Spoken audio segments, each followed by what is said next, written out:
We come out every week to prophesy the downfall of this wicked kingdom and the return of our King, Yahweh Shai, the Son of the living power, Yahweh. But before we do so, we want to give praises to the Most High and His Son and the Lashawan Kodash, which means the Holy Tongue. All right, and also honors to our elders that helped us grow in this truth. All right, so we'll say Kal, Halayim, La, Yahweh, Ba'Hashem, Yahweh Shai, Ba'Hashem, Ha, Rakah, Kodash, Ma'amaf. All right, double honor to the elders apostles of GMS and their elders, and Shalom to you, Akim, and Akwati, my children, which are brothers and sisters that believe in sincerity and truth around the four corners of the earth. All right, so today we're going to go into a lesson dealing with Revelations chapter 11. All right, we're going to call this one the establishment of the heavenly Sanhedrin. All right, the greatest council, you know, and that's what the Lord is creating, a council in the heavens. This is going to start with the elect of Israel, also called the first fruits. All right, and the word Sanhedrin, somebody get that for me, I think, in Google. I think it just, the word Sanhedrin just means council. All right. So you had a worldly council dealing with the Sanhedrin during the Greek and Roman Empire. Yep, during the Greek and Roman Empire, which was basically established over Judea, and they had jurisdiction over Judea, but they didn't have jurisdiction over Galilee, and that's where Yahweh Shai was from. As long as he stayed in Galilee, they didn't have any jurisdiction over him, and that's what they were trying to do, get jurisdiction over him. And they were also called elders, so they were like the older people, but they weren't the high priests. You had the high priests, but then you had over them, you had the elders of our nations, and those were the ones that established what you call the Sanhedrin. All right, but the Lord, when Yahweh sent Yahweh Shai, he was sent to establish the spiritual Sanhedrin.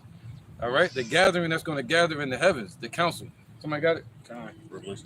It says the Sanhedrin, right? Yeah, etymology. Yep, either one. Okay, it says the Sanhedrin was an assembly of 23 or 71 elders appointed to sit as a tribunal, the water, in every city in the ancient land of Israel. Right, that's it. The point I wanted was assembly. Okay. So it's a heavenly assembly. So who is the Lord assembling together to be gathered into the heavens? Precept? Yeah. Let's get it. This is Amos 9 and 11. Yep. In that day will I rise up the tabernacle of David that is fallen and close up the breaches thereof, and I will rise up his ruins, and I will build it as in the days of old. Isaiah 54 and 3. Right. Because the Lord said he's going to raise up the tabernacle of David, which means the what? The house of his love, the house of his order. And that house is talking about the elect, also called the church. Okay? And those that are after the Lord's heart, at the same mind as the Lord. So the Lord is raising up the tabernacle of the house of David, and that's going to be the assembly, you know. All right. What was it, 54 and 3? Yeah, let's see what that is. It's Isaiah chapter 54, verse 3. For thou shalt break forth on the right hand and on the left, and thy seed shall inherit the Gentiles and make the desolate cities to be inhabited. That's right. So the Lord said what? He's going to cause Israel to break forth on the left hand and on the right. That goes into the what? The Jews and the Gentiles. And we're going to what? Inherit these foreign nations. All right.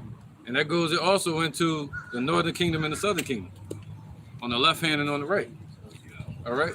So that goes into the two witnesses that the Lord is gathering for the assembly. So let's get into Revelation 11. Let's start it off. Yep. This is Revelation chapter 11, verse 1. Yep. And it says, and there was given me a reed like unto a rod.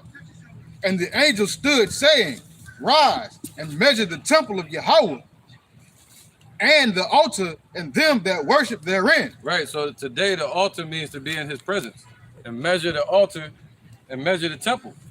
Okay. And we measure the temple what? And there's a certain number that the Lord is looking for. And that number is what? The 144,000 and the rest of the 1/3. All right. That's the measurement and the stature that we have to reach to, is the faith and hope of Yahweh Shai. Okay. So somebody get Zechariah 1 and 6. Because Zechariah, I think that was around 522 BC.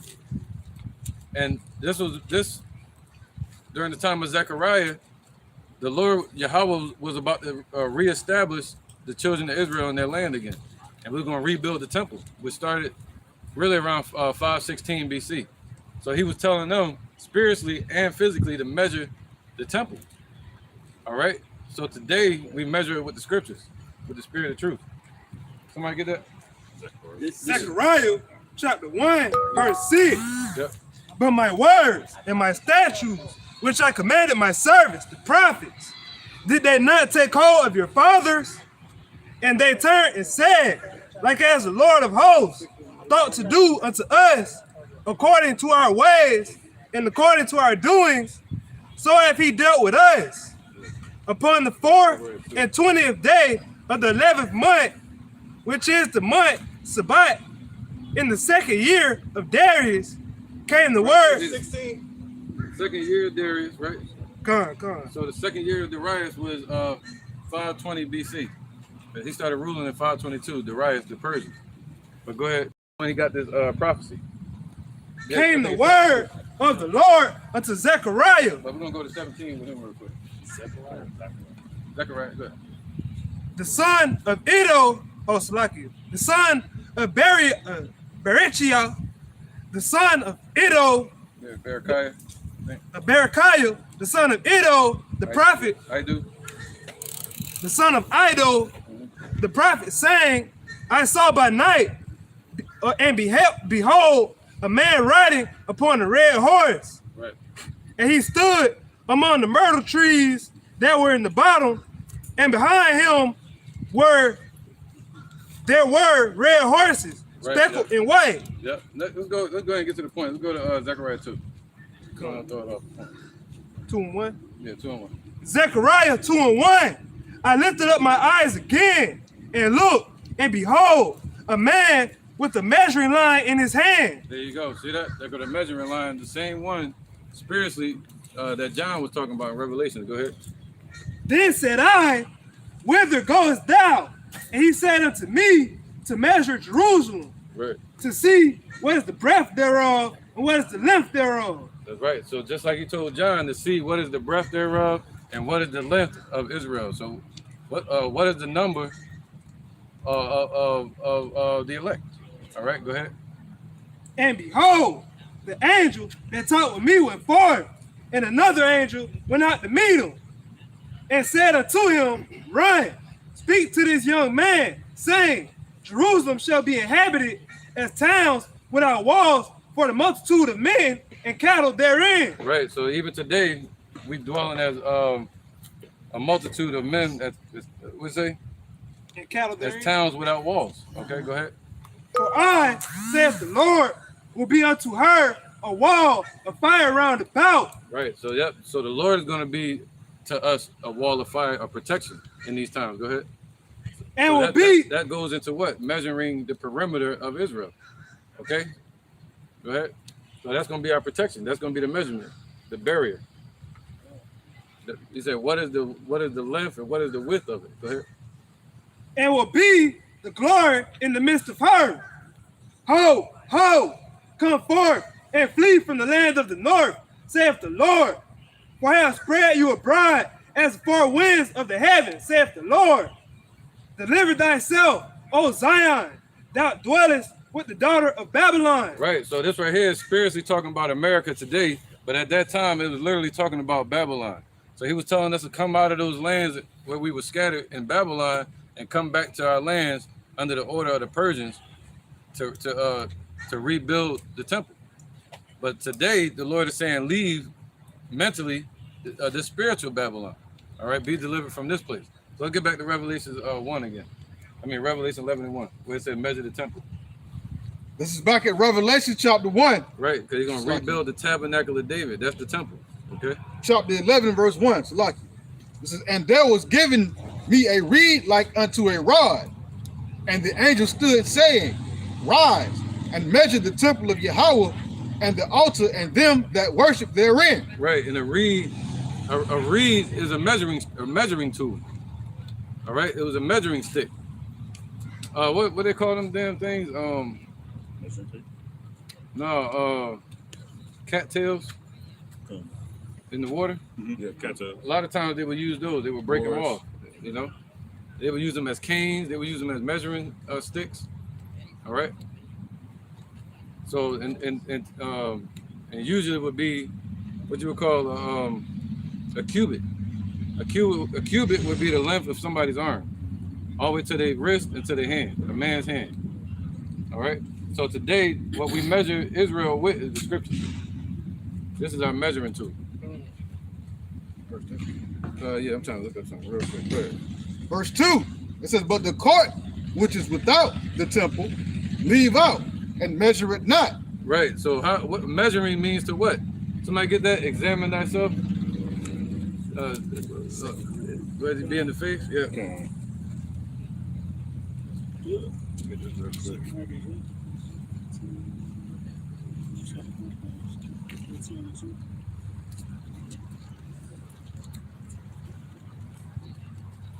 Right. Bring it up when you get it. Whoever got it. All right, this is the book of 2 Corinthians, chapter 13, and verse 5. Examine yourselves, whether ye be in the faith, prove your own selves. Know ye not your own selves? How that Yahushua HaMashiach is in you, except you be reprobates. Right. So what did I say again? Examine yourselves. Right. So how do you examine yourself? With the scriptures. All right. So that's the measuring. All right. So let's keep going. This is back at Revelations, chapter 11, verse 2. But the court which is without the temple, leave out and measure it not. Right. So the court that's without the temple, that's given unto who? The Gentiles. Okay. There's 2/3 of our people, these heathens. All right. They can't come into the altar. They can't go into the Holy of Holies. All right. So the only ones that can be in the Lord's presence are the assembly that the Lord is assembling together, bringing together, the elect. That's the temple. Go ahead. It says, for it is given unto the Gentiles, and the holy city shall they tread underfoot 42 months. Right. So they tread the foot. They tread not only our land underfoot in 70 AD. It was called the Jewish-Roman Wars with Titus and Vespasian. But also they were trotting us down. I think I'm saying that right. They trotting us down over here in America, all from the Roman Empire, all the way till today. You know, and that it's at 42 months. That represents 3.5, which would be 350 years. Okay, all the way into, up until the prophecy started kicking off. And then the Lord started waking our people up with Abba Bivens in 1969. All right, you can count back 350 years from that. It'll take you to what, 1619? And that's when the first slave ship started coming over here. So at 350 years later, from 1619, somebody got calculated and do it, but I think I'm correct. But 1619, 350 years later would be 1969. And then that's when Abba Bivens started preaching. All right, and our freedom is at the door from that point. So it's going to be given, even that land is going to be given, even us, because Israel is a people before it's a place. So we're going to be giving it to their hands until these times, until these prophetic times. All right, till we start waking up the Negroes, Latinos, Native Americans. All right, and it says they're going to be trodden underfoot. Look at some precepts on that. Luke 21 and 24, Psalm 79 and 1. Yep. This is Luke chapter 21 and verse 24. And they shall fall by the edge of the sword and shall be led away captive into all nations. There you go. See, we fell by the edge of the sword under Titus and Vespasian. And we were led captive into all nations from that point because we sinned against Yahweh. All right. And plus you had the Sanhedrin that got destroyed with that destruction in 70 AD. That did away with the Sanhedrin. That started going back to when was Maccabees? 198 or 160? 198. 198 BC. All right. Anybody know? No. Maccabees. The Maccabean revolt. Yeah. 168. 168. Thank you. All right. So starting from that point, that's when you had the Sanhedrin that really was established with the elders of our people. And then it got destroyed in 70 AD as well. So the Lord was destroying it. All right. What we got? Somebody got another precept? We got the Psalm 79 and 1. Yeah, come. It's Psalms 79 and 1. O Yahweh, the heathen are coming to thy inheritance. Thy holy temple have they defiled. Right. So the heathens, Esau, they came into our temple and they defiled it. They put a black pig up on the altar. They put a statue of Zeus up. Until this day, our people have been in bondage spiritually under that damn idol Zeus. So they destroyed the temple, then they destroyed our people spiritually and mentally. That's why scripture say, why did the heathen rage? They all came together to keep us destroyed. They created this whole establishment of wickedness to keep the righteous in a destroyed state. All right. It says, O Yahweh, the heathen are coming to thine inheritance. Thy holy temple have they defiled. They laid Jerusalem on heaps. The dead bodies of thy servants have they given to be meat unto the fowls of the heaven, the flesh of thy saints unto the beasts of the earth. There you go. That's it on that, right? So they left Jerusalem in heaps. So they talking about building the third temple today. That's where they're at right now is really called the Tower of Antonia, because the real Jerusalem, the real city of David, is lying in heaps right now. And even as a nation, our nation is lying in heaps. But the Lord said he's about to resurrect us on this earth. All right? Make us stand up again. John, I got a precept to that. Go ahead, brother. This is the book of Ezekiel, chapter 37, verse 10. So I prophesied, and he commanded me, and the breath came into them, and they lived and stood up upon their feet, an exceeding great army. Backing up the elder's point. All right, the Lord's putting that life into us, so we know who we are, knowing that we are the children of Israel, knowing that the Lord has prophesied and commanded us even before the times of old, and He told us these things. And it said even the Spirit, it said the Spirit will teach you all things. Roughly paraphrasing. Right. All right, let me start. Go ahead, brother. This is 1 Samuel 2 and 7. The Lord maketh poor and he maketh rich. He bringeth low and lifteth up. He raises up the poor out of the dust and lift up the beggar from the dunghill, to set them among princes and to make them inherit the throne of glory. For the pillar of the earth are the Lord's, and he has set the world upon them. So the Lord is the one that brought us down, even though he used Esau and the Roman Empire to bring us down. And he's going to ultimately be the one to lift us back up through the spirit of Yahweh by Shem Yahushai. We're busy being risen up and out of the state of confusion, just like how the elder said, this whole place was created to keep the righteous in a state of confusion. Right. But the Lord is lifting us up out of that confusion and raising us up as princes among the earth.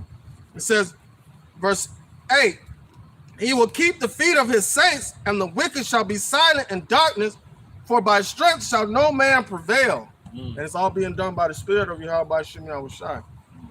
Right. All right. Where was that? Somebody was on verse 3, I think. Yeah, Revelations 11, verse 3.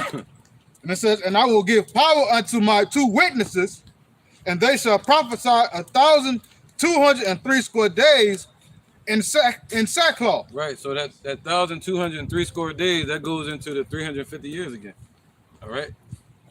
So, you had slaves that knew this truth. And it was even passed on to Abba Bivens from a slave. It was documented. All right. So we've been prophesying ever since. So the Lord got a time limit set to where Israel, the number of Israel is going to be established, the elect. All right. Somebody grab 1 Kings 21 and 27, because that sackcloth represents like you call potato sacks. That's what this is, just basic garments. Not walking around. I got it. Yep, you got it. 127.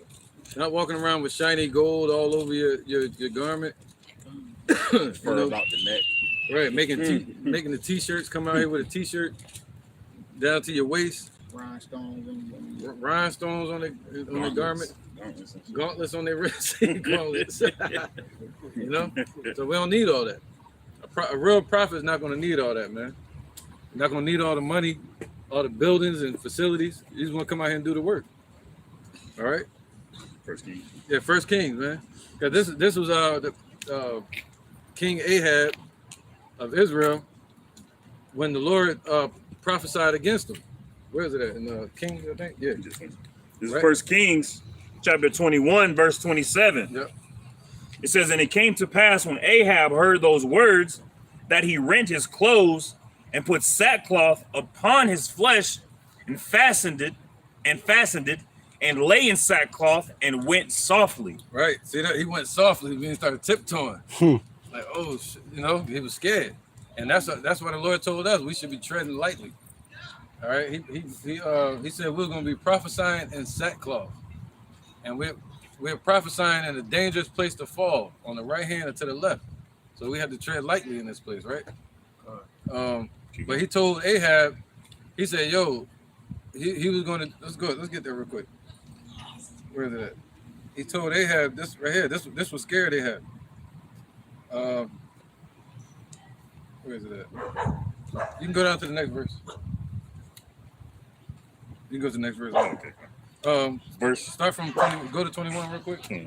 Is First Kings chapter 21, verse 21. Right, because prophesying in sackcloth, because we represent, it's just like when Yahushua was on the earth, he was known as a commoner. He didn't show up wearing gold, and he didn't show up wearing the priestly outfit. You know, he came and riding on the donkey. He had on basic garments. You know what I mean? And he looked like a commoner. But when Yahushua returns, it said he got a golden girdle, and not just around his waist. It's talking about from his shoulder to his waist, like a prince. Sash. A sash. That's what they call it, a sash. All right. So right now, we're going to be blessed to be covered in the same type of garments, just like the angels. They're wearing gold. It says that in second Maccabees. It said the angels have on gold and white. But right now, the Lord, and we're gonna have what? New bodies. You know, that's our garments as well. The righteousness that the Lord gonna give us. But right now, the Lord told us to come out here and be as sheep amongst wolves. You know, be just messengers, the commoners. All right, we're teaching in sackcloth, meaning what? In a humble state, knowing that we messed up, looking for repentance. First Kings chapter 21, verse 21. Right. Behold, I will bring evil upon thee, and will take away thy posterity, and will cut off from Ahab him that pisseth against the wall, and him that is shut up and left in Israel. Right. So he was saying he's basically gonna destroy his whole generation after a while. You know, he's gonna kill Ahab and his descendants later on. You see that? Because of the sins that Ahab did and the adultery that Ahab was committing with spiritual adultery with Jezebel. All right. So that's just like us. We were humbled in the same way, our nation, by committing adultery. Yep. You can go down to the last verse. Verse 29. Right. He took off them garments, them rich garment. He put on what? Sackcloth. All right. Verse 29. Seest thou how Ahab humbleth himself before me? Right. And that's what we're supposed to do. We're supposed to humble ourselves before the Lord. Because he humbled himself before me, I will not bring the evil in his days, but in his son's days will I bring the evil upon his house. Woo. So yeah, he scared the hell out of Ahab. That's why I said when he heard this, he started tiptoeing. He was scared. All right. So that's what it means when it's talking about sackcloth. It's a sense of being humble. All right. And it's a scripture that says, Yahushua was talking about humbling thyself as a child, and you shall find the kingdom. A lot of the Israelites who say they're Israelites don't humble themselves as a child to come in the spirit of Yahweh Hashem Yahshua and to teach the spirit of Yahweh Hashem Yahshua. You have to come in the spirit of humility. It's the same spirit Yahweh came in. That's right. And also, Baba Shah, it says in Sirach, the greater thou art, the more humble you should be. Shit. So the higher the Heavenly Father move you up, or he let you know this truth, you should be humble about it. You should be out to teach. Right. You shouldn't be looking down at people, because we all down here in bondage. So, you know, you should be willing and apt to show people the way humbly. Lift others up. You also see it in like old like karate flicks. When you fight your way all through an asylum or through a dojo or whatever, you finally get to the person in charge, and you expect to see this big bolo looking motherfucker coming out there, but it's a little frail little dude with his hands behind his back, look at you like this, but to beat the brakes off it. You know what I'm saying? That's how we're supposed to come in the spirit, in the image of that. But spiritually, we'll whoop these people's ass, but we don't have to flex our muscles like this. Spiritually, it'll you know what I'm saying? It'll show throughout our daily activity, through our daily life. Right, because my bad, brother. So can make it do what? White clothes and gold on. Some of the angels. Yeah. No, we good on that one. I think it was 5 or something like that. Yeah. I think we good though. Yep. Because you can see it with in America. You can see it all over the world. You see what? You'll see a billionaire. They'll have on Pro Keds or something. New Balance. Yeah, no jewelry on their body. But then you'll see Jake. As soon as he get a job at a marketing place or just a job, a basic job, next thing you know, they gotta get the big chain. You know, first thing I get the shiny car. Gotta get the shoes. Right, the shoes, everything to go. You know, that's just how our people are. But it shows the difference. So those that are truly rich in the spirit, they're not gonna be out here trying to, show off. You know, they're not gonna be out here making it look like gain is godliness. All right, they're gonna have a sense of humility, prophesying in sackcloth, meaning basic garments that you make yourself or you buy online or something like that. It ain't gotta say Israelites United in Geist. It ain't gotta say Sakari with that pagan sun wing, Saturn disc and the sun, sun wing, the Chrysler symbol. Yeah, that was the bar went into that. Yeah, I knew that for years though. I'm like, nobody saw that. They got a Chrysler symbol. I used to have a Chrysler. I got a precept. I got one. Go ahead, real quick, and then you got it. This is Matthew chapter 18 and verse 3. And he said, verily I say unto you, except ye be converted and become as little children, ye shall not enter into the kingdom of heaven. And I bring it out to back up the elder, because you got to forget everything you think you know, and as a child, you learn all over again the things you're supposed to know. Right.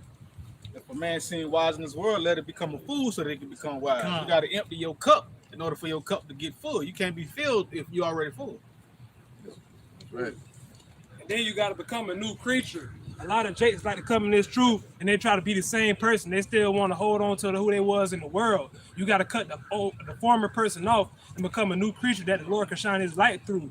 And to 2/3 of our people, they don't want to do that. They want to be the same person because they're comfortable in this flesh. They don't want to upgrade in the spiritual sense. That's why the Lord. No, especially damn Christians. They think you represent the Lord. You're supposed to have a jet and everything. And a mansion. That's why the Lord said in Revelations, measure the temple, but don't measure the courtyard. Measure what's within the temple. Because like the brother Kabash was saying, and the other argument, Jake get a little something, but he gotta try to look like he's somebody. You know, and as far as like the garments and stuff, that's just an overcompensation for something that they're lacking, which is the breath, the spirit. That's right. Y'all got it over here. All right. 1 Timothy chapter 6, verse 3. If any man teach otherwise and consent not to wholesome words, even the words of our Lord Yahweh Shah HaMashiach, and to the doctrine which is according to godliness. Right. Those are the ones that are in the temple. You know? Go ahead, brother. It says, he is proud, knowing nothing, but doted about questions and strife of words whereof come in envy, strife. Right. So the ones that follow the wholesome words, they're the ones in the temple. And the ones that don't want to hear it and confide to wholesome words, meaning these righteous words, The truth? Go ahead. It said, let him be counted as what? A heathen man, right? Not in this one. Oh, go ahead. All right, it says, perverse disputing of men, corrupt minds, and destitute of truth, supposing that gain is godliness. Right. So, yeah. So they are men of corrupted minds. They've been corrupted by this world and their doctrine, you know? And they think that gain is godliness. That word wholesome, it's here in America, it usually means like something that's like open for like everyone. Like it's usually like family oriented. There's no profanity, there's no violence or nothing like that. And a lot of a lot of these philosophies out here are not wholesome. They all have some type of like the others say, they all have some type of malice behind them. They all have some type of dark reasoning behind them. They either want money, they want fame, right? They want women or something, you know, or some type of darkness. It's not truly wholesome. Yeah, and the Lord told us to put away all these things, put aside malice, you know, envy. That's in what's that? 2 Peter chapter 2. It says, 1 Peter chapter 2. It says, from such withdraw thyself, but godliness with contentment is great gain. For we brought nothing into this world, and it is certain that we can carry nothing out. And having food and raiment, let us be therewith content. But they that will be rich fall into temptation and a snare, and to many foolish and hurtful lusts, which drown men in destruction and perdition. For the love of money is the root of all evil, which some will covet it after they have erred from the faith and pierced themselves through with many sorrows, man. So that's the only thing they gain is a bunch of sorrowfulness. Because guess what? The money is what Esau's using to keep people drunk. So he's playing with the money, man. Making the interest rates go up and down, the value of the dollar depreciating constantly, gas prices going up.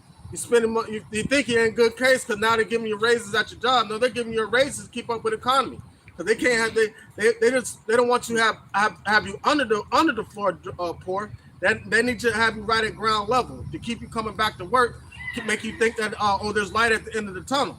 Living paycheck to paycheck. It's an all positive scheme and a form of slavery. And 2/3 of the minds of our people, they have Stockholm syndrome, and they cater to this lifestyle, thinking that there's a light at the end of the tunnel when it's smooth darkness all the way to the end. That's right. Yep. And that's why the Lord said, measure the temple. And the temple goes into the altar, you know, and them that worship therein. And then you have the meeting area where a lot of, what you call the foreigners of Israel would meet at outside of the temple. You see that? So that was their area. The Lord said it's given to them. But the ones that are inside worshiping in the temple, in the altar, that's given to the ones that are called the sons of God. That's called the priests. All right, the ones that are in his presence, going according to Psalms 91, that dwell under his shadow. All right? In the secret places. In the secret place. Go ahead, bro. Let's get it. This is 2 Corinthians chapter 4, verse 18. While we look not at the things which are seen, but at the things which are not seen. For the things which are seen are temporal, but the things which are not seen are eternal. So going off what the elder was saying about Jake earlier, you know, Jake get a little 9-to-5 job, something, you know, not really crazy. And then they put on a whole bunch of flashiness because they want to be seen. But all that being seen is temporal. All the glory of man fadeth away like a flower.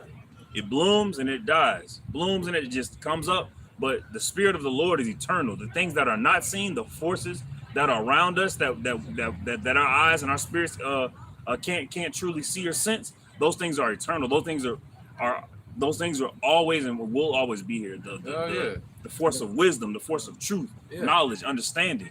Right. Everything out in the fourth dimension is in order. Gone. Everything on the earth is disorder. It's in disorder now because it's being ruled by Esau. But everything out in the heavens is in order. Can somebody get Colossians 3:12? Go ahead. Come on. This is Matthew 24:35. Heaven and earth shall pass away, but my word shall not pass away. Just to back up the brother Zariah on his point. So man's comings is as the grass, man. But the Lord's words is gonna stay forever. So no matter how much money or how much substance, how much whatever you got, the Lord's words is gonna be here forever. Doesn't matter where it's at. It's free moving, every motion, man. It's within everything, and everything. That's right, man. All right. So look at this. 3 and 12. Colossians, whoever got it, let's bring it up. This is the book of Colossians, chapter 3 and verse 12. Yep. Put on therefore as the elect of Yahweh. Right. So by putting on as the elect, you're gonna humble yourself. You know, you're not gonna be out here looking like Agrippa. You know, shiny suit man and shit. You know? You're not gonna be out here in a tuxedo or a suit talking about you representing the Lord. You know, like these pastors, they represent a business. That's why they wear them suits in the church. You know, the Lord told us to wear garments. He even told us how to make them in the book of Numbers. And they're supposed to be with linen. Some people wear cotton, you know. It is what it is. Go ahead, brother. So he said, put on what? Put on therefore as the elect of God, holy and beloved, bowels of mercies. Bowels of mercy, and that's what we're looking for. We're looking for mercy. So by looking for mercy, we're going to be putting on what? Sackcloth. The same way Ahab did. You know, or our people would do when they knew the Lord was about to bring judgment on our people. They would put on sackcloth and they would throw ashes on their head. All right, cover themselves in dirt. So just think about the spirit that's on these people that lift themselves up and that put on the fancy array of everything, the fur upon their neck, riding in on a horse and stuff like that. That's all gonna be put down. Yep. That's called being insincere, unsincere. That's called being a hypocrite. It's called being wicked. Yeah, doing it not sincerely, doing it in malice. Some type of trickery. Also, insecurity there too. Right. All right, acting like they already attained into the kingdom. That's what Paul was prophesying against. So let's keep going. Where was that? Revelation. Somebody have precept? Revelation. Yeah, finish that. My bad. Yeah.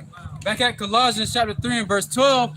Put on therefore as the elect of God, holy and beloved, bowels of mercies, kindness, humbleness of mind, meekness, and long suffering. There you go. Put on the humbleness of mind. All right.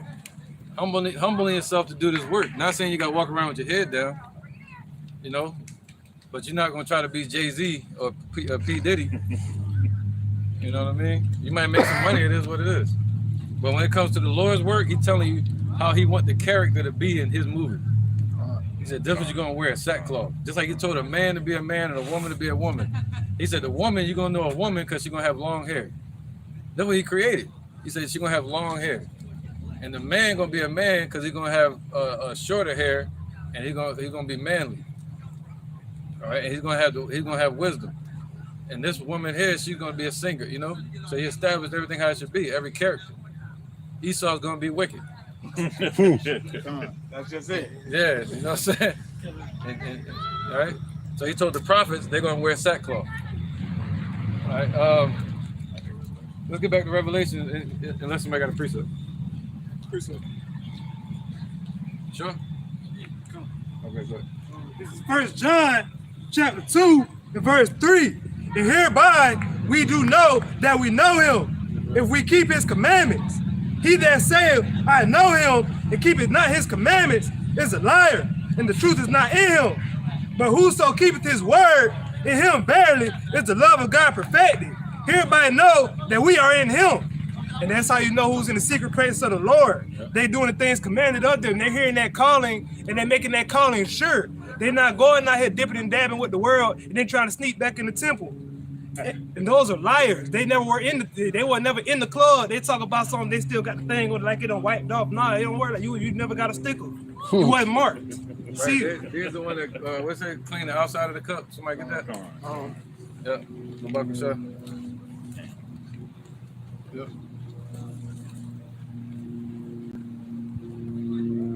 This is Matthew chapter 23, verse 25. It says, woe unto you scribes and Pharisees, hypocrites, for ye make clean the outside of the cup and of the platter, but within they are full of extortion and excess. There you go. All right, so they may clean the outside of the cup. You know, wearing big garments, they broaden the borders of their garments, buying up all the fringes in the country. You know, riding in on horses and shit, get the big facilities, 501c3 charter. Who knows what type of cars and vehicles they probably got? They got a jet. They got a jet. They got Booster Club. They got a jet. iOS, I know IOC do. Yeah, Booster Club. Yeah, Booster Club. They got a jet. That's how they went to Ghana. Damn. So they ain't buy no tickets. They got a jet. They got a jet before Creflo Dollar. Creflo Dollar was waiting for his jet. He said, "I need a couple million to get this jet." They probably bought him Tyler Perry. Yeah, man. Damn. All right, and we don't even need all that to do this work. No. The spirit moves. You know. That's right. We got the unicorn. We got the internet. The simplicity of it. They don't. People without the spirit of Yahweh Shem Yahweh don't understand the simplicity of the spirit of Yahweh Shem Yahweh. All you need is the spirit of Yahweh Bahashem Yahweh. That's all you need to faith the size of a grain of a mustard seed. That's it. That's it. All you need is faith and hope, and follow the law, statutes, and commandments to the best of your ability. That's all you need. You don't need flashiness. You don't need theatrics. You don't need showmanship. You just need sincerity. That's it. That's it, man. All right. A contrite heart. Gone. Now, let's get back to Revelation 11. Let's start from 3. This is back at Revelation chapter 11, verse 3.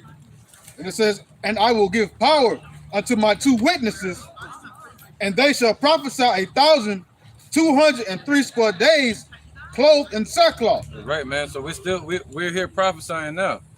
All right, in sackcloth. And it said he's gonna give us power. What's that power he gave us? This word. The spirit of truth. That's the power, man. This is the sword. You know, he put a sword in our hands like Excalibur. All right. But the thing is, without this, we didn't have any power. Our power that the Lord gave us is going to defeat Esau's power. Esau's power is on the left-hand side. We've been given the power on the right-hand side. You know? So he gave us power. And also he's going to give us spiritual power in the day of our prophecy. Okay, let's keep going. So he said what? The 2 witnesses. Let's get into that real quick. Let's get on Zechariah 4 and 3. Let's see what that one say. I don't know what none of these might say yet. In Zechariah 11. This is the book of Zechariah 4 and 3. Right. And 2 olive trees by it, one upon the right side of the bowl. I think it's higher, right? A little higher. Verse 1. Yeah, second one. This is Zechariah 4 and 1. And the angel that talked with me came again and waked me as a man that is awakened out of his sleep, and said unto me, What seest thou? And I said, I have looked, and behold, a candlestick all of gold, with a bowl upon the top of it, and his 7 lamps thereon, right, and 7 pipes. Right, the 7, you know, that goes into the what? The churches. The 7 churches of Asia Minor. All right, so that goes into the 2 witnesses. So this goes into the assembly once again. All right, who the Lord is gathering together. He said, somebody get that Revelation where it say, I think it's 7 churches, 7 candlesticks. This is Revelation chapter 1, verse 4. No, that's true. Yeah, it's right there. You go, verse 20. Verse 20.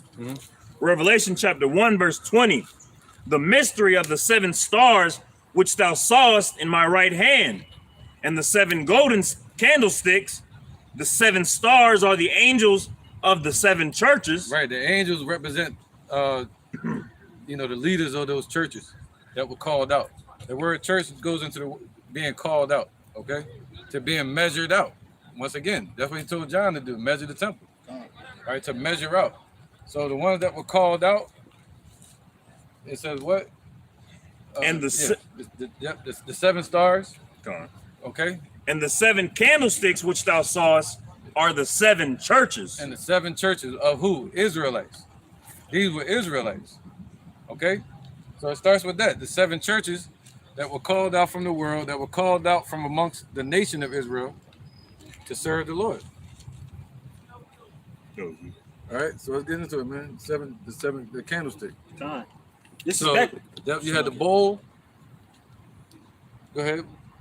Which they would pour oil in the bowl, and the oil would seep down to the bottom of the candle. Okay, go ahead. Into another bowl. Zechariah 4:2. It said unto me, what seest thou? And I said, I have looked, and behold, a candlestick all of gold, Yep. with a bowl upon the top of it, and his 7 lamps thereon, See that? The bowl upon the top of it, that's where they would pour the oil at. Go ahead. and 7 pipes to the 7 lamps, which were upon the top thereof. Right? Yep. So this is basically how they would distribute the oil throughout the candlestick. So that represents the oil being poured in through Yahushua, seeping down to us today. Him being out in the heavens, and then the oil pouring down to us today. The 7 candlesticks, the 7 churches. Go ahead. And then the Lord lights our candlestick. Yahweh. And 2 olive trees by it, one upon the right side of the bowl, and the other upon the left side thereof. Right, 2 olive trees. What's that going to? Somebody get Revelation 22? So he said he saw 2 olive trees. The 2 olive trees right there is parabolically talking about Zerubbabel and Joshua the high priest. But Zerubbabel and Joshua the high priest, they were symbolic of the coming church that the Lord was going to establish. They were the beginning of it, you know? Revelation 22:1. Yep. This is Revelations 22:1. Right, so now today it spiritually represents the 12 tribes of Israel, but the elect.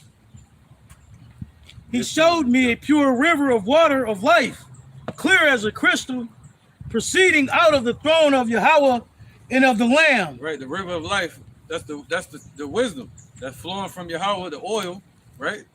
That's flowing from Yahweh to Yahushua to us. Just like the candlesticks. Go ahead, brother. And in the midst of the street of it, and on either side of the river was there the tree of life. There you go. So that's the tree of life. Somebody get that? I think she is a tree of life. I know where that one is. You want me to continue this? Yeah, go ahead, brother. Which bear 12 manner of fruits, and yield her fruit every month. Right, so we yield our fruit in our season. You know, when it's our time. So you grow, the Lord say, wait on your ministry, and then you begin to yield fruit, which is this wisdom, the truth. All right, and then our nation is able to sit up under your tree and eat of the fruit that falls from your leaves. Even the leaves are for the healing of the nation. That's what it said it is. And that represents the knowledge and wisdom that the Lord gives you. Finish it off. Yeah, go ahead, brother. In the leaves of the tree were for the healing of the nations. There you go. So the nations that it's talking about right there is talking about the nations of Israel, the 2 witnesses. That goes into Isaiah chapter 11. Somebody get that, Babak Shah? Isaiah 11. Yep. Proverbs 3 and 18. He said on either side of it is what? The tree of life. Proverbs 3 and 18. What is Isaiah 11 and 1? 11 and 1. 3 and 18. Go ahead, brother. Proverbs chapter 3, verse 18. Scattered. She is a tree of life to them that they hold upon her. And happy is everyone that retaineth her. The Lord by wisdom hath founded the earth. By understanding hath he established the heavens. By his knowledge the depths are broken up, and the clouds drop down the dew. My bad. Yeah, go ahead. Where was that? Verse 18. Proverbs. Come on. Proverbs verse 3 and 18. Go ahead, brother. She is a tree of life. What's the tree of life? Talking about wisdom. So when he say on either side of it, who have access to it, is talking about these trees. All right. Somebody get Jeremiah 11 and 16. All right. Let's get that. Let's get a couple. Jeremiah chapter 11, Nice and strong, brother. verse 16. The Lord called thy name a green olive tree. There you go. It's talking about who? The nation of Israel.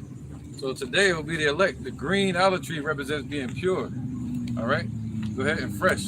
Fair in a goodly fruit. Right. Of goodly So fruits. Fair means beautiful and a goodly fruit. All right. So it said the Lord called our name not only a woman, a servant, but he also called us a green olive tree. All right. So we represent those trees. Let's get that real quick. Let me get this real quick. My bad. Isaiah 61:3. How about you, all right. Isaiah 11. Trees of righteousness. Yep, right after this. Okay. This is the book of Isaiah 61, verse 3.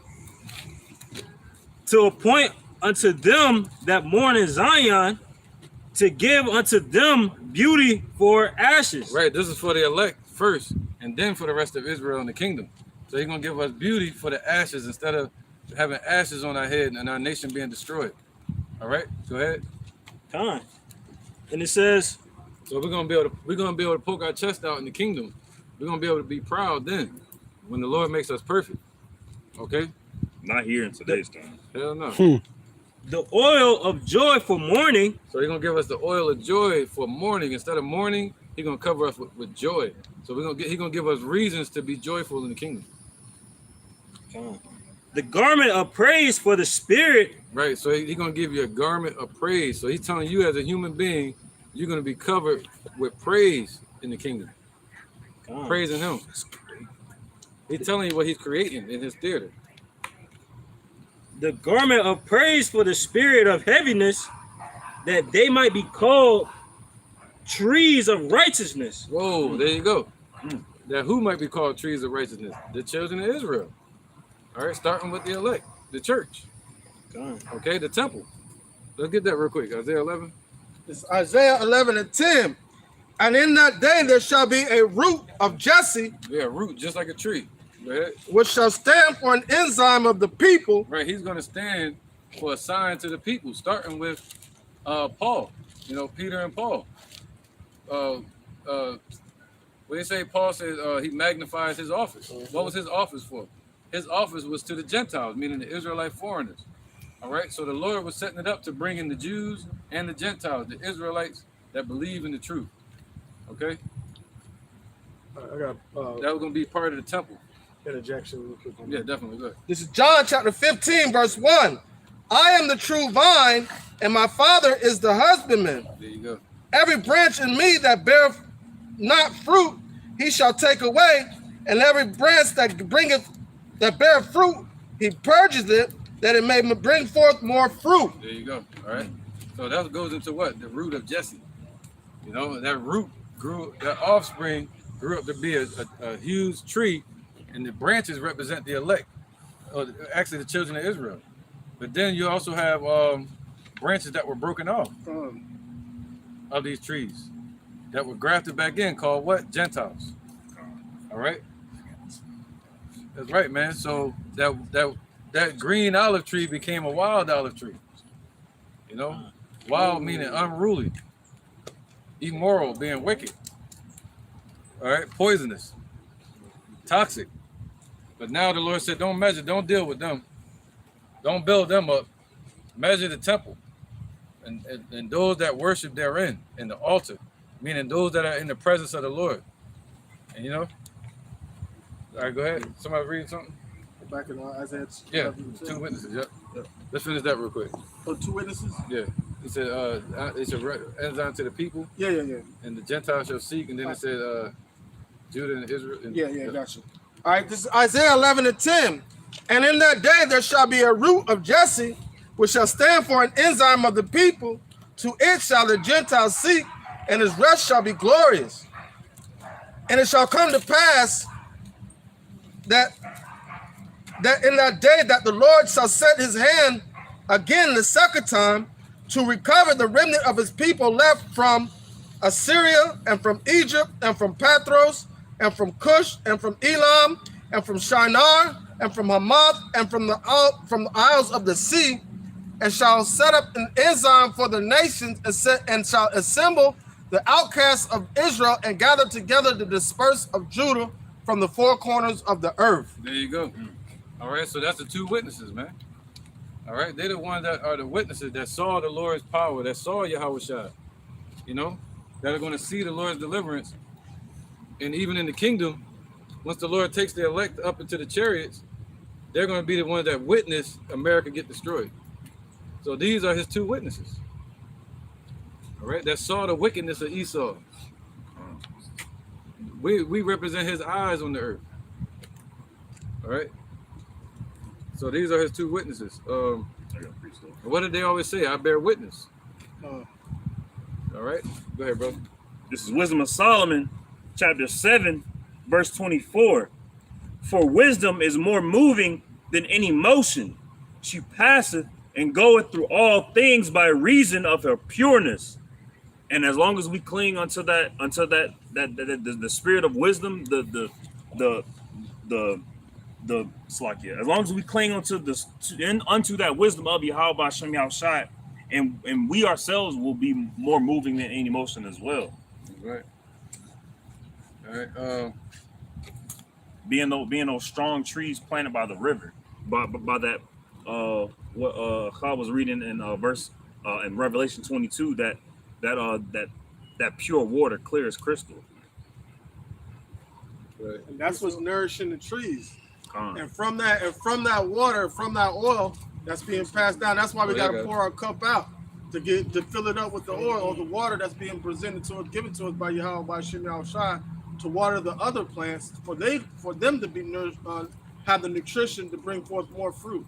Right. You did. I think you did a lesson on it some time ago. It was like you kind of going like the irrigation system, like you dig at the trench. You know, this plant gets water, and then it goes down the canal to more and more plants getting water and getting water.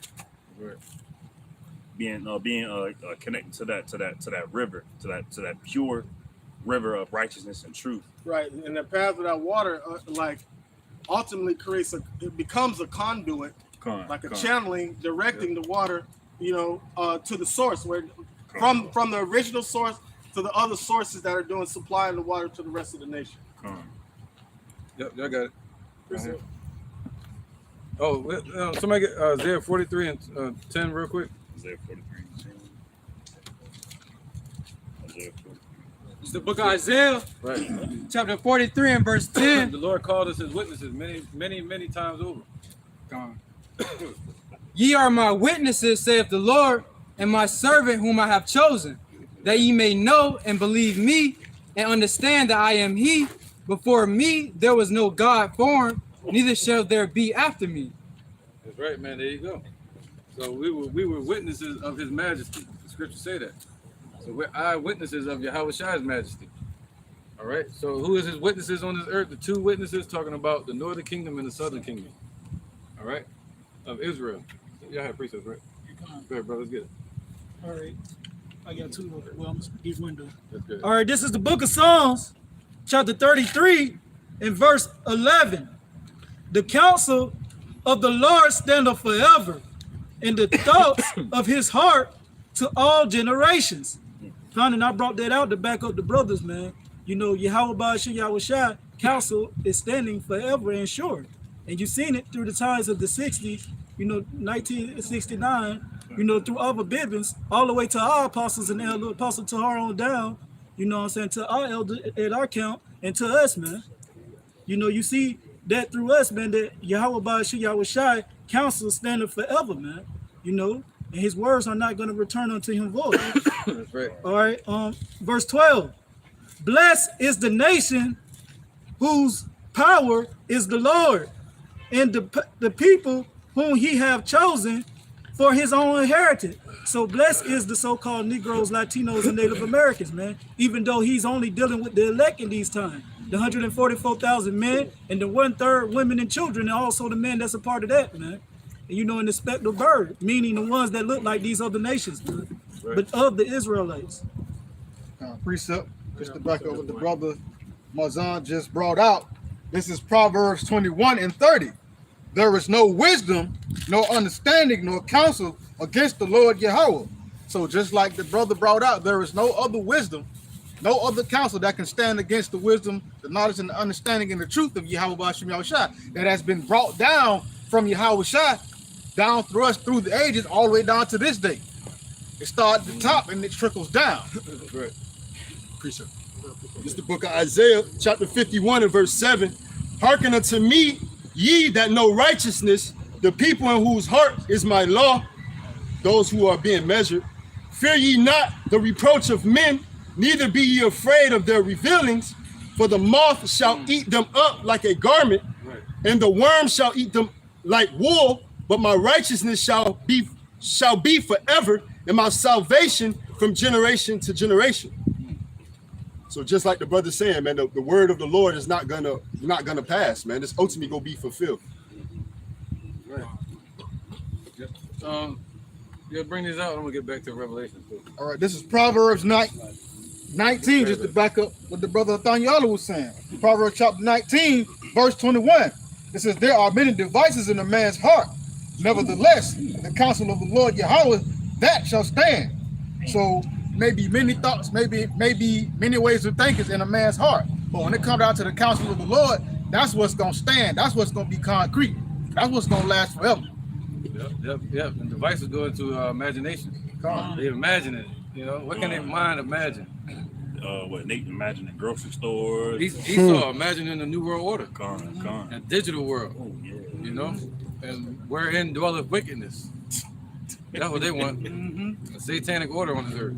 New world order. Right, and to see us destroyed. All right, that's what they want. But they can imagine it, but the Lord gonna what? They're gonna destroy their imaginations. The Psalms, chapter 1, verse 1. Blessed is the man that walketh not in the counsel of the ungodly, nor standeth in the way of sinners, nor sitteth in the seat of the scornful. But his delight is in the law of the Lord, and in his law doeth he meditate day and night. And he shall be like a tree planted by the rivers of water, that bringeth forth fruit in his season. His leaf shall also not wither, and whatsoever he doeth shall prosper. Right. He said what? The leaves are for the healing of the nation. So the leaves represent you being in the doctrine. And that's what heals our people, the spirit of truth. Right? Now, it says neither shall his leaf wither. Meaning you're going to remain in this truth. You're going to be able to endure to the end. You're going to always be watered by the spirit of the Lord, by that oil that's supposed to come down. You know, when you water a tree and the leaves won't wither, the Lord going to always shine his sun, the light on you. You know, the same way the sunlight is always on the trees. He's going to plant you by a river which gets the best water, meaning bring you closer to him. You know? So that's what it's talking about, trees again. The two witnesses, he said, trees of righteousness, 2 green olive trees, man. All right, and olive represents anointing or pureness, and that's only given to the elect. That's right, man. It's beautiful, man. Go ahead, brother. I want to get a precept too at that. All right, this is the book of Jeremiah, chapter 17, and I'm gonna start at verse 7. Blessed is the man that trusteth in the Lord, and whose hope the Lord is. For he shall be as a tree planted by the waters, and that spreadeth out her roots by the river, and shall not see when heat cometh, but her leaf shall be green, and shall not be careful in the year of drought, neither shall cease from yielding fruit. Right. So even in the destruction, the elect are going to still have understanding, still have wisdom, and they're not going to cease from yielding fruit, even when all hell breaking loose, man. When the fire is going, when the destruction is happening. All right. And it said they're going to dig their roots into the water, into the ground. They're going to have foundations. And the roots is Yahweh Shai, because that's what they're going to be rooted and grounded in. Hey, kind of like an evergreen tree. Basically, an evergreen tree it flourishes basically being in season and out of season, man. It's gonna constantly be flourish. It's always gonna be green, always constantly getting the nutrients that it needs, man. Like the brother said, man, plant a tree by the riverside, man. You know, so it's always gonna be fed, you know. Right. Yep. Through the water and through the sunlight, through the light. That's what helps it grow up. It says in the scriptures, he that watereth, he himself shall also be watered. So if you're doing the work, that's watering. Guess what? And you're gonna be watered. So it's a trend that's been set by Yahweh Shai. Right, man. That's beautiful, man. Somebody get Revelation 1 again, 1 and 1, and then somebody get 1 Corinthians 3 and 16. Babak Shah. 3 and 16. This is Revelation chapter 1, verse 1. The revelation of Yahweh Shah Mashiach. No, my bad. 11 and 1. Oh, 11 I and got 3 1. and 16. I keep saying 1 and 1. Okay, back at 1. Yeah. This is Revelation chapter 11, verse 1. This is, and there was given me a reed like a rod, and the angel stood to like it. It says, and there was given me a rod, to like given me a reed like unto a rod. Mhm. And the angel stood, saying, rise and measure the temple of Yahweh and the altar and them that worship therein. Right, so let's get that. Corinthians. 1 Corinthians 3 and 14, you say? Yeah, I think it was 16. Oh, 16, I got it. This is 1 Corinthians 3 and 16. Right, he said measure the temple, right? Go ahead. Foundation wall. So now if any man build. My bad. Yeah. Let me get to talking. Hmm? Okay, know ye not that ye are the temple of Yahweh, Right. and that the spirit of Yahweh dwelleth in you? If any man defileth the temple of Yahweh, him shall Yahweh destroy, for the temple of Yahweh is holy, There you go. which Right. temples ye are. No, he said whose temple ye are. So the spirit dwells within us. He said ye are the temple. It don't get more clearer than that. All right. So he said measure the temple. That means to what? To measure the elect, to build up the elect that are in this truth. All right. So let me get this real quick. Revelation 3 and 12. Right, man, because the temple represents I got it. the kingdom, and it also represents a city. All right, New Jerusalem coming down from heaven. Revelation chapter 3, verse 12. Him that overcometh will I make a pillar in the temple of my God. Right, so you'll be a pillar in this truth, just like with King Solomon, when he was in power around 1000 BC, he put up a pillar in place of where the flood happened at. I mean, we call that the Exodus, where he parted the Red Sea. King Solomon left a pillar there, and it's still there to this day.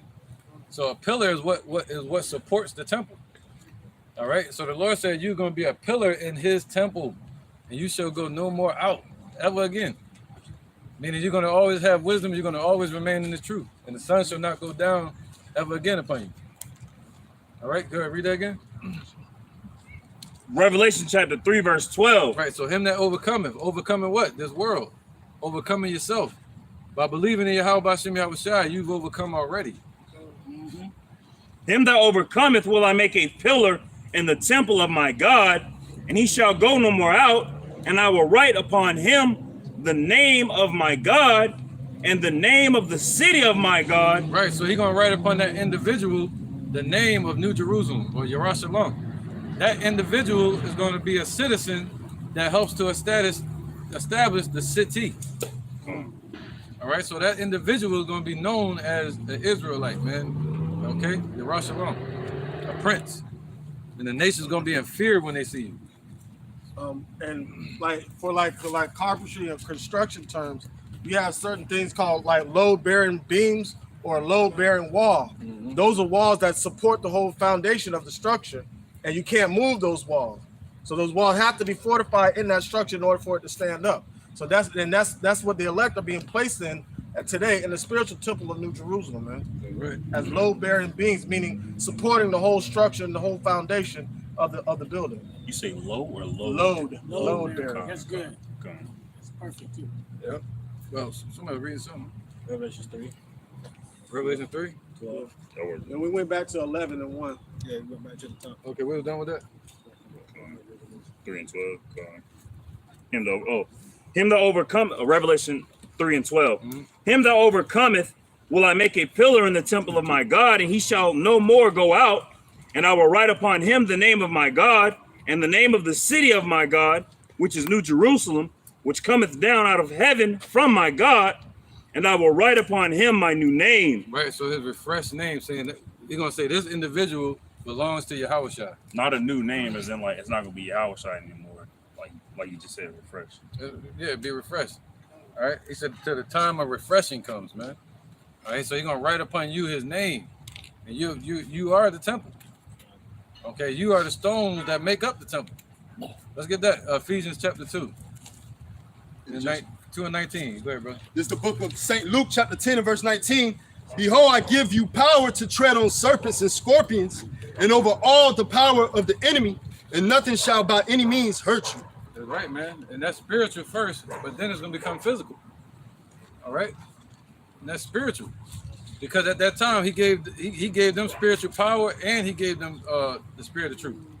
And they had power to tread upon scorpions, meaning the wicked of our nation, the ones that wanted to hurt them and push their false doctrine and cause them to be put to death. You know, the Lord gave us power over them and serpents, you know, snakes and shit. Right? And also he said, what? He said, nothing shall by any means hurt you, man. Okay? It's that barrier. That's that barrier, man. And that ultimately talking about in the day of our power. You know? Once the Lord gives us that power, that physical power, nothing's going to be able to hurt us. All right. Somebody got something? It's Ephesians 2 and 19? Yeah. This is Ephesians chapter 2, verse 19.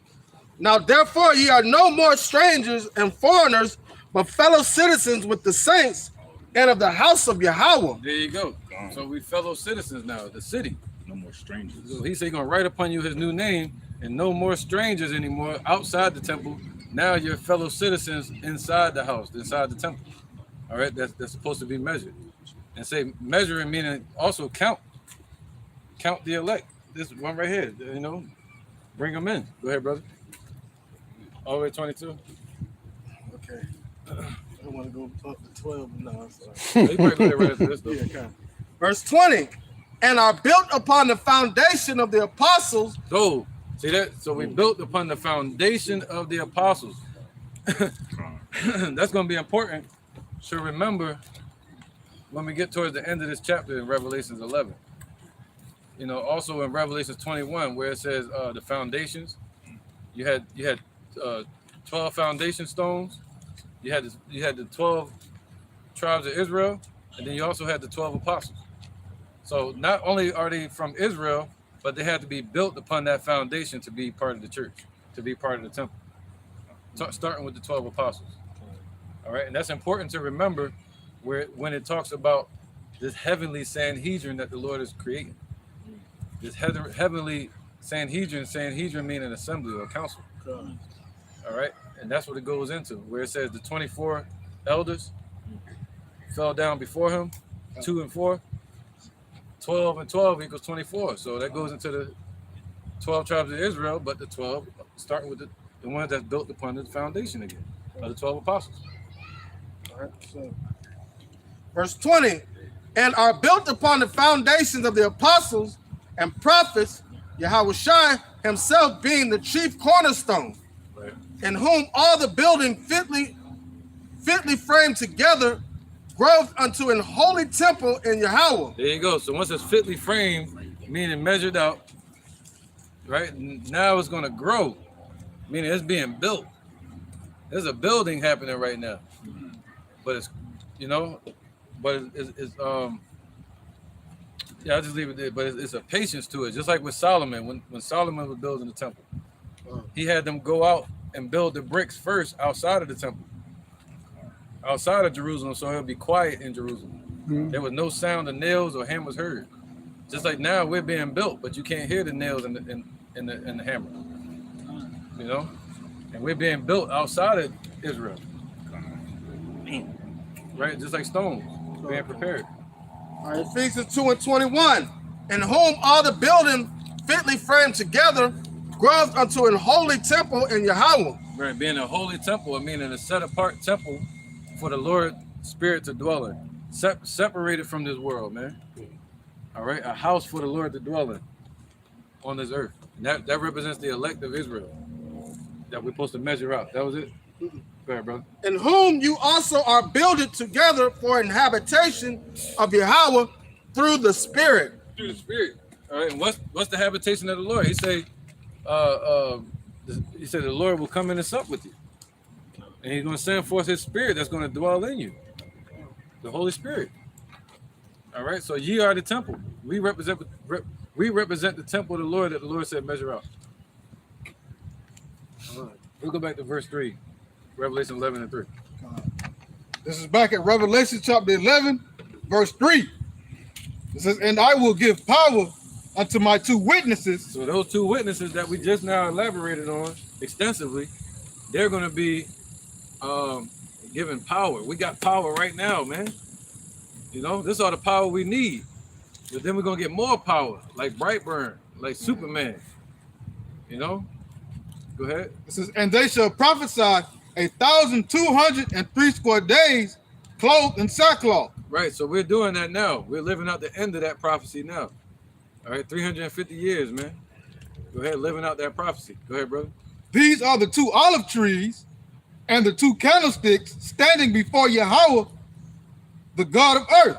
Right, so these are the ones that stand before the Lord, man. That stand in his presence, all right, under the altar. Okay?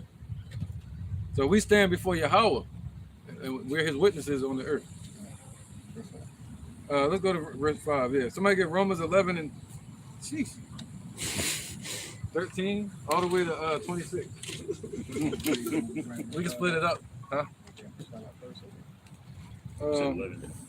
No, let's get this real quick. Then we're gonna go to 5. Said 11, We're gonna go back to 4 and then 5. 13. Revelation 11 and 13.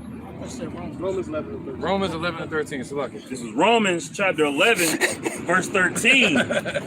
It says, for I speak to you Gentiles, and as much as I am the apostle of the Gentiles, I magnify my office. See that? So he magnified his office.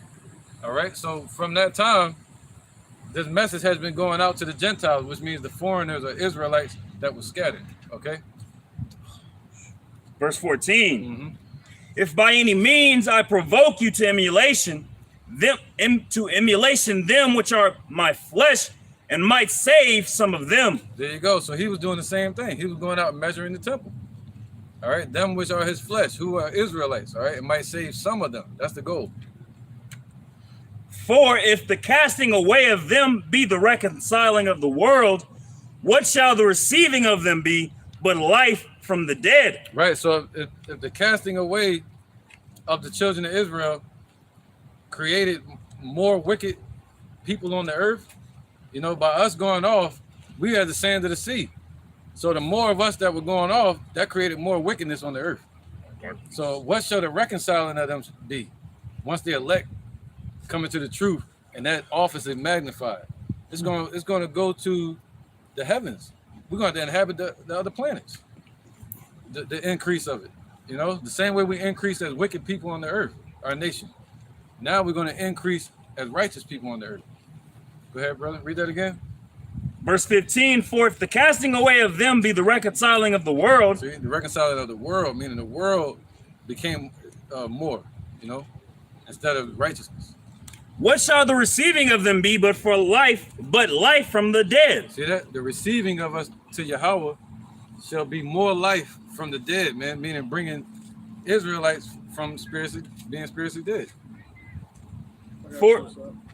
Right, that's the congregation of the dead is more than the elect right now. Go ahead, brother. This is Isaiah chapter 60. Right, he said the wickedness surrounds on every side. Verse 20. I mean, verse. And he said 2/3 versus 1/3. There's more. Verse 21. Thy people shall all be righteous, and they shall enter the land forever. The branch of my planting, the work of mine hands, that I may be glorified. There you go. A little one shall become 1,000, and a small one a strong nation. And I, the Lord, will hasten it in his time. There you go. All right. So a little one represent, he said, these my little ones, which are the elect. All right. Those little ones, that one individual, 144,000 and the 1/3, that individual is going to become a nation of people. You know, it's going to be populated so much that we're going to go and inhabit the other planets.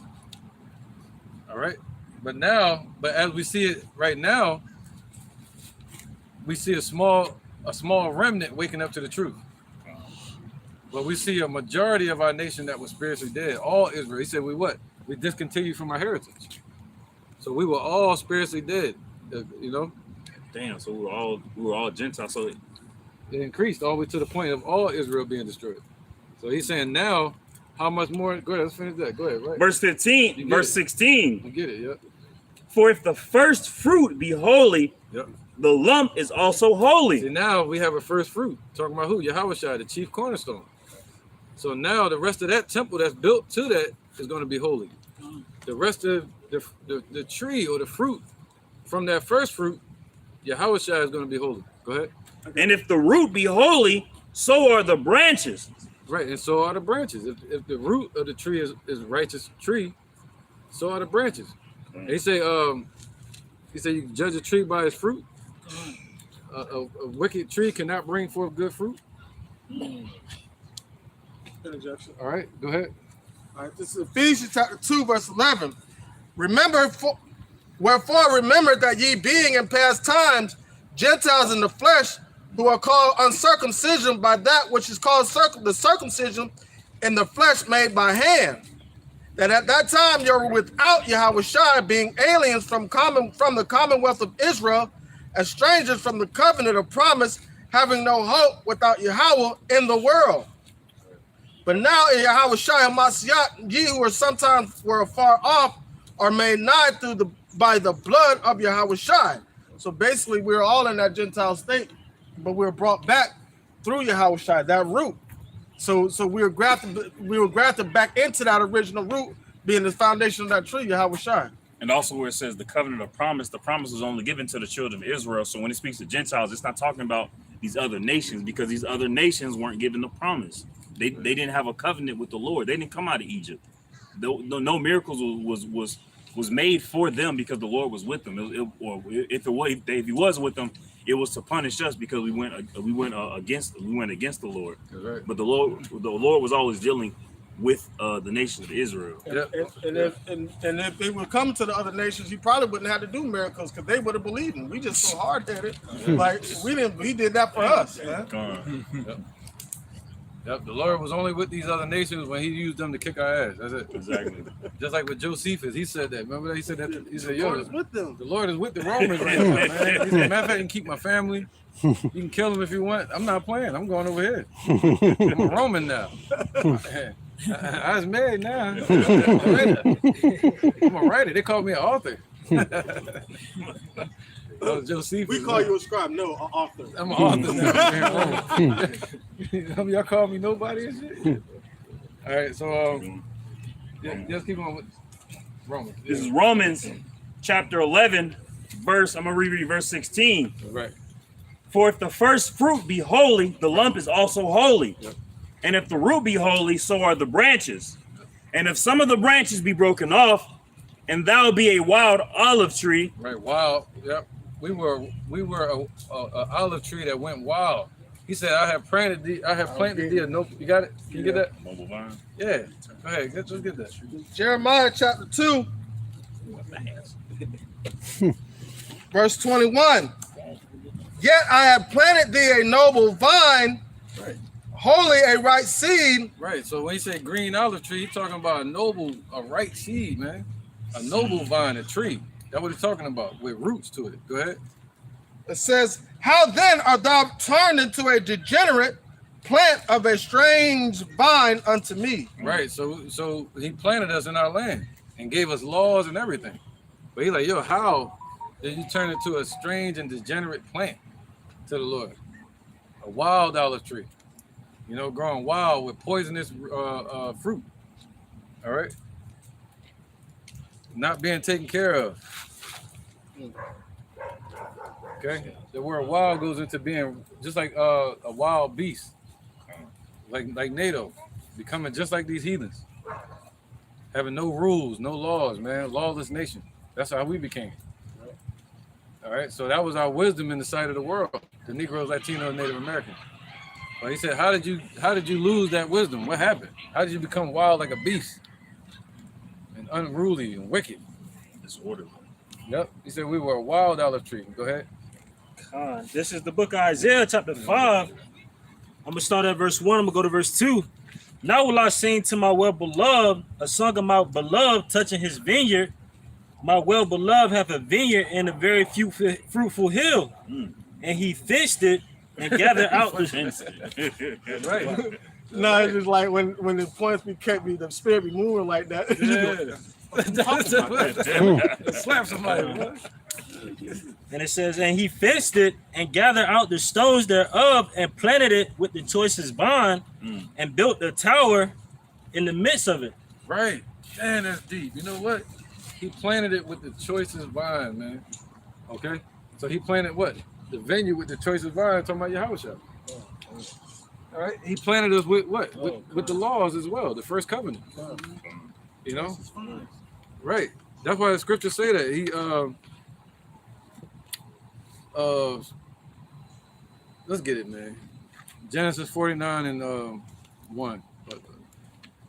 What is it? 12. Let's say the cattle. He bindeth his fowl to the binding the fowl to the vine. Somebody get that? Keep going on this a little bit. Let me get this real quick. Hopefully I don't take too long. 49. Yeah, 49. 11. Right. So Binding his fowl. yeah, somebody bring it up. This is Genesis 49 and verse 10. The scepter shall not depart from Judah, nor a lawgiver from between his feet. Right. The Lord promised that the rulership shall not depart from Judah, meaning when we come back into this truth, it's not going to be Ephraim that's going to be the new top tribe. It's not going to be Manasseh. The top tribe is going to be Judah because of Yahushua. All right, that he was going to come through Judah. All right, go ahead. That's what the Lord established. And Yahweh means Yahweh's praise. And he established for the land of Judah to be where Yahushua is going to be located. Until my bad. Until Shiloh come. Right, until Shiloh comes. And Shiloh represents Yahushua. All right, that word Shiloh goes into the word Messiah, anointed. And unto him shall the gathering of the people be. So unto him shall the what? The assembly be. Right? The gathering shall be unto Yahushua. This is prophetic, man, spoken about Yahushua in the Old Testament.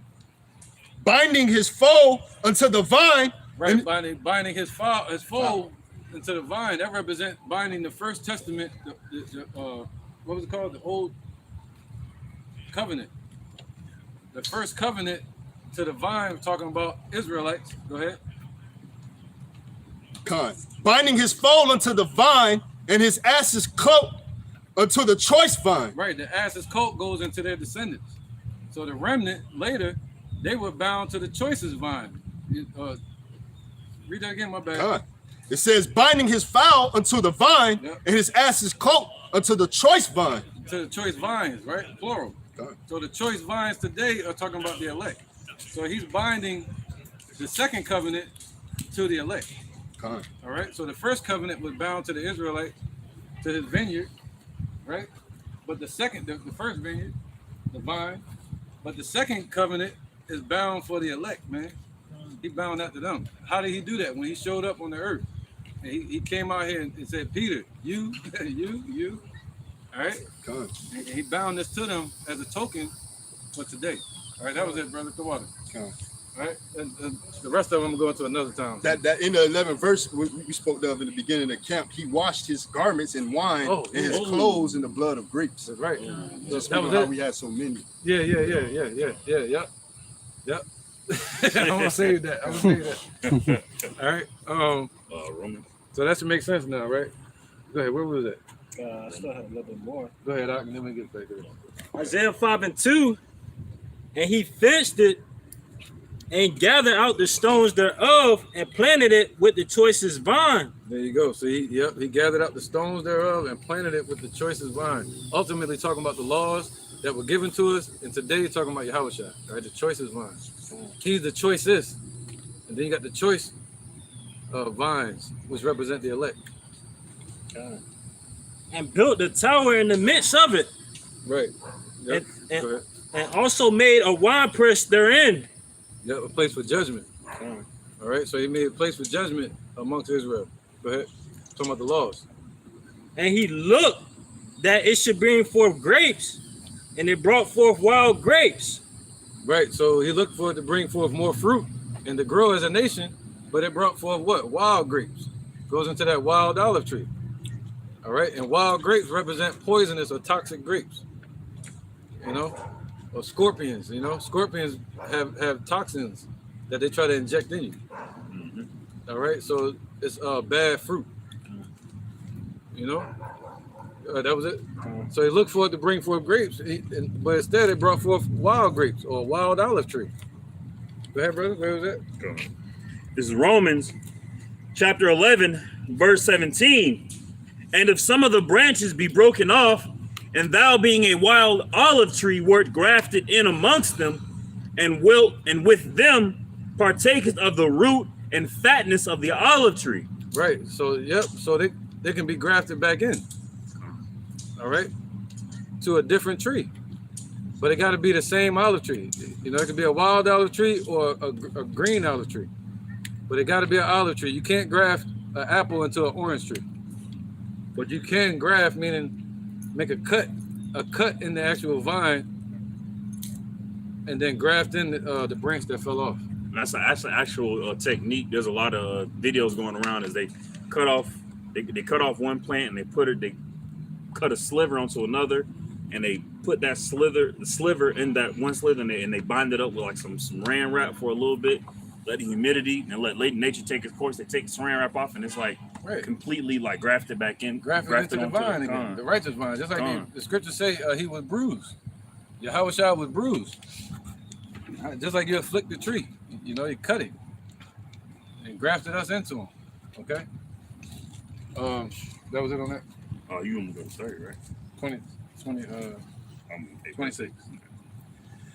Verse 18, boast not against the branches. Right, so we don't come out here and boast and say, yeah, 2/3.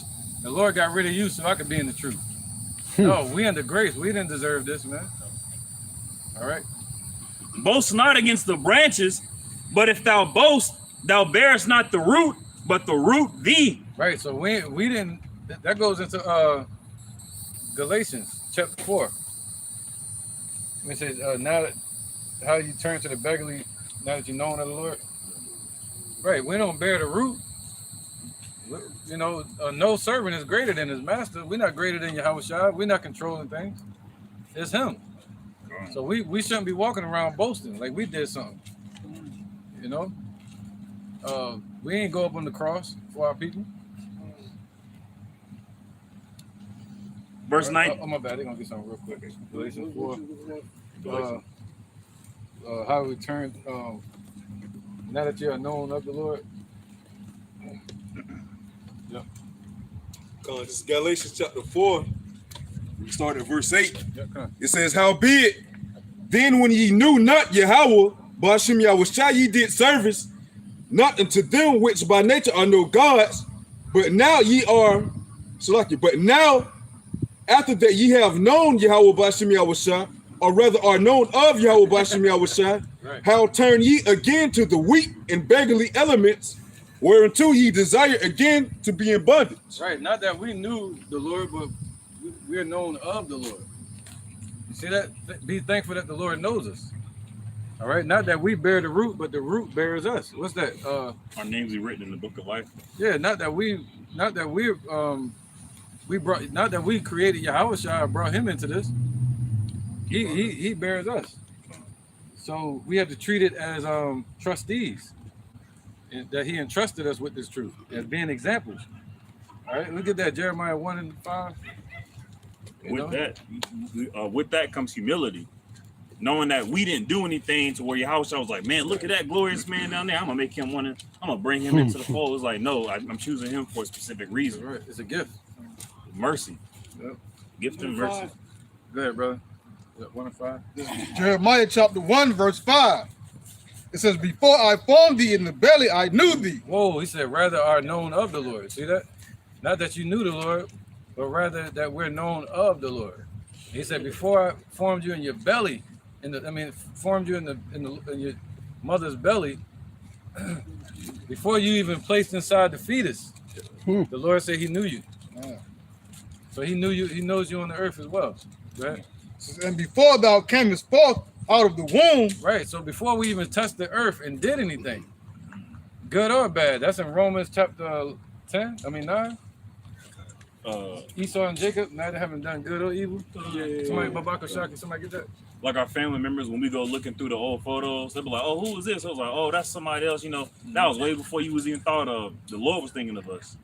Right. So it's basically saying there's no accolades that we can point to on earth that we did to deserve this, man.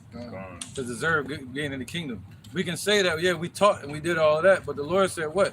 One man water, and another gives, one man planteth and another gives the water, but it's the Most High that gives the increase. So we got the water and the plant from the Lord.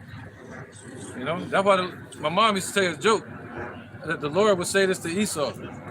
Hey, human being, I want you to go build me a house. You know, build a house, build a car. And then the man would say, I could do that. He said, but you got to get your own dirt. See, everything comes from the Lord. All right. So even this truth that we got. Go ahead, bro. Romans. It is Romans 9:11. It say, for the children being not yet born, neither having done any good or evil, that the purpose of Yahweh Bashim Yahushai, according to election, might stand, not of works, but of him that called. See, not of works, but of him that called. From the beginning. Let's get that real quick. Let's finish that real fast. He said, but not of works, but of him that calleth. That's why he gets all the praise. You know, this is not of our own doing. Not that we're saying, yeah, 2/3 y'all got kept out of the truth so we can be grafted in. No. Go ahead. Jeremiah chapter 1, verse 5. Before I formed thee in the belly, Right. Yeah, go ahead. I knew thee. And before thou camest forth out of the womb, I sanctified thee, and I ordained thee a prophet unto the nation. So the Lord sanctified us, separated us from the world, and then he ordered you, your spirit, to be a prophet unto the nations. He ordered the angels to deal with you and everything, man. All right. So yeah, man. You got something? Go ahead, definitely good. This is 1 Corinthians chapter 1, verse 27. But Yahweh have chosen the foolish things of the world to confound the wise, and have chosen the weak things of the world to confound the things that are mighty. And base things of the world and things that are which are despised have Yahweh chosen, yea, and things which are not, to bring to naught things that are, that no flesh shall glory in his presence. But of him are ye called in Yahweh Shai, who of Yahweh is made unto us wisdom and righteousness and sanctification and redemption. So it's like, so the Lord, he picks and chooses like the lowly and beggarly things of the earth to confound the things that are mighty, so that no man can glory in his flesh. Because of him are we called. We ain't called unto him like, yeah, I want to apply for this job. You got talking about saving people. No, we were called into it. So there's no way we could boast or brag for anything, because all goes back to glorifying him. Right, brother. All right, let's get back to Revelations 11 and 4, I think it was. Go ahead. Oh, this is John chapter 15, verse 16. Ye have not chosen me, but I have chosen you and ordained you that ye should go and bring forth fruit, and that your fruit should remain, that whatsoever ye shall ask of the Father in my name, he may give it to you. And even with that, if you bring forth fruit and you still can't brag and boast, because he sent you to the fruit. He got it. He directed your whole path for you to be in the right place at the right time, for you to even be able to speak to that person. And on top of that, he put it in your mind what you shall say to the person to gather the fruit that you gather. So we're not gathering anything. It's Yahweh Bashim Yahushai gathering through the Spirit. I got a precept too. Yeah, bring a precept up. Then we'll get back to this Romans 11. Then he said, ye haven't chosen me. So like the elder was saying, we ain't do nothing to deserve this. The Lord said, you come here. And that's what it was. We ain't go out here and prophesy or do nothing, say nothing, charity. We ain't do nothing to deserve. This is all the will of the Yahweh Bashim Yahushua. They chose us. Y'all write this up. This is Isaiah 34:16. Seek ye out of the book of the Lord and read. No one of these shall fail, none shall want her mate. For my mouth it had commanded, and his spirit it had gathered them, man. So the Lord commanded it from his mouth. Even if it came out of the mouth of the prophets, it was still a command from the Most High. Right. Yep. That's a ricochet effect. That's a circle. Because he said, what? My mouth have commanded it, meaning had the prophets write the book. And then he said his spirit through the book gathered them again. In every generation gathers the elect, that same spirit. All right, gathered the precepts, and also those precepts gather in the elect through the spirit of truth.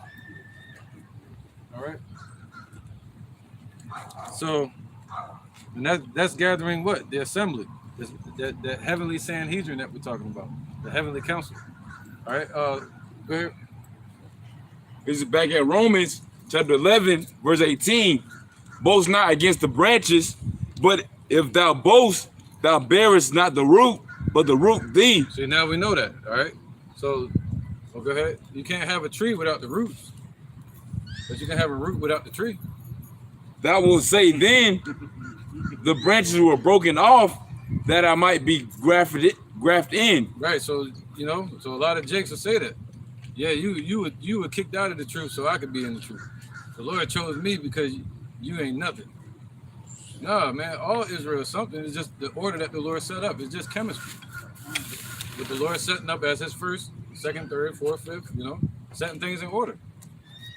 Well, because of unbelief, they were broken off. Right. So weren't we broken off for unbelief? We believed, but we were still broken off. According to what he said, we discontinued from our heritage. Go ahead. And thou standest by faith. Right. We standing by faith, not by work, not nothing we did, not accolades. Go ahead. Be not high-minded, but fear. Right. So don't be high-minded like these Christian churches.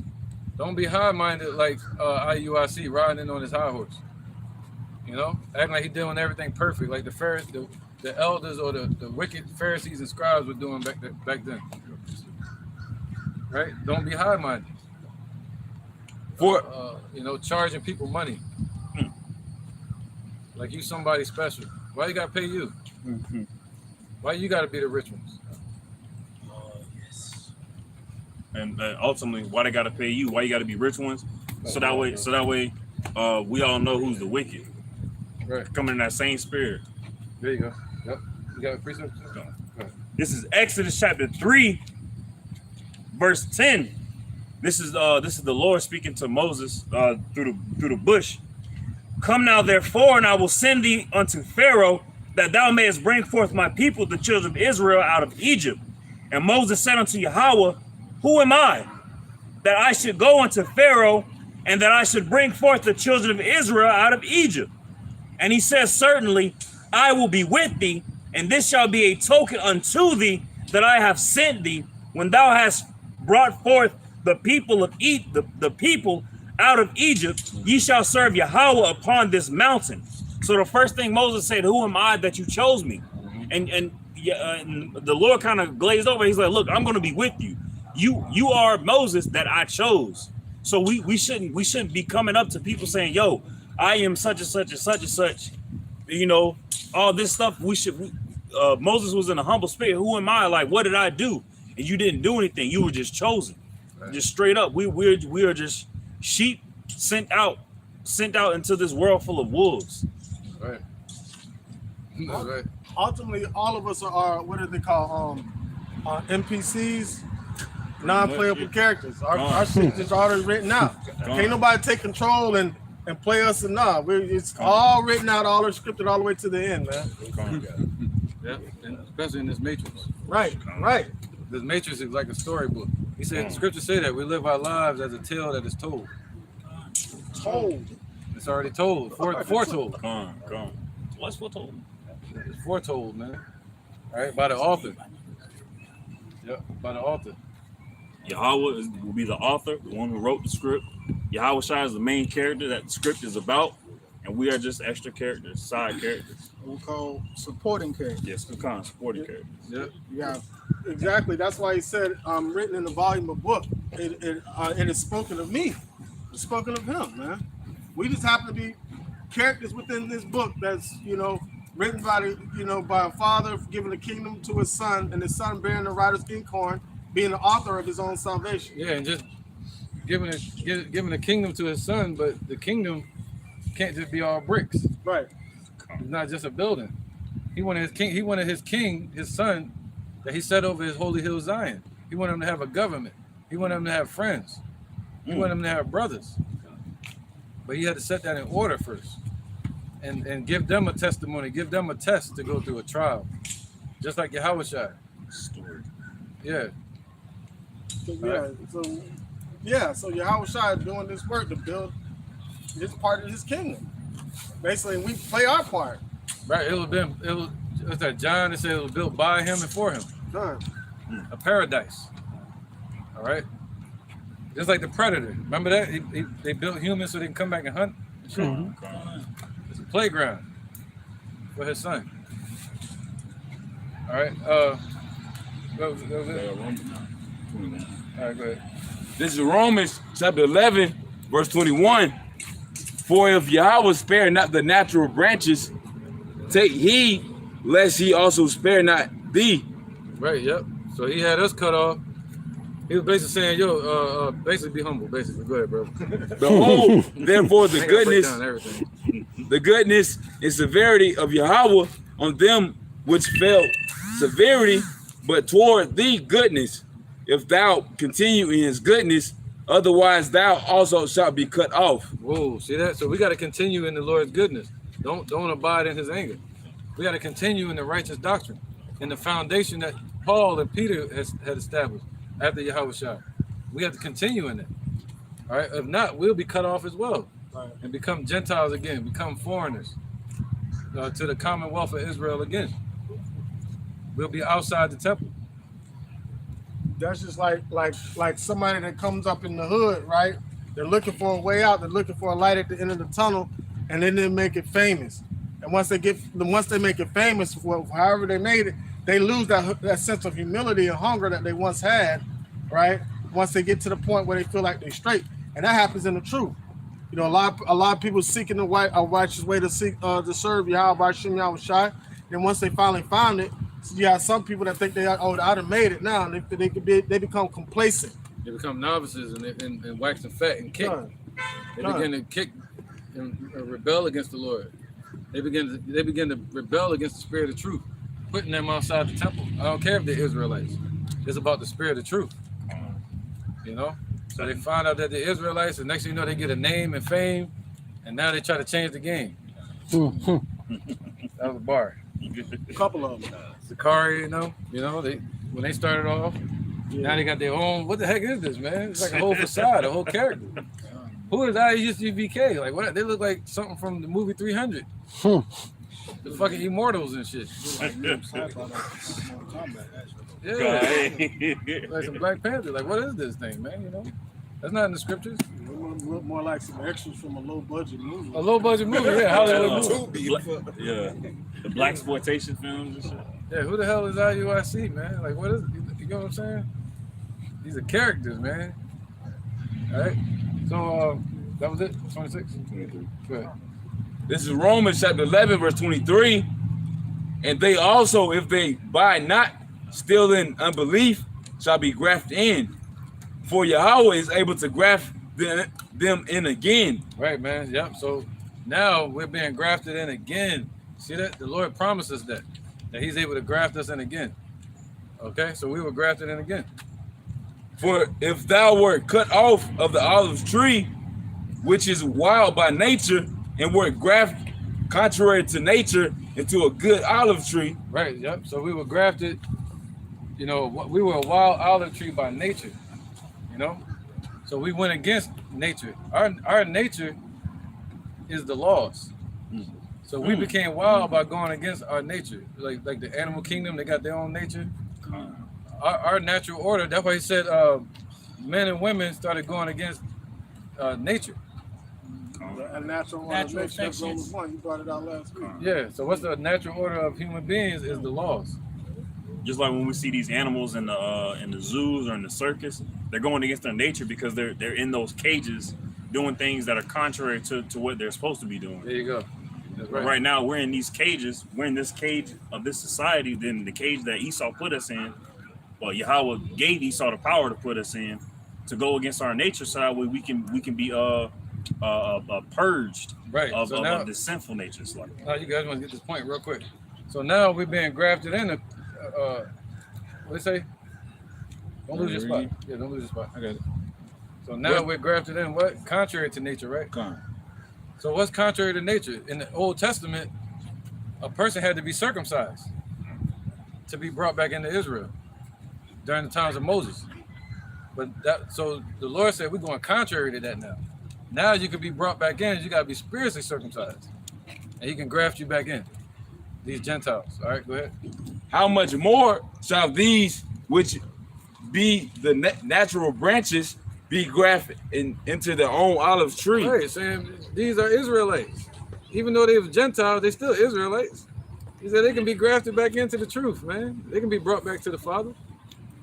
All right, to their own tree, you know, being called Israelites again. Verse 25, for I will not, brethren, that ye should be ignorant of this mystery, lest ye should be wise in your own conceits. There you go. So we're not supposed to be ignorant of this mystery. So it is a mystery to understand that, all right? That we should be humble in this truth and measuring the temple, you know, and knowing who's of the truth and who's not. You know, these false camps. Go ahead, brother.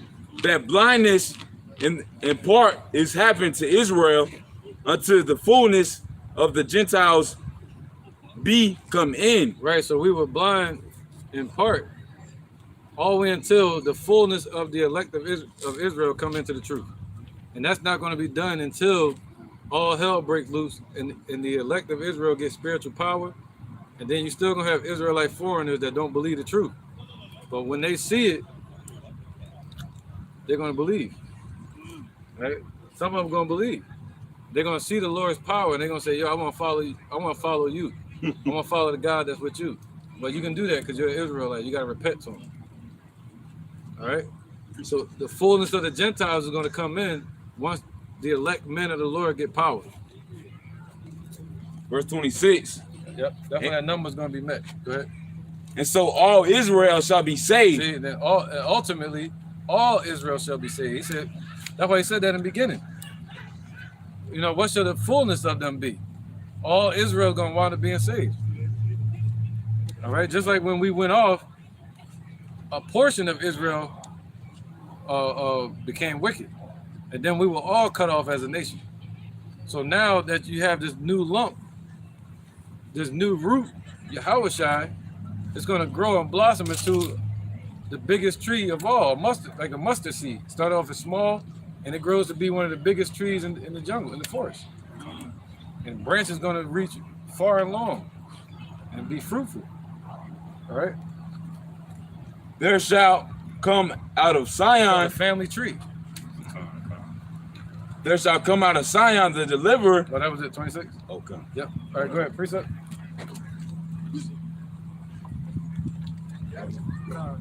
This is Sirach, chapter 16 and verse 1. Desire not a multitude of unprofitable children, neither to delight in ungodly sons. And I'm skip to verse 4. For by one that hath understanding shall the city be replenished, but the kindred of the wicked shall speedily become desolate.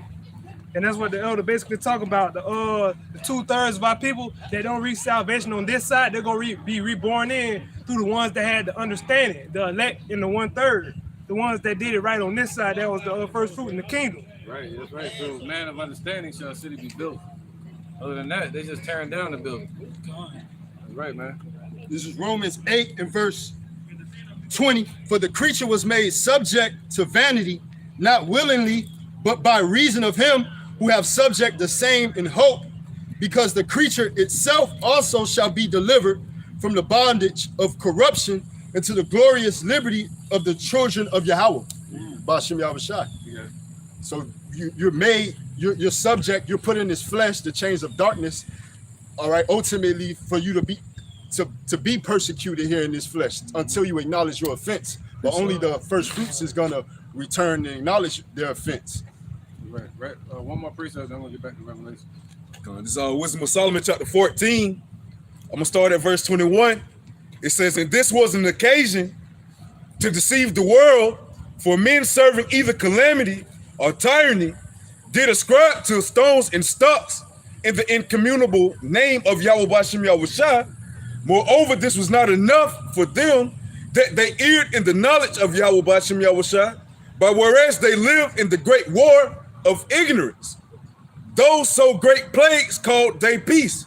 So, hey, just like the Akim was speaking on, man, you got 2/3 while people want to live in peace, what they call, well, ignorance, what they call peace, man. You know where they're complacent at. They feel comfortable. They don't want to move. They don't want to turn back and repent to the Lord, Yahweh Bashem Yahushua. And they can't never come across the name of the Lord, Yahweh Bashem Yahushua. Why? Because it's incommunicable, man. And to them, why? Because when the name is spoken through the midst of his prophets, man, they don't want to hear it. They don't want to take heed, man. They just go over their head. So unless they repent, hey, that's how they obtain salvation, man, as the brothers were speaking of, you know? Right. All right, let's get, I'm going to skip over and get to the point. We shut it down. Because they only got 13%, they said. 10%? Type C charger? You got one? I got a portable charger. Oh, hell yeah. We got a charger for it. Come on, bro. You got one? Hey, you need a switch or anything? I'm good. All right. The water. All right, yeah, where was that? Let's keep going while you're doing that. Revelation 11, where was that? And 4. Go ahead. This is back at Revelations chapter 11, verse 4. Right. It says, these are the 2 olive trees and the 2 candlesticks standing before Yahweh, before the God Yahweh of the earth. Right, the God of the earth, the power of the earth. That's right. So these are the 2 olive trees that stand in the Lord's presence. All right. So now we know who that is. The northern kingdom and the southern kingdom of Israel. And of that is going to be the elect. All right. Yeah, keep going up. Verse 5. And if any man will hurt them, fire proceedeth out of their mouth and devoureth. Right. So if any man will hurt them, fire will proceed out of their mouth. So that's right now we have somebody got that fire, this people would. So that's spiritual, but this is really talking about physical. All right. Go ahead, read that again. He said, if any man will hurt them, who's gonna try to hurt us? He said, when they come in rushing like a flood, somebody get that? Enemy rushing like a flood. It says, yep. And if any man will hurt them, fire proceedeth out of their mouth. There you go. So out of their hands, man. And also, let's get that. So you got it? That's your favorite one. I knew you were gonna get it. This is Jeremiah chapter 14, Jeremiah chapter 5, verse 14.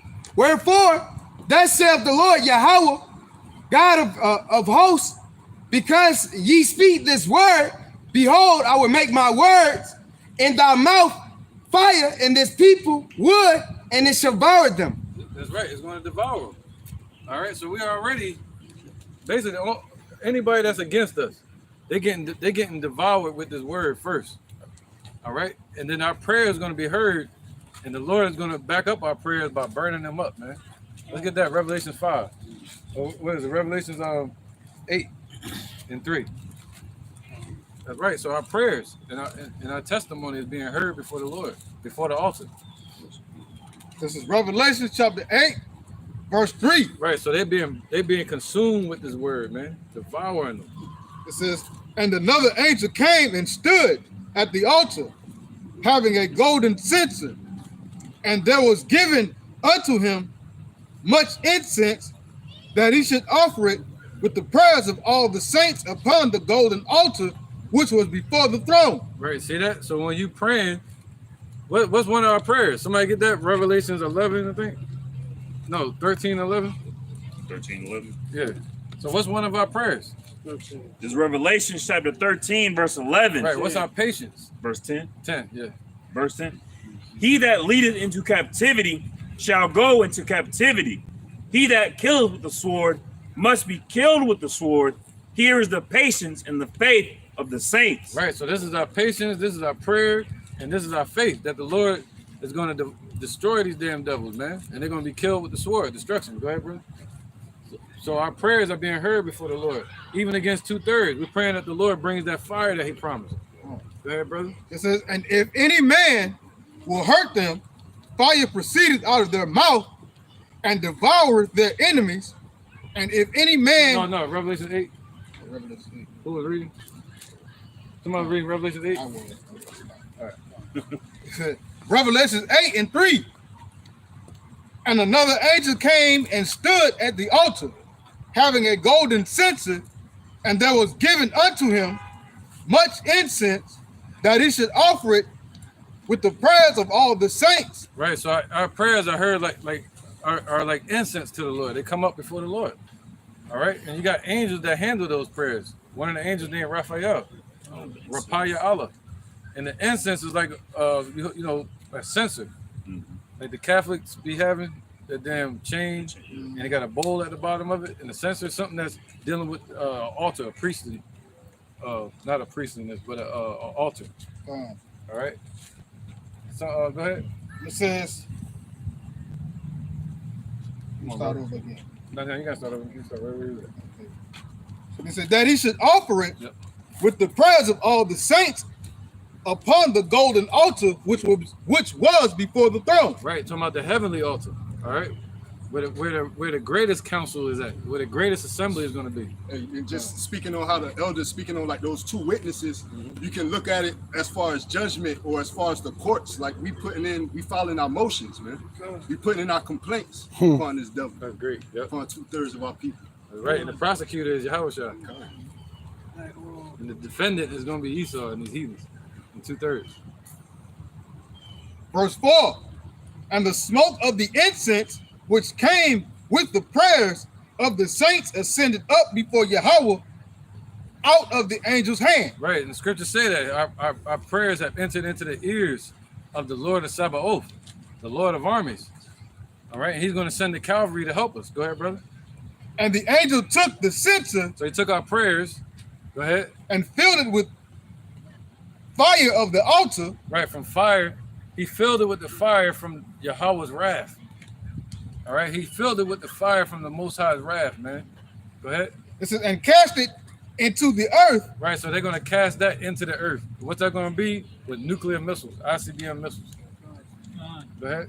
And there were voices and thunderings and lightnings and an earthquake. Right, so that thunderings and lightnings and earthquake, that represent the Most High giving out judgment. All right. So yeah, man. So that's about to happen. So go ahead, go back to Revelation 11. All right. So fire is going to not only proceed out of our mouths, but from the Father. This is Revelation 11, chapter 11, verse 5. Right. The same way Elijah did. He called fire down from the heavens, and it was the Most High that sent that fire to burn up those men. You know, the soldiers that were coming against him. He said, if any man shall hurt you in that day, man. He said what? Somebody got that in Isaiah? A flood? Enemy coming rushing at the flood? Isaiah chapter 59, verse 19. Right. It says, so shall they fear the name of the Lord Yahweh Bashem Yahushua from the west, and his glory from the rising of the sun. When the enemy shall come in like a flood, the spirit of the Lord Yahweh Bashem Yahushua shall lift up a standard against him. See that? So he's gonna lift up a standard when they go to hurt us. What's that? Feed their belly. You know what that's that? Job. Right. Somebody grab 2 Ezra 16 and 72. Right, man. So when the enemy Esau finally goes with their plan, their new world order, and try to do Revelation 13 and 16, and also depopulate the earth, you know, for their new world order, then the Lord gonna step in. He said, in that day, fire gonna proceed out of our mouth like bright burn. All right. Like, ooh, that flame. Go ahead, brother. This is Job 20 and 15. He have swallowed down riches, and he shall vomit them up again. Yahweh Bashem Yahushua shall cast them out of his belly. Verse 23. Come on. All right. Verse 23 of Job 20. It says, when he is about to fill his belly, Yahweh Bashem Yahushua shall cast the fury of his wrath upon him. There you go. So as soon as Esau is about to fill his belly and goes in to hurt the children of Israel, The scriptures say that if Yahweh be for you, who can be against you? He said, in that day it's going to be known who his chosen are. Second Ezra, real quick. This is second Ezra 16 and 72. Yeah, all the way 73. Gone. For they shall waste and take away their goods and cast them out of their houses. They shall take, Salaki, they shall be known who are. Oh, no, read that again. Go to 71, what about the Gone. Verse 71. They shall be like madmen, sparing none, but still spoiling. Right, there you go, martial law. See, they're gonna be like madmen. You gonna like, you ain't gonna be able to reason with them. You're gonna be like, yo, I thought y'all was human beings. They're gonna be like madmen, right? They're gonna go mad for that money. Especially if they foreigners or so-called immigrants just coming over here from these floods of Ukraine, Russia. Yep, they're gonna be like maniacs, man. Just slaughtering, killing people. Gurga troops, UN troops. All right, all in the ghettos, all in the neighborhood. They're gonna be slaughtering shit, man. They even turning all the libraries into detention centers now. Yep. All right, keep going, brother. So they're gonna be like madmen, sparing nobody. They ain't gonna say, "Oh, you a man of the Lord." No. You be on the Bible? Oh no, I can't come in there. I got you. I'm gonna go to the next door. They shall be like madmen, sparing none, but still spoiling and destroying those that fear the Lord. Yahweh B'Shem Yahushua. Right, so even us, we're gonna be in the midst of that. But Psalms 91, the Lord said He's gonna protect us. So He said, "No weapon formed against thee shall prosper," meaning they're gonna form that weapon against you, but that don't mean it's gonna prosper. In the fire, right, we're gonna be in the fire, but we're gonna feel that cool mist. The Lord is gonna protect us from that destruction. He said, "Destruction and famine you shall laugh." You know. So just like when Yahushua, when they came to grab Yahushua, he knocked them down. He knocked down all the troops. What's up, man? All right. So he knocked down all the troops that came to get him, the Romans. They said, "Who is the Lord?" He said, "I am." When he said that, it was like Bruce Leroy said this shit. You know what I'm saying? I am. He lit up, knocked them down. You know, but he knocked their ass back. He said the only reason that they're here is because the Lord, the Lord sent you. And he said after he knocked down the Roman troops, he said the only reason you're here is because the Father sent you. Right. If it wasn't for the Father, you wouldn't be here. So we got to know that when martial law comes around, the threat got to be there. The Lord shows His strength and weakness. He said, "Behold, thou worm Jacob, I shall help thee." In our weak state, in our weakest state, man, when the wicked are surrounding us on every side, when they come in with troops, when they got all these damn LGBT people all around everywhere, it's gonna be. This place is so infested and corrupted that it gotta be destroyed, man. Everybody gonna have digital food, digital bodies, GMO bodies and shit. So everything's all messed up here, man. It gotta be destroyed. All right, it's not like that in Russia. Right. So this place is an infestation, you know, polluted. Go ahead, brother. So he said, "What? Then shall it be?" Go ahead. Verse 72. For they shall waste and take away their goods and cast them out of their homes. Right. Then shall they be known. They're gonna take your PS4, your PS5, Nintendo Switch. They're gonna take all that. They're gonna snatch it right out the damn hands. Then shall they be known who are my chosen. Whoa, so then it's going to be known who are His chosen. Now that should make more sense when you read this precept in Revelations 11. He said, "What? These have power." He said, "Should be as David." Yeah, verse 6. Be as God. Somebody, verse 6. The elect shall be as David, be as God. Go ahead, bro. This is Revelation 11, verse 6. Right. Somebody knows that. In that day, the elect shall be as David. It says, "You have power to shut heaven and earth, that it rain not." It should be as God or something like that. The least of you shall be as David. The middle one shall be As God before them or something like that. If we can't find it, it's cool though. So, That's the one he like. I say you about to bring it out last night, man. Oh, what? What's up? Oh, I got it. You got it? He knows where it's at. One back. 1 second. No, yeah, go ahead and read. Go ahead and read. verse 6. You have power to shut heaven and earth. Yeah. All right. This is Revelation chapter 11, verse 6. It says, "These have power to shut heaven, that it rain not in the days of their prophecy." Right, just like when just like when Elijah was told to bring that famine. I think it was a 7-year famine. Remember that? They shut the heavens that it didn't rain. That's how much the Yahweh was with Elijah and Elisha. And he was with Moses. He made Moses a god before men, a power before men. These had power to shut the heavens and cause fire to come down out of the heavens and out of our damn hand. Go ahead. And it says, and have the power over the waters to turn them to blood. Right, just like Moses turned the water into blood. We're gonna be able to intoxicate the oceans, and that's gonna happen too with the missiles. Go ahead. It says, and to smite the earth with all plagues as often as they will. Right, can't Esau do that according to Revelation 6? So you think the Lord ain't gonna give us that power? We ain't gonna need no fancy contraptions. We ain't gonna need all that. We're gonna be able to do that any day. There's gonna be a cloud over us in the kingdom. We're gonna be able to move it. Say, I want it to be sunny. Let me move this cloud. You should be able to move. The clouds are there just to water the plants and to bring shade. So we're gonna be able to cause famines on the earth to these nations that don't want to. If they don't want to listen, the Lord said he's gonna cause destruction of them. If they don't want to listen to us in the kingdom, all hell gonna break loose on them. Famines, all of that. And he's gonna have his men doing it. You know, bringing famine, destruction to these nations. Huh? You got it? Sorry, bro. The Zechariah chapter 12, verse 8. In that day shall the Lord defend the inhabitants of Jerusalem, and he that is feeble among them at that day shall be as David. Right, so the feeblest among us, and the feeblest among our nation is talking about the elect, man.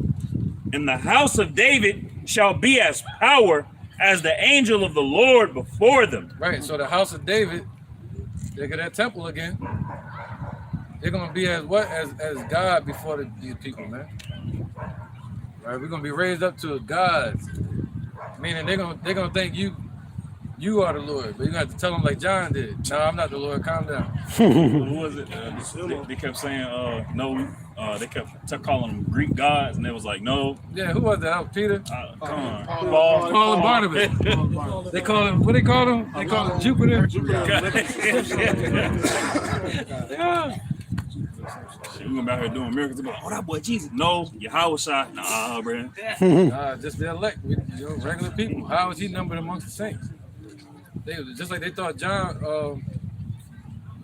They thought John was the Messiah, but he was actually Elijah. So Elijah's back here today. He's gonna call down fire again from the heavens, man. All right, let's keep going, brother. We might cut it short, but I think we're good. Verse 7. Oh, Revelation 11. Yep. Revelation 11, Slakia, verse 7. When they shall have finished their testimony. Right. Oh, no, you got to read it again. That's the verse right above it. Oh, okay. It'll make more sense. Revelations 11, verse 6.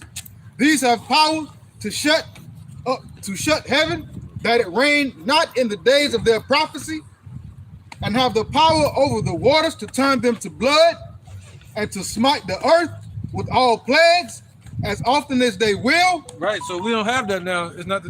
We in the time of our prophecy though. So in the day of our prophecy, when we get lifted up and exalted according to Psalm 91, that's when we're going to be able to do this. All right, go ahead. So we in the time of our prophecy now, though. It's beginning. So when the Lord is opened his ears to us. It says, and when they shall have finished their testimony. See, now, go ahead. So they finished their testimony 2,000 years ago. Go ahead. The beast that ascended forth out of the bottomless pit shall make war against them and shall overcome them and kill them. See that? So that happened. These same ones that's going to be bringing down fire in the day of their prophecy, sitting upon thrones like John saw. These same ones, they finished their testimony during the time of Yahushua. All right? Testifying for the Lord so they can be back here today to receive the reward. But when they finished their testimony, the beast was loose. That beast is talking about who? The Roman Empire. Okay? Go ahead. In 70 AD. Verse 8.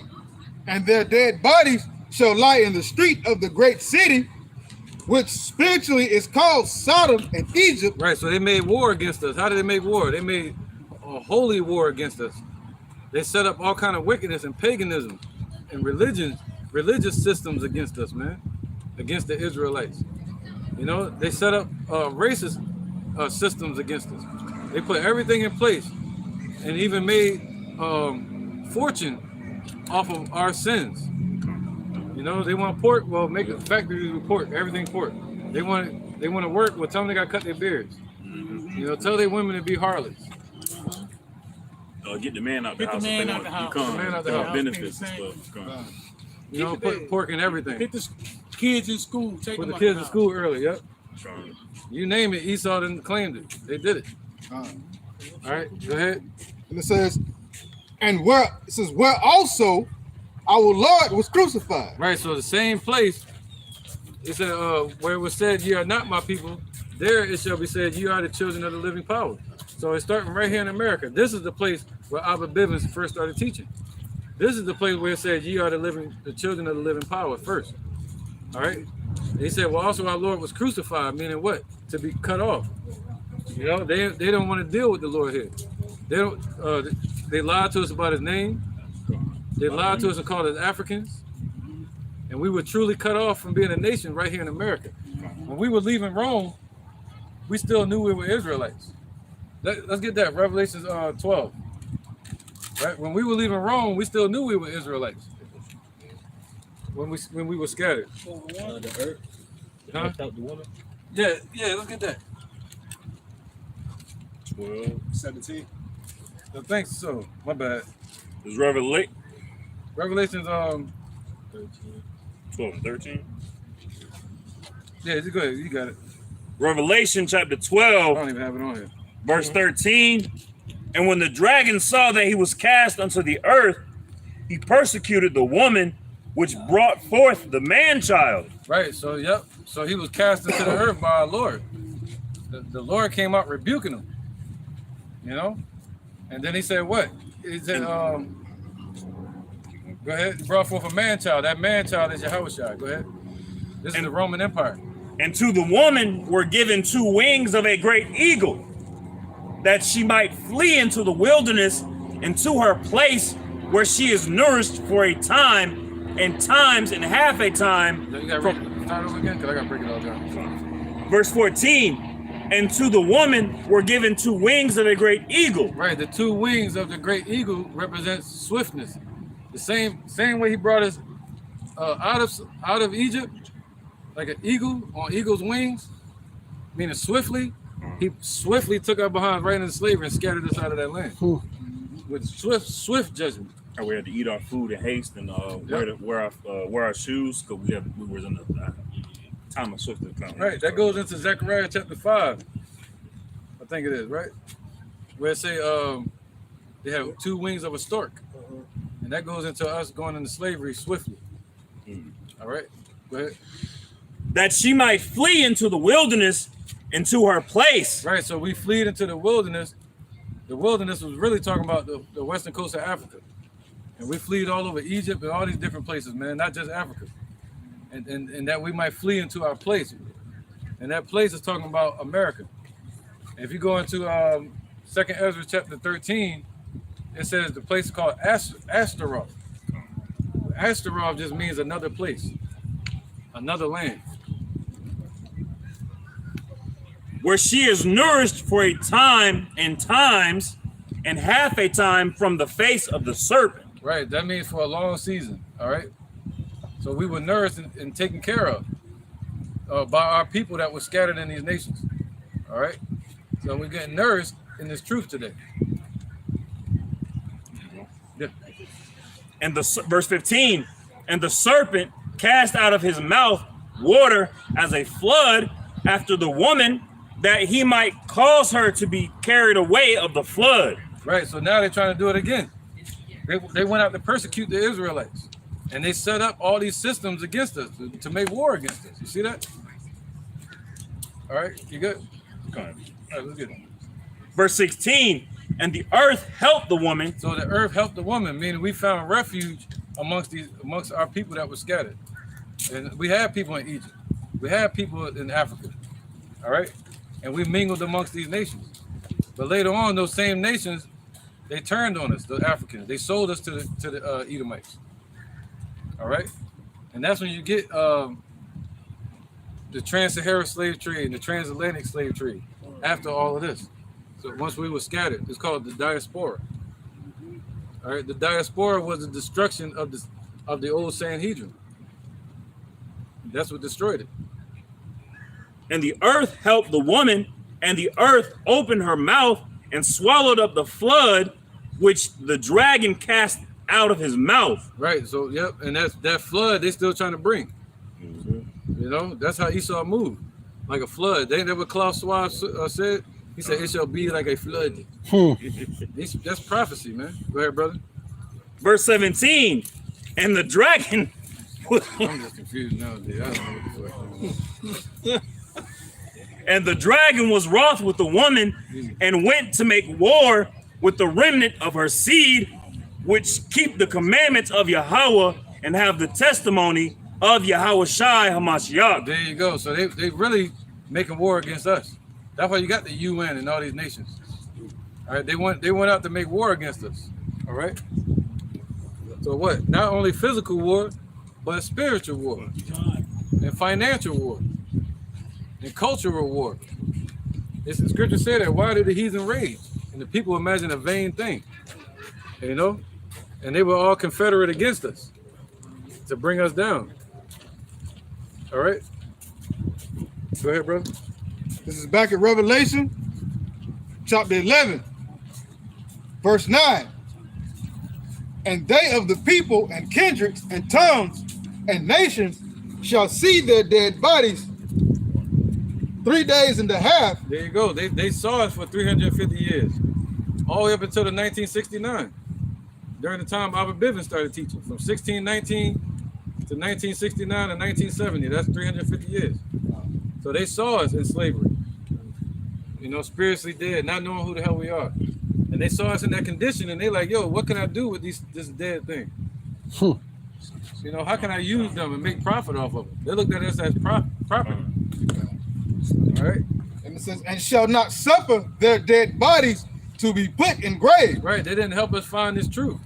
They hid the truth from us. They even created something called their form of education.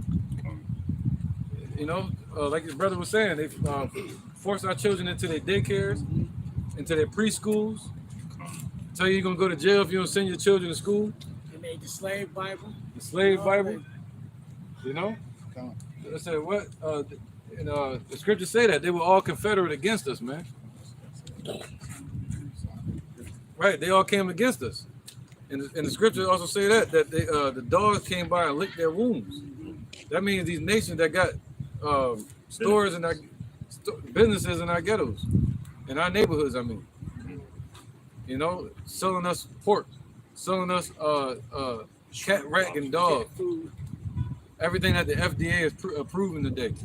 All these foods that been killing our people, the Habibis and shit, the 7-Eleven, the Quickie Marts, selling all this sugar and fatty foods and what do you call that stuff?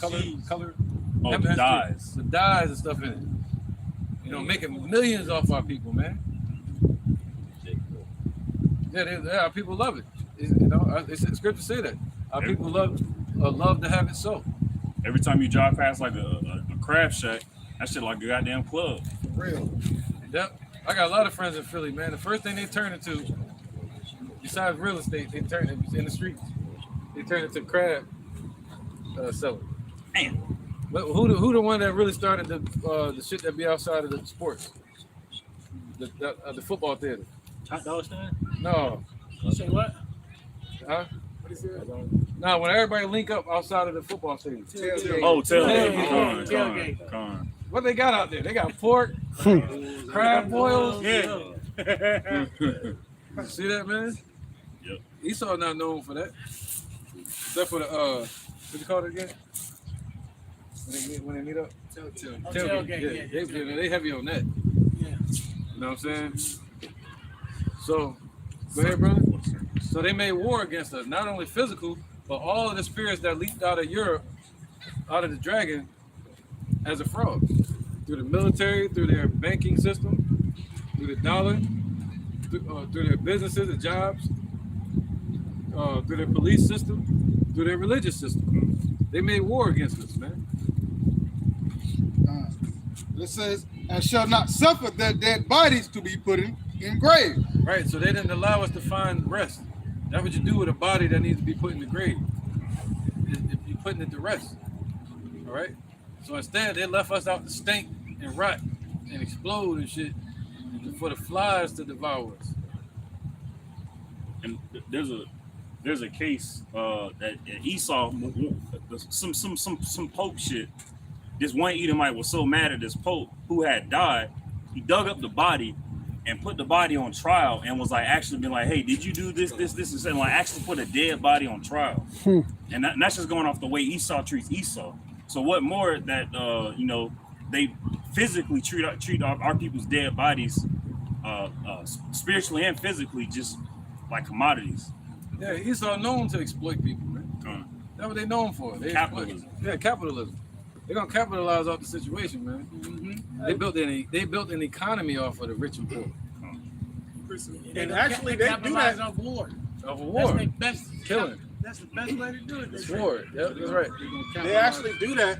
Put dead people on trial with the whole straw man setup. Yeah. So it's gone. Because that's what the dead thing, the thing that doesn't live, is what really they're putting the trial, and you come in as a representation of that dead thing. They still making money off of Biggie Smalls. They put his likeness and his image inside of a virtual thing, and he doing concerts and stuff like that. Same with Tupac. His likeness, virtual stuff. He's still doing concerts. Michael Jackson. They all doing these virtual concerts. They can't rest. Our people can't rest. Go ahead. No, go ahead. That's why they're trying to go into the meta, man. When things that is dead, they can still keep alive. They can still push forth that deceit. Right. Even with that, they lying to everybody. That's magic. On the left-hand side, they lying to people. They can't. I'm gonna do a lesson on tonight, y'all Ratazah. But they can't let the spirit live forever in a robot. What they're doing is it's like a memorial. They're making a digital memorial. Come on. You know, and they're gonna have a screen or a robot that can imitate the person's emotions now, not just logic, but it can imitate their emotions, which makes it seem more human. But it still will never have a spirit. It will never ever be that person. They can record the things just like a black box in a plane when it crashes. It records everything, right? That's what the cerebellum is in the back of your skull, in your mind. It's connected to your cerebral cortex. So when you're born as a baby, the first thing you use with your senses, your eyes, your nose, your taste, your hearing, your touch, it begins to record. So they're talking about taking that, the recordings, and then putting it into a robot, uploading it as they're doing today. They're creating something called a brain file, a life file from everybody that's on the internet. You know, that's why they're snatching all the information. The new money is on children. They're taking children and also the mind's information. That's the biggest thing on sale right now. Because they're trying to create brain files that's going to be on sale. Yeah, it's supposedly a lawsuit with Facebook with information being sold because that's the information that they're giving to possibly China, Moab, to build that new system. Yep. See that?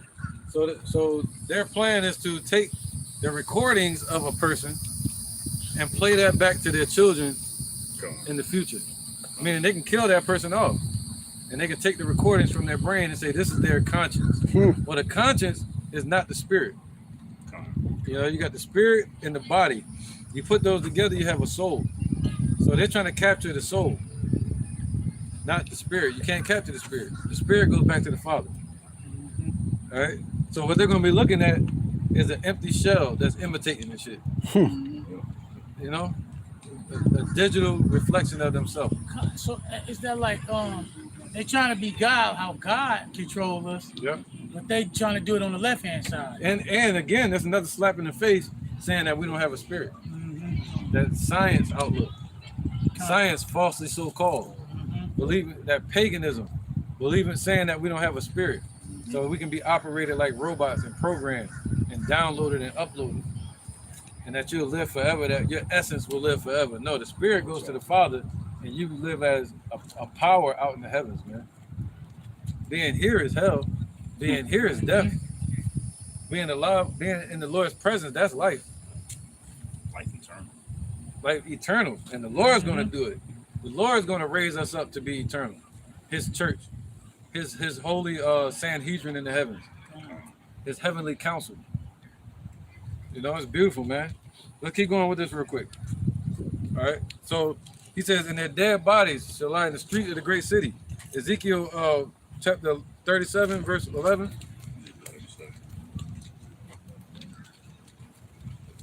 Yep. So the dead bodies. So the Lord promised us that he was going to wake us up and cause us to what? Come out of our graves.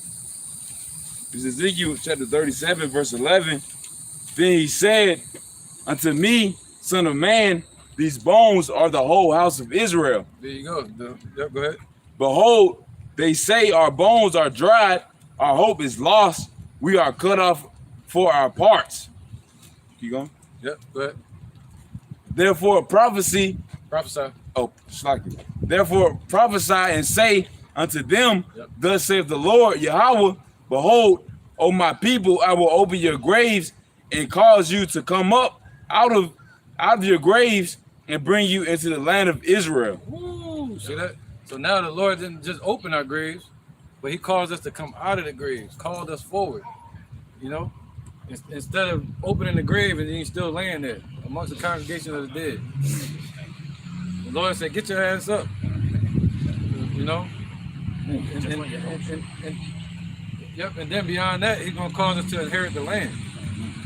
All right? Yes, sir. I said, just like Yahushua, how Yahushua came out of his grave, came out of his tomb.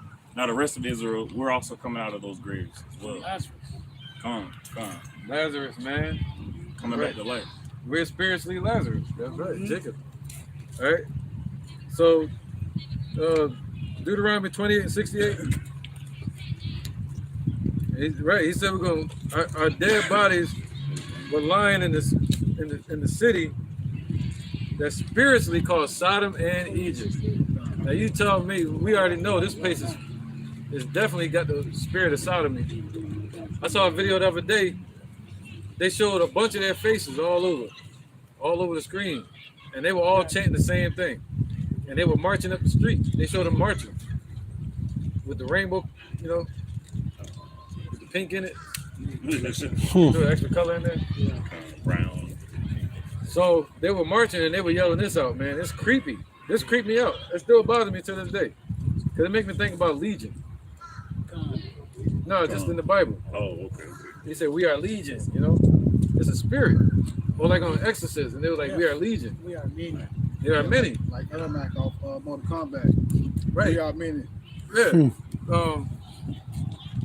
Man, that's what they were chanting. They were saying, we're coming for your children. We are here. We are here, and we're coming for your children. They kept yelling it out. We're coming for your children. I mean, people don't get what they're saying. Think about what they're saying. Like, we need this darkness to continue. We're coming for your children now. You know, they're coming for the children. They coming. They doing it. They Look at Biden. They reading kindergarten stories. Yeah, they coming for the children. Transformers reading little stories to kids in the kindergarten class. Got books. Got books written and everything. Yes, more than meets the eye. More than meets the eye. Hey, no, the same times. They in disguise, boy. We saw one just walk past, man. Yeah, I actually seen a woman just recently holding up her baby. It was like gay baby. Gay Oh, baby.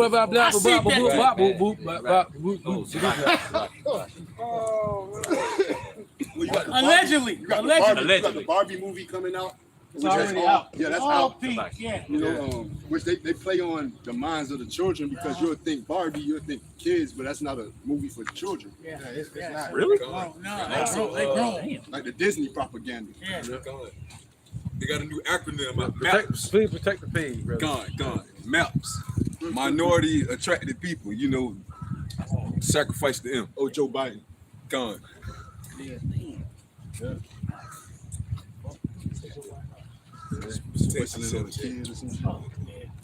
Yeah, man. So they said we come. He said, "Hide your kids." That dude was right. What was his name? Oh, a long time ago when they Yeah, had, he said, "Hide when he your came, kids." yeah, he coming through the windows and all that. He had the little nappy hair afro. Yeah, I know. That was funny, man. But he was right. He was right. But if you think about it, it's creating the thought of creating the mindset of the future. If they instill it in the children of you know what I'm saying, of the next generation upcoming, that's what they have to do. Shit. Because it's already set in our minds that we're against it.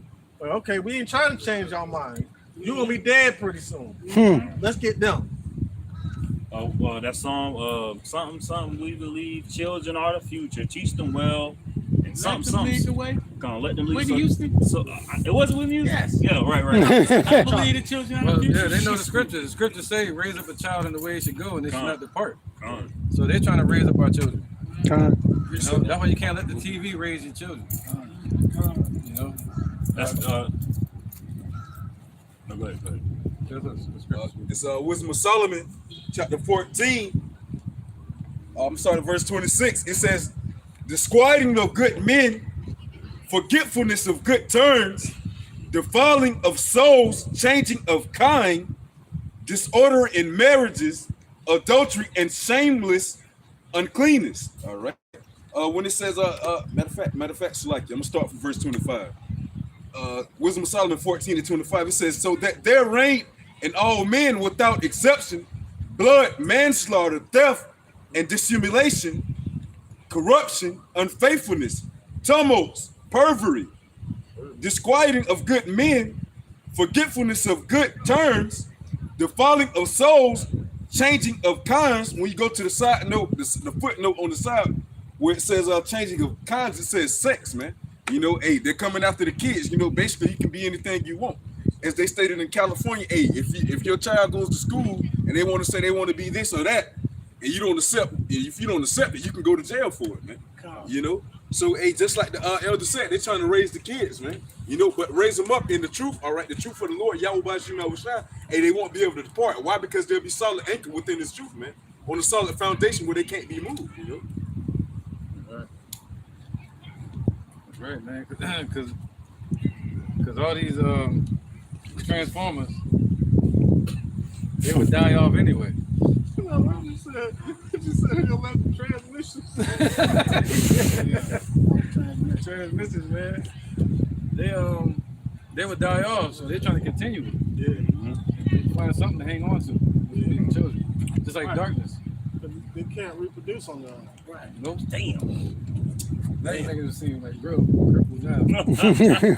That's right. Like some sci-fi shit. Yeah. They got a war going on against the women. The woman that has a period. They mad about that. Go ahead. This is Isaiah chapter 3. I'm gonna start at verse 9. They show of their countenance and do witness against them that they declare their sin as Sodom. They hide it not. Woe unto their souls, for they have reward evil unto themselves. Right. You too. Bro, that's a shame, bro. Like, wait, what scripture is that? Well, that's a shame, bro. They playing real dirty, bro. They playing the game real dirty. Pull the plug. Yo, so that's right. They declare their sin as Sodom, man, and they promoting it, especially the Biden administration. All right, so that's the time we in, man. They giving rights to them. So let's get off that topic. That's why they want.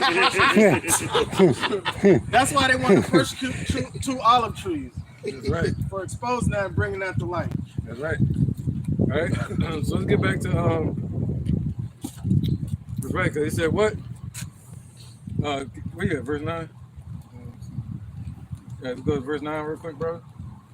Revelation 11 and 9. Let's get it. This is Revelation chapter 11, verse 9. And they of the people and kindreds and tongues and nations shall see their dead bodies. Right, we became a spectacle to the world. Go ahead. 3 days and a half. So they saw us all them years of us being spiritually dead. They saw us in our condition, man, in hell on this earth. Go ahead. And shall not suffer their dead bodies to be put in graves. Right, the word suffer goes into allow, so they didn't allow us to find rest. All right, let's get that. Isaiah 28:12, man. They didn't allow us to see the truth. All right, because Esau know the truth, man. We the ones that don't know. We the ones that became lost. Esau know who the children of Israel are. We the ones that didn't know we were Israelites. This is Isaiah chapter 28, verse 12. You got to know the truth to be able to create a lie. It says, to whom he said, this is the rest wherewith ye may cause the weary to rest. Right, so this is the rest, this truth. So scriptures say that, Revelations 1 and 3, blessed is he that readeth. So what's one of the rules they had in slavery? They wouldn't allow us to read. They wouldn't let us have books. And when they finally gave us books, they taught us lies. They taught us about Columbus. They taught us about what they wanted to tell us about. Once they saw that we was reading. And this is the refreshing, yet they would not hear. See that? So they know if we can't hear this, we wouldn't be refreshed and renewed as a nation on this earth. So they didn't allow us to find that rest. All right? Go ahead, you got one more? Oh, that was it. Yeah. Micah 2 and 10. Go ahead. This is Judges chapter 8, verse 33, talking about the children. It says, and it came to pass as soon as Gideon was dead, that the children of Israel turned again and went a whoring after Baalim and made Baal Berith their god.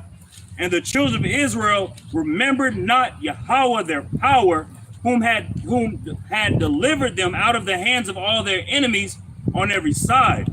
So they're trying to come after our children. That means we have to care for our children more so to make sure that they remember the power in the name of Yahweh B'Shem Yahushua. Right. And not only our children, but ourselves and the rest of the Akim and Aquatim as well of our nation. Right, man. Yep. So they can imagine all they want, but the Lord gonna shut it down. Yeah. Go ahead. This is Micah chapter 2 and verse 10. Arise ye and depart, for this is not your rest. Whoa, so this ain't our rest. See that? They didn't want us to find our rest. The Lord said, this is the rest. This is the refreshing, through Yahweh B'Shem Yahushua. And this is the opportunity that 2/3 of our people are missing, being asleep. The alarm going off. Sound the alarm in Israel. The alarm going off. The people crying out in the streets. Wisdom crying out in the streets. There's a sound of battle in the land. But 2/3 of our people, they still asleep like buddy out here in the middle of the field. That's how they chilling. They sitting just like that. Things, crows, everything. Comfortable. Crouched down like an old ass lion that can't chase his meal. That was it. Back in Micah 2 and 10. Arise ye and depart, for this is not your rest. Because it is polluted, it shall destroy you, even with a sore destruction. See that? So this place is set up to destroy our people, man. The ones that have access to the Lord's rest, the children of Israel. So this place is set up to pollute us and to destroy us with a sore destruction. That's why it was established. All right, go ahead. Yeah, good. And one of the first ways we destroyed is through what? Hosea 4 and 6. We destroyed through lack of knowledge. The knowledge of what? The know-how. Knowledge means to know or understand. We lost the knowledge of our power. Everything he did for us. We forgot who he was. The second Ezra chapter 2, verse 27. Be not worried, for when the day of trouble in heaven is cometh, others shall weep and be sorrowful, but thou shalt be merry and have abundance. Right. The ones outside of the temple, they're gonna weep and be sorrowful out there. But we shall be merry and have abundance. And today that temple is also the tower of the Lord. His name is a strong tower. The righteous runneth into it and are safe. The heathen shall envy thee, but they shall be able to do nothing against thee, saith the Lord. Right, because that's going to be the day of our prophecy. And our day of our prophecy, not Esau's prophecy, but the day of Israel's prophecy. They're not going to be able to do anything against us, man. It says, my hand shall cover thee, so that thy children shall not see hell. Right, so so the hands represent the Lord's protection, the Lord's power. So his power also represents his angels and his spiritual power. It's going to cover us. so that even your children shall not see hell. All right, hell meaning sorrow, and that's what Esau bringing in Revelation chapter 6. They're bringing nothing but hell to this earth, man. They enlarge their desires as hell. Now, what's their desire? They're bringing a new world order. So that's bringing more hell on this earth, man, for the children of Israel. All right, let's get back to Revelations. This is Revelation chapter 11, verse 10. It says, and they that dwell upon the earth shall rejoice over them and make merry, and shall send gifts to one another, because these two prophets tormented them that dwelt on the earth. Right, that's how you know what it said. The two witnesses is talking about the two prophets. Who's the prophets? The children of Israel, the elect. All right, today. Psalm 17 and 4. Right? What's that? No. Somebody know what that's at? I got it. One stick. Two sticks. Yeah. Yeah. Bring out that song. Come on, brother. This is Psalm 17 and 4. Concerning the works of men, by the word of the lips, I have kept me from the paths of the destroyer. Hold up my goings in thy paths, that my footsteps slip not. I have called upon thee, for thou wilt hear me. O power, incline thine ear unto me, and hear my speech. Right up 17 and 4. Yeah, 17 and 4, but I kept going. I'm at 7 now. You want to keep going? Okay, you already did 4? Yes, sir. You want to read it again? Yeah, what about the son? This Psalm 17, verse 4. Concerning the works of men, by the word of thy lips, I have kept me from the paths of the destroyer. Right, there you go. Psalms 83 and 5. That's what I really want. Okay, my bad. I got you. Yeah, let's get that. Psalm 83. This is Ezekiel chapter 37, verse 19. I got it. Right, man, because keeping us from the path of the destroyer. And that destroyer is Esau. You know, their paths are nothing but destruction for our people. You know, go ahead. Say unto them, thus saith the Lord Yahweh, behold, I will take the stick of Joseph, which is in the hand of Ephraim, and the tribes of Israel, his fellows. Right, so because Joseph basically represents Ephraim today. All right, when you hear the name Joseph, you might replace that with Ephraim. Okay, go ahead. And the tribes of... Because Ephraim became the top tribe. No, I'll cut you off. Go ahead. And the tribes of Israel, his fellows, and will put them with him, even with the stick of Judah. See that? So in the rest of the northern kingdom is going to be up under Ephraim again. And he's going to put them together with the stick of Judah, Benjamin, Levi. All right, so he's bringing us back together. What's that? The two witnesses. All right, the two prophets. Go ahead. And make them one stick, and they shall be one in mine hand. Right, that word stick means a plank. And a plank is nothing but a small board. So they're one in our hands, just like this. This prophecy is living out right now as we speak. And we're putting them as all as one back together on this plank. So Yahushua is also spiritual because we became one in Yahushua's hand. All right. Verse 20. Oh, sorry. No, you good. I think that was it. Did you want me? Right, and the sticks whereon thou writest shall be in thine hand before their eyes. Right. Ephesians 2 and 1. Would it also go into like Got that Psalm 33 and 5. Right. Yeah, ruling. Ephesians 2 and 1. Yep, 2 and 1. Then we look at that one. This is the book of Ephesians 2 and 1. And you have he quickened. Right, so the elect have he quickened, meaning brought back to life from the graves.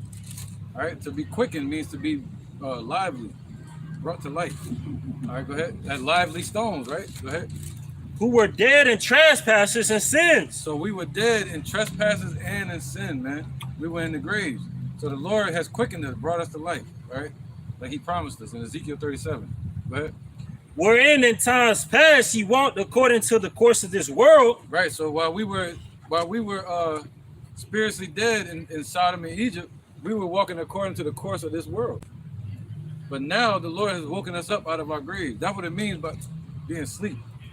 being in the grave, being spiritually dead, means walking according to the course of this world, walking around being spiritually dead. All right? According to the prince of the power of the air, the destroyer, Esau. Once again, go ahead.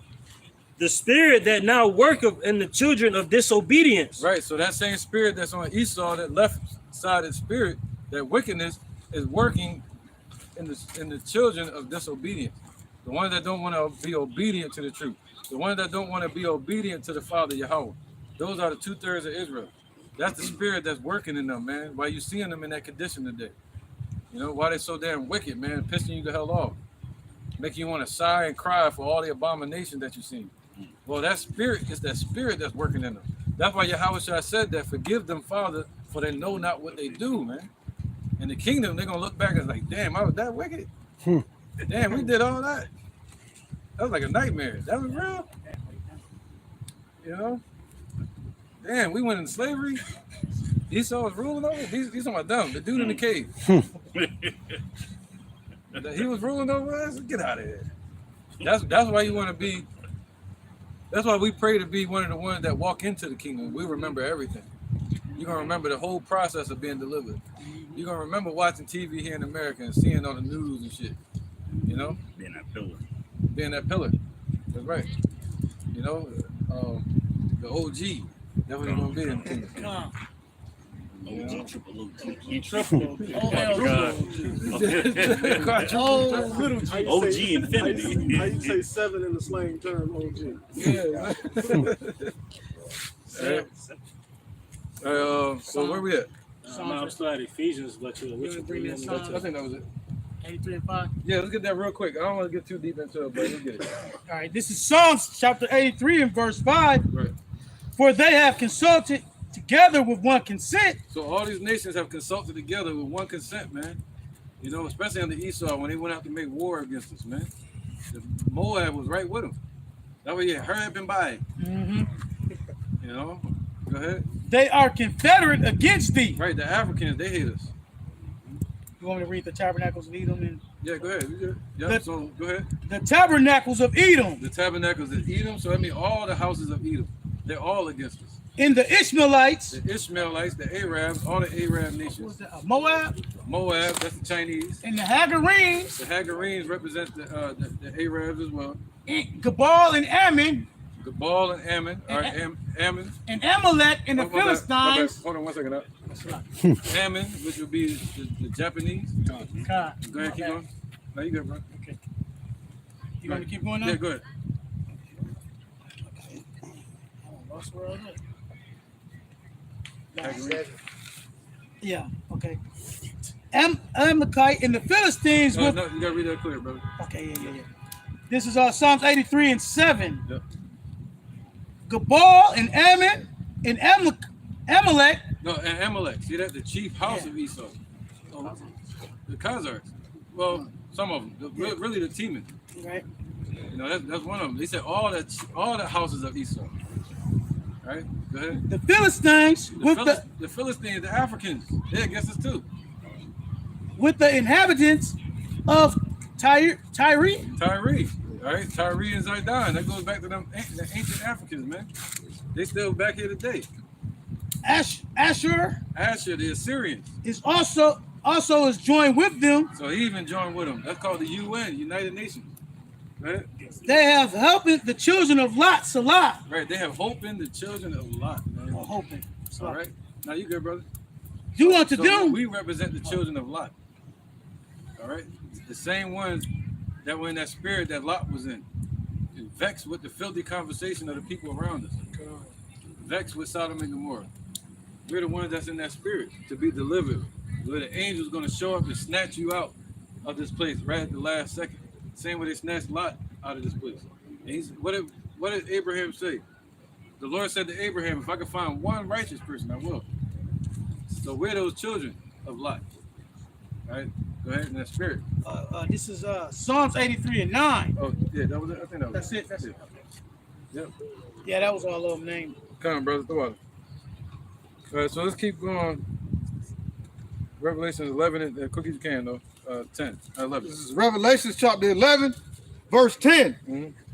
And it says, and they that dwell upon the earth shall rejoice over them and make merry, and shall send gifts to one another, because these two prophets tormented them that dwelt on the earth. Right. All you see in the civil rights movement is go ahead. They're rejoicing over us. Come up, up the water. They're rejoicing over us, man. Look at that. Happy as hell. Where that one? That's my favorite one right there. He happy as shit. Yeah. Hey, you got the one with the little girl on there though? Yeah, look at that dude though. Oh yeah, he happy as shit. Yeah, he happy. Oh, that motherfucker Yeah, he happy, happy too. too. Happy as a motherfucker. So they made gifts over. He got a knife in his hand. See that? Stabbing him. Yeah, they probably stabbing him up and cut off his Johnson. That's the one I'm talking about, the little girl and Look shit. at that. Yeah, They brought their little kids there. Yeah, they were happy. They made merry over it, man. They sent gifts one to another. They having a family function. Yeah, they sent Killing the slaves. children of Israel. Yep, and we became the gifts too. They sold us one to another. They made a huge profit off of like Uncle Ben's syrup. Oh no, Aunt Jemima syrup. Aunt Uncle Jemima. Ben's rice. Yeah, that was my cousin, Aunt Jemima. Like gator, like gator shoes. Her name wasn't Aunt Jemima shoes, either. Yep. Alligator belt. Yeah, gator shoes. What they call it? Gator bait. Yeah. They used our hair for stuffing in their And they furniture. pillows. Gone. They started football from that shit. Yup. I'm done talking about this shit. Yeah, man, we never stop on the wickedness. Yeah, man, that shit pissed me off, man. It's too hot for that shit right now. This is back at Revelation chapter 11, verse 11. And it says, man, that list gonna be long, boy. Their wickedness has reached the heavens. Like when you go to court for perseverance, they read off all your charges. You're gonna be here all day, Rich. We're gonna be here all day, all year. That shit gonna take 500 years to list of complaints. The Lord said He set the firmament up as a standard of how low we are from the firmament. And He said their sins have reached. Damn, to His nose. He said a ruler, you gotta measure that high. Like, geez. Damn. Yeah, but in Shemayim trying to fight each other and shit, trying to fight the Lord. Yep, war in heaven. All right, let's keep going. this is Revelation chapter 11, verse 11. This is, and after 3 days and a half, the spirit of life from Yahweh entered into them. See, this is the Lord building up His heavenly army, His heavenly council now. All right. So He said, after 350 years, that's when the prophecy played out with somebody like Abba Bivens to wake up and start teaching the truth right here in America. 1969. All right. That's when the spirit of life entered into us. It says, and they stood upon their feet, and great fear fell upon them. Right. So we stood up, not laying down, crouching like an old lion anymore. Not laying down like a dead body in the grave, in the pit. We stood up upon our feet. You know, and upon our feet means our foundation. Go ahead. It says, and great fear fell upon them which saw them. So now fear is falling upon these nations. That's why they're shutting down your YouTube. That's fear. Fear caused you to want to destroy something and get it out the way. That's fear, man. That's why they're making all these laws like hate speech. They're getting it prepared because they know we're about to go in as the prophecy's playing out. They're like, oh, you know the prophet's going to pop up sooner or later. They're like, shit, we got to make some laws in place to trap their ass. You know, that's fear, man. They fear us. They didn't want us. They didn't want us out here teaching about their downfall. They didn't want us turning to our power, man. Because they know once we do that, it's over for them. Right. All right. So they know once we turn to our God, our power, Yahweh, the children of Israel, that it's over for them. They know that. So, yeah. I was gonna say, just like I think what the times of Nehemiah, with them damn heathens, they sent that letter. They said don't let them keep building or something. They just gonna rebel again. Yep. So that's what I thought of. When that when we was building in one hand and fighting them all together. Yeah. We build with a sword in your hand. Yep. I think that was 445 BC. Now we got the sword. That was the time of Nehemiah. That when we were building the wall. We're doing the same thing. We're building the temple of Yahweh Shem Yahshua right now as we out here preaching amongst the highways and byways, but we also fighting against the darkness and hide wickedness in this place. Yeah, they built it with swords in their hand. Yep. You know, they built it with swords in their hand, man. And the scripture said they all had a mind to work. What did the heathen try to do? Hey, come on, let us build with you. Nah, you can't build this. That's part of counting the cost. You don't got to letting them understand. know that they can't build with it. Hey, y'all join in. That's vocab and them trying to build with. Yeah. Come on, man. Yeah, you're gonna use the wrong kind of screws and all that. Wrong kind of mortar, untempered mortar. Untempered mortar. All You right, just start knocking it down. let's keep going. Revelation 11. Verse 2. This is Revelation 11, verse 12. And they heard a great voice from heaven, saying unto them, Come up hither. Right. So now, first we're blessed to have this truth, and then someday we're gonna hear a voice from the heavens saying, "Kwam Yasha Allah," you know, or whatever he's gonna say. Say, "Come up hither into the chariots." It's gonna be a physical voice that we're gonna hear, man. Somebody speaking, the Lord Yahweh and His Son Yahweh Shah speaking from the fourth dimension into this dimension. That's that's the spooky part about it. Because anyway, once you understand dimensions, you got one-dimensional situation, then you got two-dimensional, which would be like a chessboard.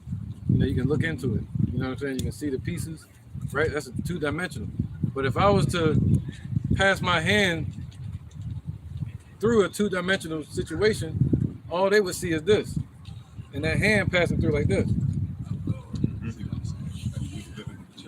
You see that? Yeah, if we were living on the chessboard, all they would see is that. So real quick.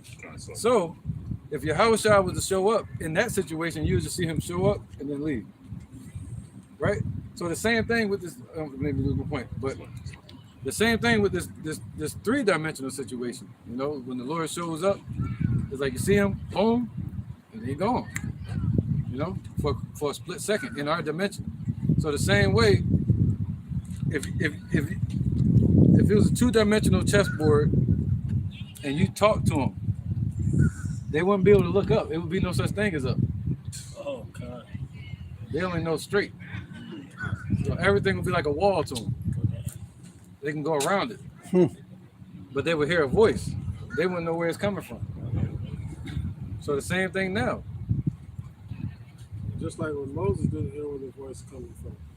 He had to direct them to his voice. See that, right? Yeah. So he could be right there watching you. And we wouldn't be able to see in that blind spot that's outside of three-dimensional. We're three-dimensional beings, but we only see in the two. The two, right. Because everything else is a perception. I perceive the back of your head looks a certain way because I can see the back of your head. But what the scriptures say, when we see him, we shall be like him. We shall see him as he is. We're going to be able to see in the fourth dimension by the time he show up. Dang. Because we're going to be getting the spirit. Yeah, because we got a spiritual power. That's right. Lord willing. Yep. So when he said he's going to hear a voice say, "Come up hither," that's somebody from the fourth dimension speaking into this third dimension, man. Okay? People are going to know where it's coming from. This is back at Revelations 11 to 12. This is, and they heard a great voice from heaven saying unto them, "Come up hither." Right. So it's going to say, "Come up hither," meaning the gates are open. Come on up. You're allowed to go up into the chariots. It's going to be many chariots. Go ahead. And they ascended up to heaven in a cloud, and their enemies beheld them. Right, so they're going to ascend up to heaven in the chariot. All right? And the scriptures tell you in Matthew, let's get that real quick. Yeah. Matthew 24 and 31. This is Matthew chapter 24. You said verse 31. Yep, and Psalms 91 and 9, all the way to 12. This is Matthew chapter 24, verse 31. Yep, and he shall send his angels with a great sound of a trumpet, and they shall gather together his elect from the four winds, from one end of heaven to the other. There you go. So who's going to do the gathering? The angels. They're the ones that's going to do the reaping. And they're going to literally gather the Lord's elect from the four corners of the earth. So when it say come up hither into a chariot, it's talking about multiple chariots. He's just saying, it's come on up. So they ascended up to heaven in a cloud. And that cloud is going to be many of them. Go ahead. And the scriptures say that in Revelations too, where it said Yahweh Shah was on a white horse, and the angels going to be following behind him in clouds, in white clouds, on white horses. I mean, Psalm 68, when it says the chariots of the Lord are 10,000, and Yahweh Shah is in the midst of them. So Right. it's gonna be, it's a fleet of them, just like how Ezekiel saw a fleet. Come on. It's gonna be a fleet returning to gather the elect. Right. Everybody's gonna have a job. You're gonna have some going around destroying, fighting against Esau. Them. You have the other ones that are sent out to deliver. Defending us will also deliver. That's right, man. It said, as birds flying, they're gonna be in formation, defending and delivering. All right.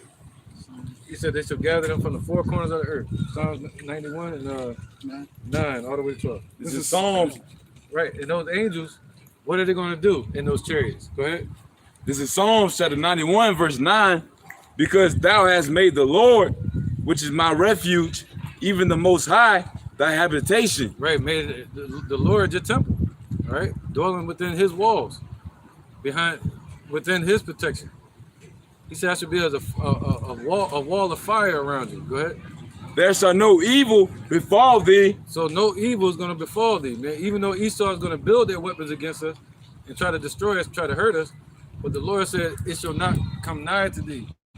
It shall not, what do you say? Come nigh thy dwelling. No, their weapons are their weapons won't prosper. All right. Neither there shall no evil befall thee, neither shall any plague come nigh thy dwelling. Right. So no evil shall befall you. Evil meaning bad, and no plague shall come nigh thy dwelling. There's gonna be a lot of plagues out here, especially those that went down to Egypt for help. They're gonna be programmed and shit. Go ahead, brother. For he shall give his angels charge over thee. Right, he's gonna give it. So Yahushua is gonna give his angels charge over you, just like the Secret Service is set up to watch after the president. So the Yahweh is gonna assign a special angel to only you, the individual, to keep thee in all thy ways. To keep you in all your ways, because we're gonna try to get the hell out of here. And that's when you're gonna have that bright burn situation and superpowers, to where the Most High gonna get an angel's power over you, man, to manipulate you and use you and raise you up. You know? So he said they're gonna protect you in all your ways. That's that fire from the sky. You know, the angel's gonna be protecting you. Verse 12. So the same angel that was leading us out of Egypt in the wilderness, being over top of us, that's how the Lord gonna have an angel over you, the individual. Verse 12, they shall bear thee up in their hands. Whoa, who's gonna do it? They shall bear thee up so in their hands. They shall bear thee up. So the angels, they're gonna make sure they come and get you, and they're gonna bear you up in their hands and snatch you into the chariot. Lest thou dash thy foot against a stone. See that? And you're gonna trust that you're not gonna fall out of those chariots and be smashed on the stone. He said, what's that? Psalms 91 and 1. Go back up. 91. This is Psalm chapter 91, verse 1. He that dwelleth in the secret place of the Most High, those that dwell in this truth, go ahead, shall abide under the shadow of the Almighty. Shall abide under the altar, meaning in his presence. All right, under his covering. Go ahead, protection. I will say of the Lord, he is my refuge. See, that's what we're saying. We're saying the Lord is our refuge, our safe house. And we're prepared to run into that safe house for help. Go ahead. And my fortress, my God. See, he's our fortress, man, in the time of battle. Go ahead. In him will I trust. Right, so in him will we trust. Go ahead. Surely he shall deliver thee from the snare of the fowler. Right, he's going to deliver us surely from the snare of the fowler Esau. The one that the fowler is set up to catch birds, set traps for birds. Tazah. That's the letter. It's a man, a hunter, hunting birds. All right, go ahead. And from the noisome pestilence. Right. He said, you already read that under his wings shalt thou trust? Wow. Okay, keep going. Under his wings shalt thou trust. Verse 4. He shall cover thee with his feathers. There you go. So he's going to cover thee, meaning give charge. He's going to give charge to his angels. There you go. He's going to cover you with his feathers. His feathers represent his angels. Yep, go ahead. And under his wings shalt thou trust. So under his wings shalt thou trust. And you even going to trust them when they take you up into the chariot. You're going to trust that they got you and you ain't going to fall and dash thyself against a stone. All right. That's how we're gonna be up into the air. But you're gonna have a fear of heights. But he said, somebody get that, it's gonna be like a dream. It's a song. It's gonna scare the life out of you, literally. We're gonna be changed in the twinkling of an eye. And what did it say? I'm gonna do a lesson on this to show it more graphic, but what was that? What was that ship that went down under the water? That little submarine shit? Oh. We were called the Titanic, right? The Titan. Titan. The Titan ship. When they died on there, they died in what? 100 milliseconds? No. They died in 1 millisecond. It takes 100 milliseconds for the brain to feel pain. It takes like 2 or 3 milliseconds for you to blink. And a millisecond is smaller than a second. So what did the Lord say? We're gonna be changed So we're gonna be changed before the body can feel the pricks. See that? Before the body can even feel pain from the fire or anything, we're gonna be changed before the mind can even accept the pain. The same way the Titan ship, they died before they even felt the pain. They didn't even know they were feeling that. They didn't even know it. So it was so fast. It takes 100 milliseconds to feel pain, but they died in 1 millisecond. So this destruction and that fire, before we can even feel that pain, 100 milliseconds, the Lord must be going to change us quick. I got your like in the dream. I got another. Come on, real quick. Let's get that real quick. All right, this is Oh, he got it. I think. Come on with it, man. We can get this one. All right. This is Psalms 126 and 1. When the Lord turned again the captivity of Zion, we were like them that dream. Right. So how he's going to turn? He's going to what? Turn our captivity. Meaning what? Do away with this heaven right now. It's going to be a new heaven and a new earth. He said it's going to pass away with a great noise, and that great noise is going to be destruction. So it's going to be like a dream, though. It's going to be like when Peter was delivered in 44 AD. He was delivered out of prison, and he didn't know it was real until he was far away from the prison. And then he looked, and he realized the angel delivered him. That's how we're going to be, Yahweh in the chariots, far away from the prison planet, our hell, and looking back and saying this. It says, then was our mouth filled with laughter and our tongue with singing. Then said they among the heathen, the Lord hath done great things for them. See that? So the elect are going to be affrighted. Can you get that real quick? Revelation 11. Who is that? Same hour. There you go, right there. 13, yep. This is Revelation 11 and 13. It says, and the same hour, there was a great earthquake. Right, so America's going to be destroyed in 1 hour. That's Revelation, I think, 18. America's going to be destroyed in 1 hour. So within that same hour, this is going to happen. It says, and the 10th part of the city fell. Meaning the whole city of America is going to fall, be destroyed. It's going to be swept as a vessel of destruction, like a broom, sweeping across this place. Targeted precision strikes from Russia, China, Iran, and all these nations. It says, and in the earthquake were slain of men 7,000. So in that destruction, there's going to be slain of men 7,000. That word 7,000 means an innumerable number of people. Meaning complete destruction that the Lord has set. He said, I shall number you to the sword. So the Lord got a set number of people that's going to be destroyed in this place. All right, especially 2/3. Right? It says, and the remnant were affrighted. So the remnant going to be affrighted. See that? They're going to be scared going up into the chariots, but you're going to know and have faith that you're not going to dash your foot against a stone. You're not going to fall out the chariot. He said, under his wings shalt thou trust. All right? You're going to trust in the chariots. And gave glory to Yahweh of heaven. See that? So we're going to be affrighted, and then we're going to give glory to the God of heaven, man, at that moment. You see that? This is Psalms 124 and 6. Blessed be the Lord who hath not given us as a prey to their teeth. Right. Our soul is escaped as a bird out of the snare of the fowler. The snare is broken and we are escaped. Our help is in the name of the Lord who hath made heaven and earth. Right, man. So this snare got to be broken. And then we can escape. All All right, so the Lord gonna break the staff of the wicked. All right, and he say the Lord has the keys to hell and death.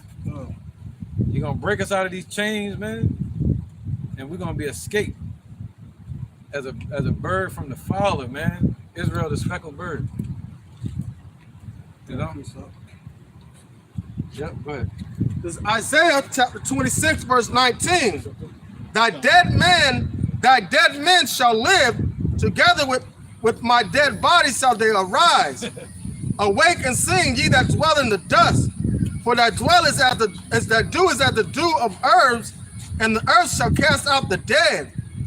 Come, my people, enter thou into thy chambers, and shut thy doors about thee. Come on, man.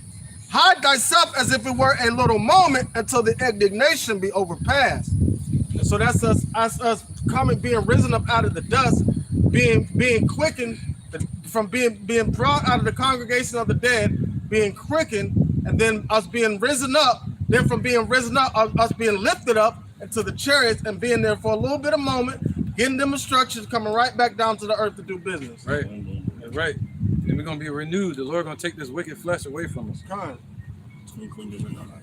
Right. Yeah, go ahead and bring that up real quick. You know, move on with this lesson. This is Psalms 57, 58, Salakia, verse 9. It says, before your pots can feel the thorns, he will take them away as with a whirlwind, both living and in his wrath. That just goes into what the elder just said. Take 100 milliseconds for you to feel pain, right? Except for the pots can feel the thorns, right? We're going to be delivered, man, before we can feel any type of anything. Just like Hananiah, Azariah, Mishael.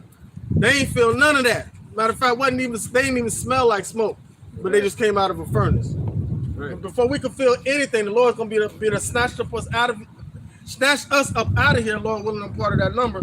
Snatch us up out of here, pull the spirit out of that body, whatever he's going to do with the old body, it don't matter.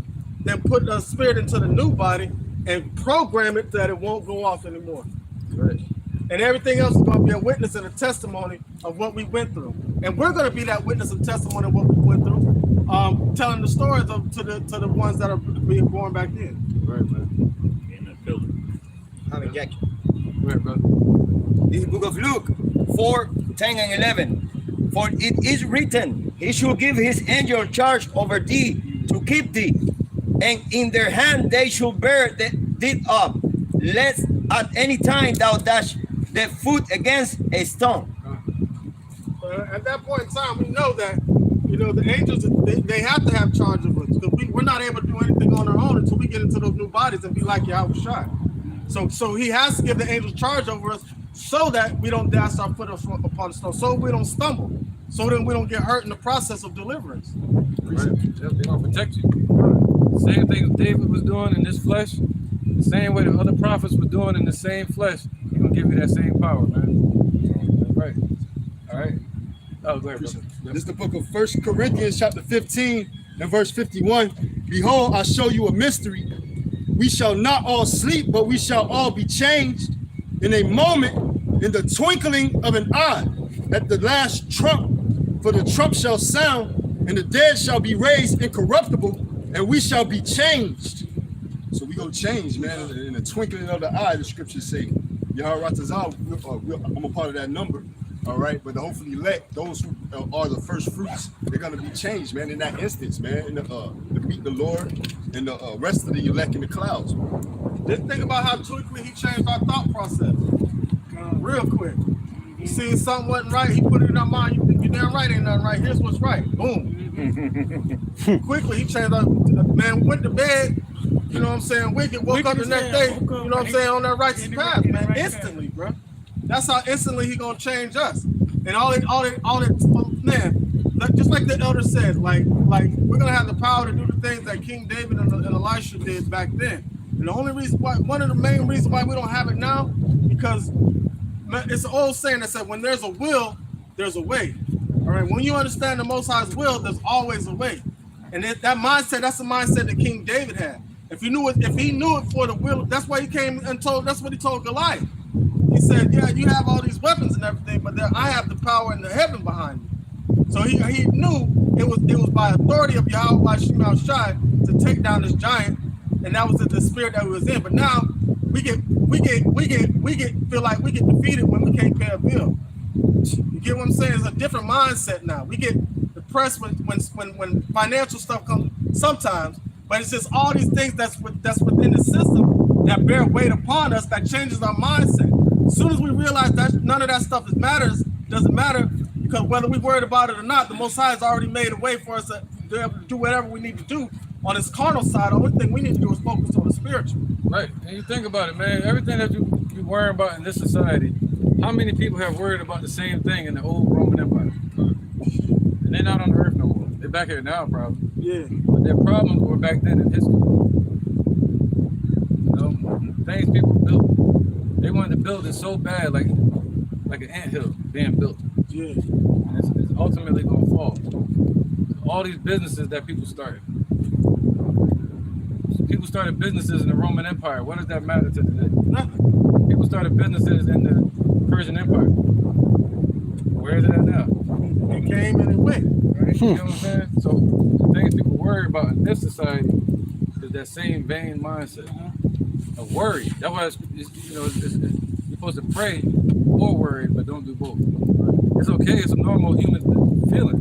It's a human chill, but you got to control it, harness it like you're training a horse. Right. You know, and you bridle the tongue. You don't speak doubt. You know what I'm saying? All right, I'm gonna keep going too because it's about to rain. Go ahead, bring that out real quick, brother. This is Zechariah 12. This is Zechariah 12 and 8. In that day shall the Lord defend the inhabitants of Jerusalem, and he that is feeble among them at that day shall be as David. In the house of David shall be as Yahweh, as the angel of the Lord before them. There you go. And I bring that out just to back up the elder when he's saying, hey, we're going to be changed. We're going to have new bodies. We're going to be just like Yahweh Shai. And like David. Yeah, like David. Right. Little G's, not big G. Little guy. Yeah, little guy. All right, let's keep going, brother. This is Revelation chapter 11, say 14, right? Yep. Verse 14. It says, the second woe is past, and behold, the third woe cometh quickly. Right, so it's going to be quick. You know, it's not going to be some huge announcement. They're already in World War III. And by the time people realize it, they're going to be at the missiles. They're going to be at that level, the nuclear level.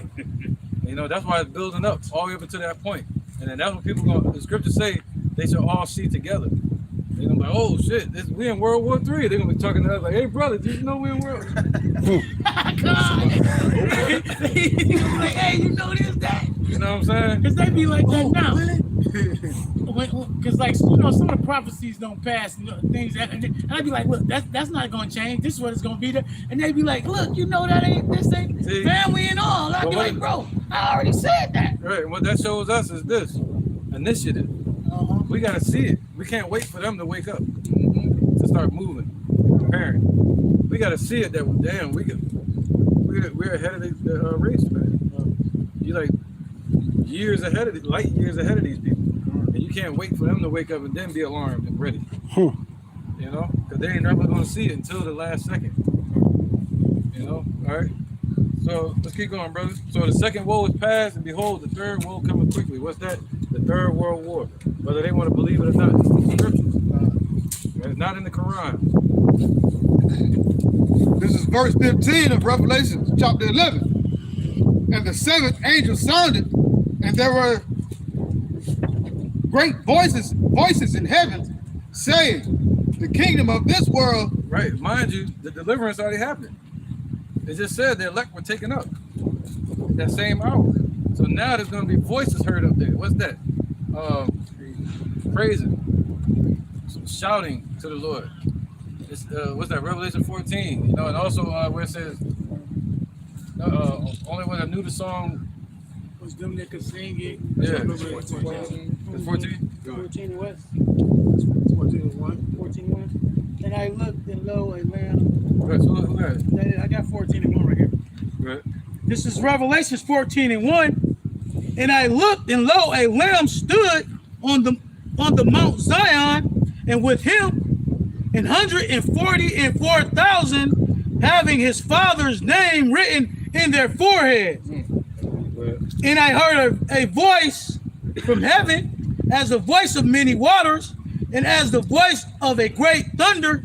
And I heard the voice of harpers harping with their harps. And they sang as it were a new song before the throne and before the four beasts. Right, and that song is a song of victory. All right, yeah, we're singing a new song now, which is this truth, and but it also goes into Exodus, I think, chapter 5 or 15. It was the song that Moses sang. It was a song of victory. All right, Moses actually really sung this song. He was singing. If you can find it, we ain't gotta get it because it's the whole chapter. I think it's Exodus 15 or Exodus 5. 15. It's 15. 15. Right? Don't it say something like singing? He sung? Yeah, 15:1. Then sang Moses and the children of Israel this song unto the Lord, and spake, saying, I will sing unto the Lord, for he hath triumphed gloriously. The horse and his rider hath he thrown into the sea. See that? So now he said he's gonna deliver us from the second Egypt. You know? So that celebration of him, of the Lord delivering us from Egypt and casting the horse and his rider into the sea was talking about Pharaoh going into the sea. So now we're gonna sing a different song of us being delivered from this Egypt. All right, it's gonna be a song of triumph. You see that? Go ahead, brother. Who was reading? Me. Go So ahead. we go back to Revelation 14. Right where was that? Dive right in. We were trying to beat the storm. And no man could learn the song but the 144,000 which were redeemed from the earth. Right, there you go. So only the 144,000 know this song.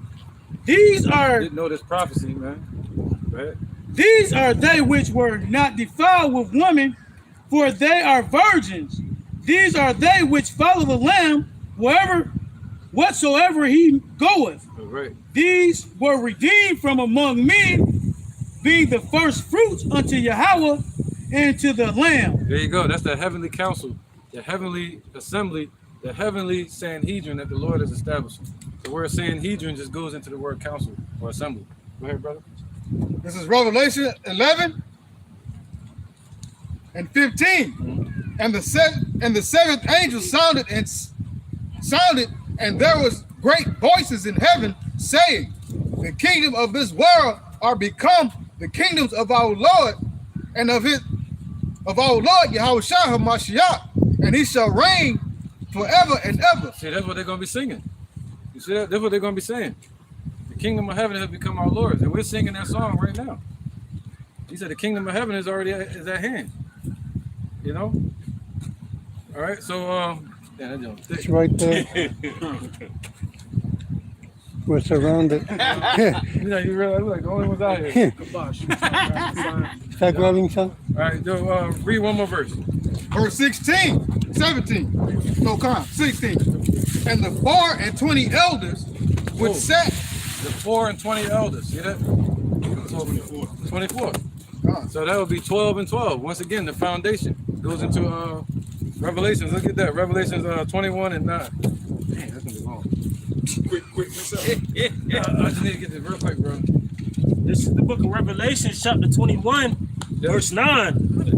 And there came unto me one of the 7 angels, which had the 7 vials full of the 7 last plagues, and talked with me, saying, come hither, I will show thee and the bride, Salakia, I will show thee the bride, the Lamb's wife. Yep. And he carried me away in the spirit to a great and high mountain, and showed me the great city, the holy. Go to 12. Verse 12. Yep. And had a great, Salakia, and had a wall great and high, and had 12 gates. So we're gonna have a defense that nobody can get over. All right. And that defense is gonna be Yahweh Shai. Go ahead. And at the gates 12 angels. So 12 gates and 12 angels. Go ahead. And names written thereon, which are the names of the 12 tribes of the children of Israel. See that? So you have the 12 gates, which would represent the windows or our places, our lot for the 12 tribes of Israel. Go ahead. Verse 13, on the east 3 gates, on the north 3 gates, on the south 3 gates, and on the west 3 gates. Right. So that goes into 4 different sides. You know, so that 4 plus 3 is 4 times 3 is what? 12. Right. So the 12 tribes of Israel, but is it all Israel that's going to enter into them gates? No, the ones that are built upon the apostles and the prophets. Go ahead. And the wall of the city had 12 foundations. See, the wall of the city has 12 foundations. Go ahead. And in them the names of the 12 apostles of the Lamb. There you go. So in them the name of the 12 apostles of the Lamb. So that goes right on hand to hand with this right here. The 24 elders. This is Revelation. And the word elder right there just means royalty. All right. So the assembly that the Lord is gathering together is going to be the 12 tribes of Israel that were built upon the foundation of the 12 apostles. And that's what it was up there. It wasn't 24 men standing there. That's a reflection of a numerable number that's going to be up there praising the Lord. All right. It don't literally mean it was 24 men. This is Revelation 11, verse 16. And the 4 and 20 elders which sat before Yahweh on their seats. Right. That word elder just means royalty in this sense. Fell upon their faces and worshiped Yahweh. Right. Yep. Because we're going to be the elders in the kingdom.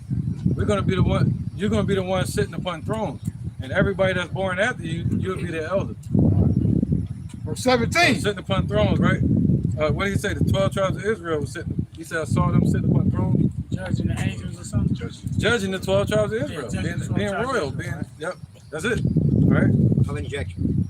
Go ahead, real quick. It's the book of Zechariah 2:1 and 2. I lifted up my eyes against and look, and behold a man with a major line in his hand. Yeah, we already read that. Oh, Silaki. No, you good. We read that earlier though. Oh, Silaki. That's perfect. That's spirit. Yep. So yeah, that takes us back to the point. Measuring the temple of Israel. You know, and we the Lord is measuring it now. All right. And now, yep. And we dwell in the temple, worshiping the Lord, and others dwell outside of the temple. Okay. So, profane. That's right, brother. So, and the ones inside the temple, they represent the heavenly council that the Lord is building. Okay. And He's gonna meet them in the air to have this council, to have this meeting at the round table. All right. So let's finish it out. We ain't gonna get to my precept. Go ahead, bro. Verse 17, yeah.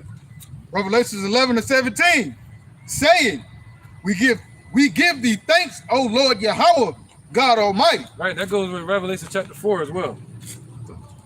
4 and 1? Revelation 4 and 1? It's Revelation chapter 4 and verse 1. After this I looked, and behold, a door was open in heaven, and the first voice which I heard was as it were of a trumpet, talking with me, which said, come up hither, and I will show thee things which must be hereafter. Right, so John went into the spirit world. All right, he told him to come up there. Go ahead. And immediately I was in the spirit, and behold, a throne was set in heaven, and one sat on the throne. Right, so he saw this in the heavens. Go ahead. And he that sat was to look upon like a jasper and a sardine stone. Right, dark brown. That's Yahweh, dark brown skin. Go ahead. And there was a rainbow round about the throne in sight like unto the emerald. Right, so imagine a rainbow, but imagine a rainbow being emerald, like Emerald City. That's what the reflection is around Yahweh right now, a green glow. Go ahead. And round about the throne were 24 seats. Yep. And upon the seats I saw 24 elders sitting, clothed in white raiment, and they had on their heads crowns of gold. See that? So that's talking about the elect. All right. So these seats are only for the 12 tribes of Israel. But is it for all Israel? Is it only for 24 elders? No, it's for all Israel and the ones that were built upon the foundation of the 12 disciples. All right. So that's what it's talking about. They're the ones that's going to be crowned, have crowns and white linen. What's that? To her was given the linen.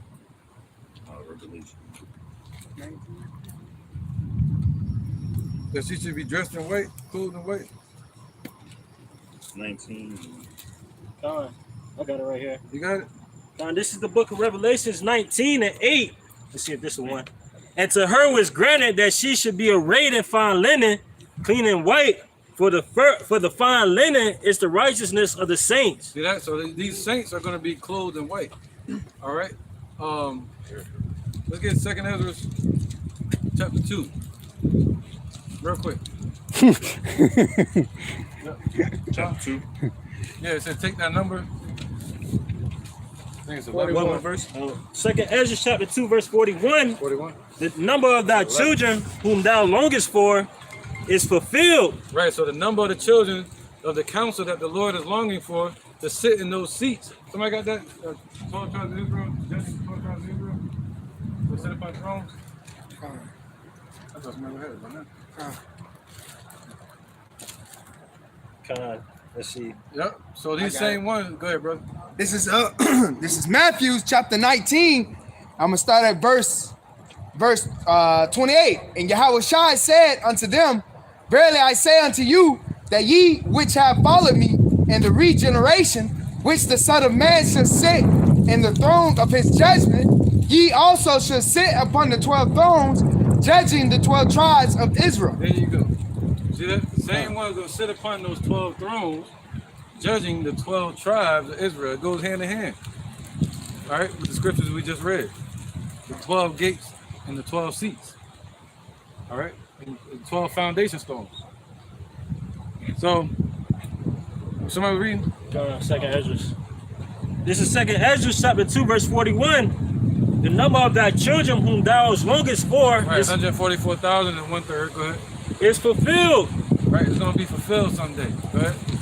Beseech the power of the Lord that thy people, which have been called from the beginning, may be hallowed. There you go. So you gotta be called in this predestined. And he said what? It's gonna be fulfilled, meaning that it's a prophecy that has to happen. And it's gonna be fulfilled, man. All right, go ahead and say, and these have power to call fire out of their mouth and cause it not to rain in the day of their prophecy. Go ahead. It says, I Ezra saw upon the Mount Zion a great people whom I could not number. Right. And they all praise the Lord with songs. See that? They all praise the Lord with song. Once again, they're gonna be out there in the heavens, taken up into the chariots. They're gonna be scared as hell, affrighted, and the Lord gonna take that fear from them. All right, not allow them to feel pain, and they're gonna be changed in the twinkling of an eye, and they're gonna be praising the Lord with songs. Meaning that word "song" is not supposed to be there. It's supposed to be shouting. All right, they're gonna be shouting to the Lord. This is Revelation 15:3. And they sing the song of Moses, the servant of Yahweh Bashem Yahushua. There you go. Look at that song of Moses again. And the song of the Lamb, saying, great and marvelous are thy works. New song. Come on. Lord Yahweh Bashem Yahushua, God Almighty, just and true are thy ways, thou King of saints. Yeah, so God, man, hey, just like the elder was saying, man, hey, we're gonna be Yahweh Ratazah. We're part of that number. We're gonna be singing praises to the Lord Yahweh Bashem Yahushua, saying great and marvelous are his works, man. That have been done and to be done, man. You know, hey, the destruction of this sinful kingdom, and also the salvation of the work of the 1/3, the elect men, women, and children, man.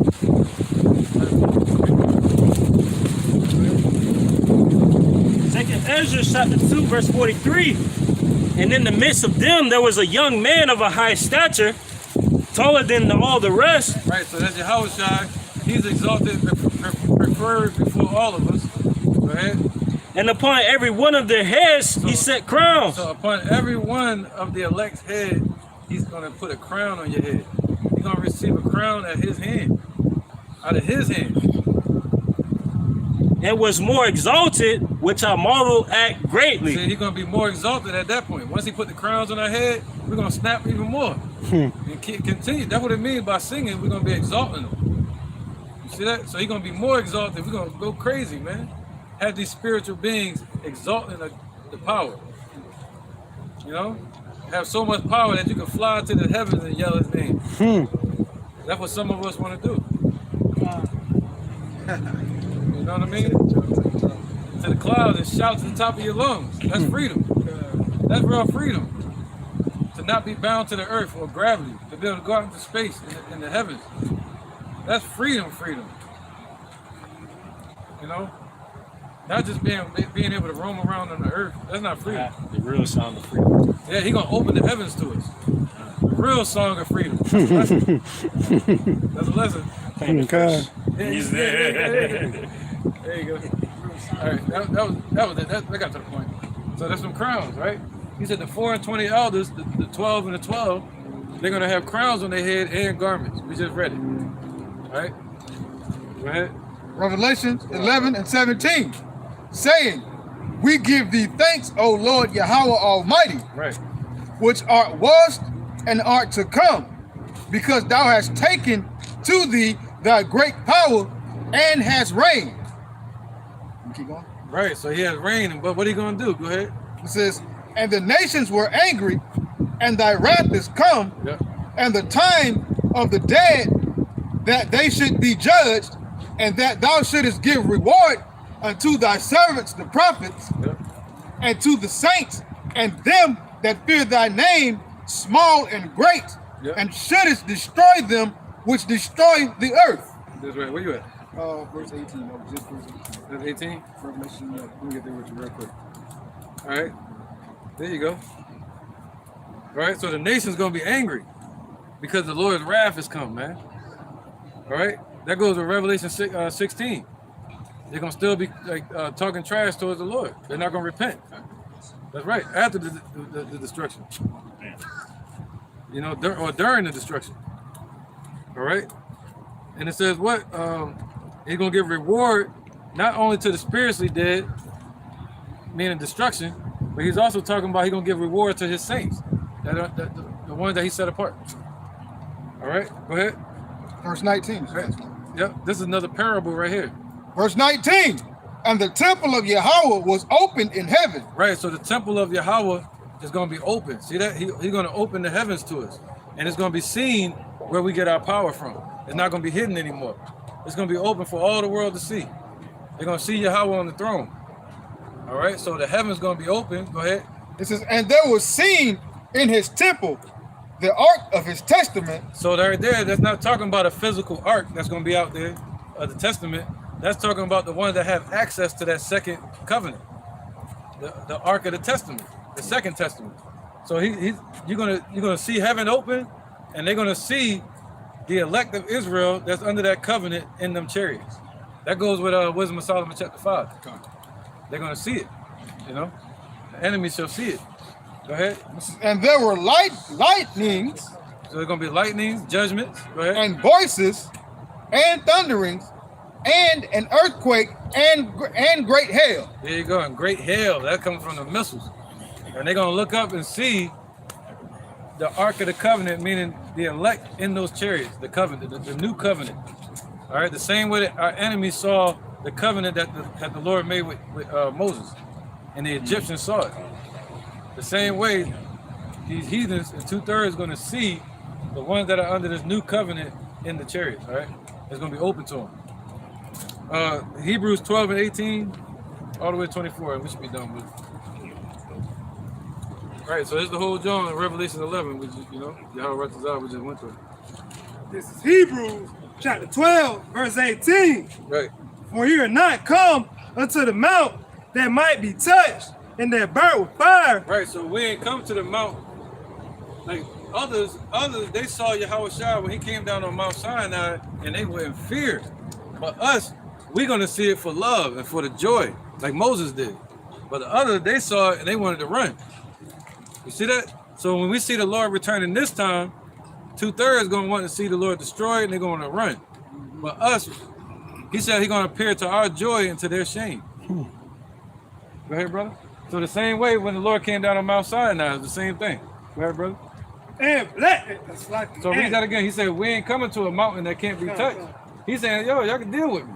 Don't be scared. That's what the Lord is saying to us. Go ahead, brother. It's Hebrews 12 and 18.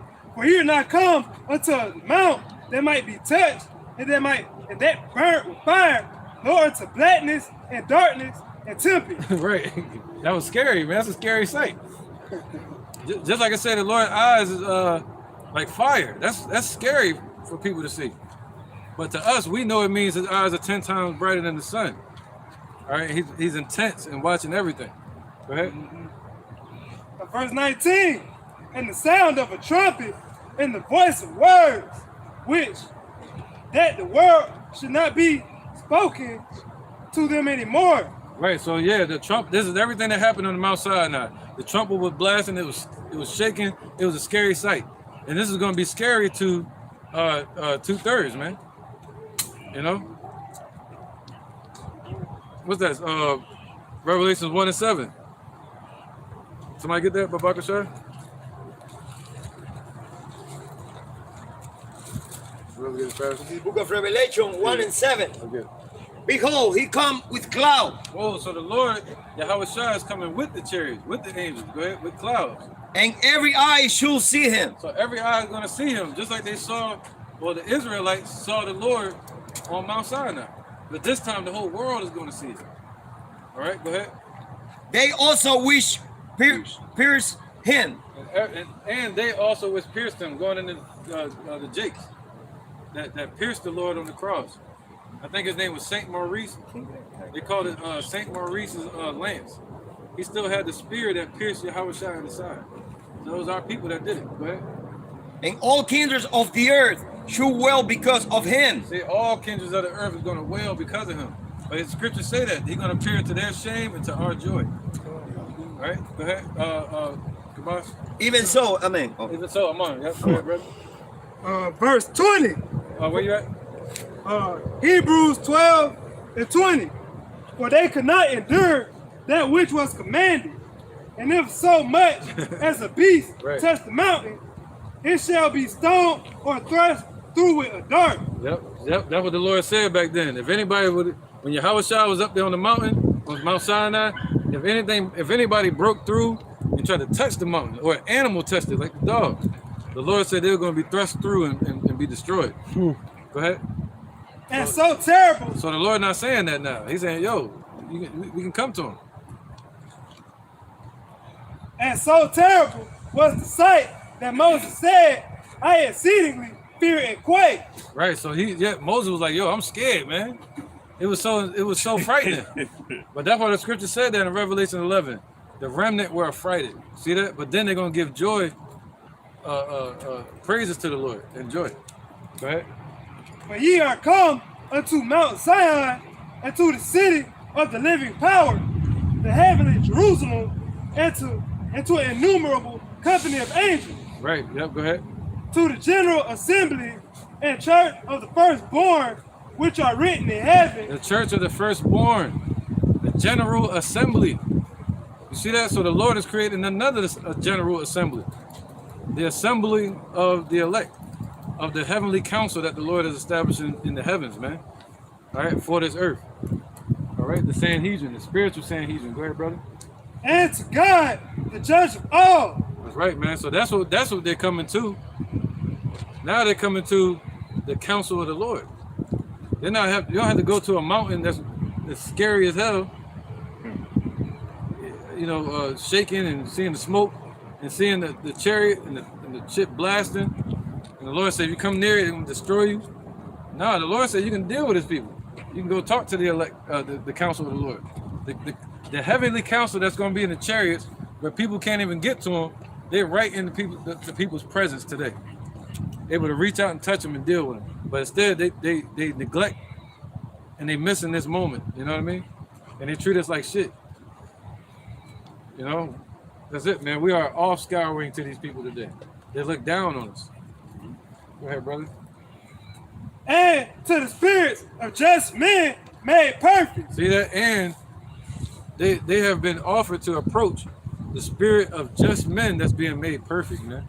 Not having to go to a scary ass mountain and oh shit, the Lord up there. The Lord like, no, this is the mountain, Mount Zion. You know? So he said his burden is light, man. Go ahead, brother. And to Yahushua, the mediator of the new covenant, and to the blood of sprinkling that speaketh better things than that of Abel. Right, man, speaking way better things than that of Abel. Go ahead. See that ye refuse not him that speaketh, for if they escape not who refused him that spake on earth. Right, because even Abel, the scriptures say Abel's blood cried out from the ground. What that means is Abel's spirit was out in the heavens crying out to the Father about Cain. So now this spirit that's out in the heavens, our high priest, he's speaking greater things than what Abel spoke. You see that? To the Father on our behalf. Go ahead, brother. All the way to 24. All right, this Hebrews 12 and 25. See, they refuse not him that speaketh. For if they escape not who refused him that spake on earth. Oh, that was it. That was it. Just riding just there. He said 25. All right, so we can keep going, man, but I'm going to end it. Somebody get Revelation 4 and 1. Oh, let's keep going with that Revelation, yeah. Let's go to verse 2, I think now, or 3. Somebody was reading, yeah, all the way to 5. It's Revelation chapter 4 and verse 1. After this I looked, and behold, a door was opened in heaven, and the first voice which I heard was as it were of a trumpet. Meaning it was loud. Go ahead. Talking with me, which said, come up hither, and I will show these things which must be hereafter. Right, man. So out in the heavens is way more real than this realm, man. This earth is nothing but a physical projection. That's all it really is, man. And immediately I was in the spirit, and behold, a throne was set in heaven, and one sat on the throne. Right. The one that's sitting on the throne, his name is Yahweh. Ooh, there's order out there, and it's beautiful. It's so beautiful that Paul said he couldn't explain what he saw in the fourth dimension. It was all in order. On this earth, it's out of order. Go ahead, brother. And he that sat was to look upon like a jasper and a sardine stone, and there was a rainbow round about the throne in sight like unto an emerald. And round about the throne were 24 seats. And upon the seats I saw 24 elders sitting, clothed in white raiment, and they had on their heads crowns of gold. And out of the throne proceeded lightnings and thunderings and voices, and there were 7 lamps of fire burning before the throne, which are the 7 spirits of Yahweh Ba'ashem Yahushai. Right. Can you go to verse 10? It's verse 10. The 24 elders fall down before him that sat on the throne and worship him that liveth forever and ever, and cast their crowns before the throne, saying, yeah, that's right. We're going to do that. Y'all can see us doing that, man. Yeah. He give us the crowns, we all going to give it right back. Yeah, it's going to be like a celebration. You're going to cast your crown before him, like, yo, you know? And that shows a connection between you and your crown, too. You know, I think it's going to be like, you know, that Thor shit is wicked. Yeah. I'm talking about that hammer.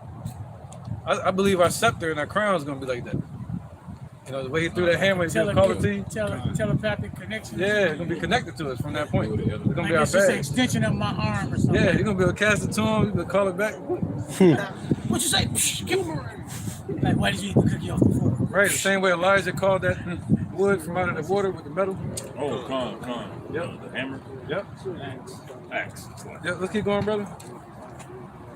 I think that was it, right? Verse 11. Yep, 11.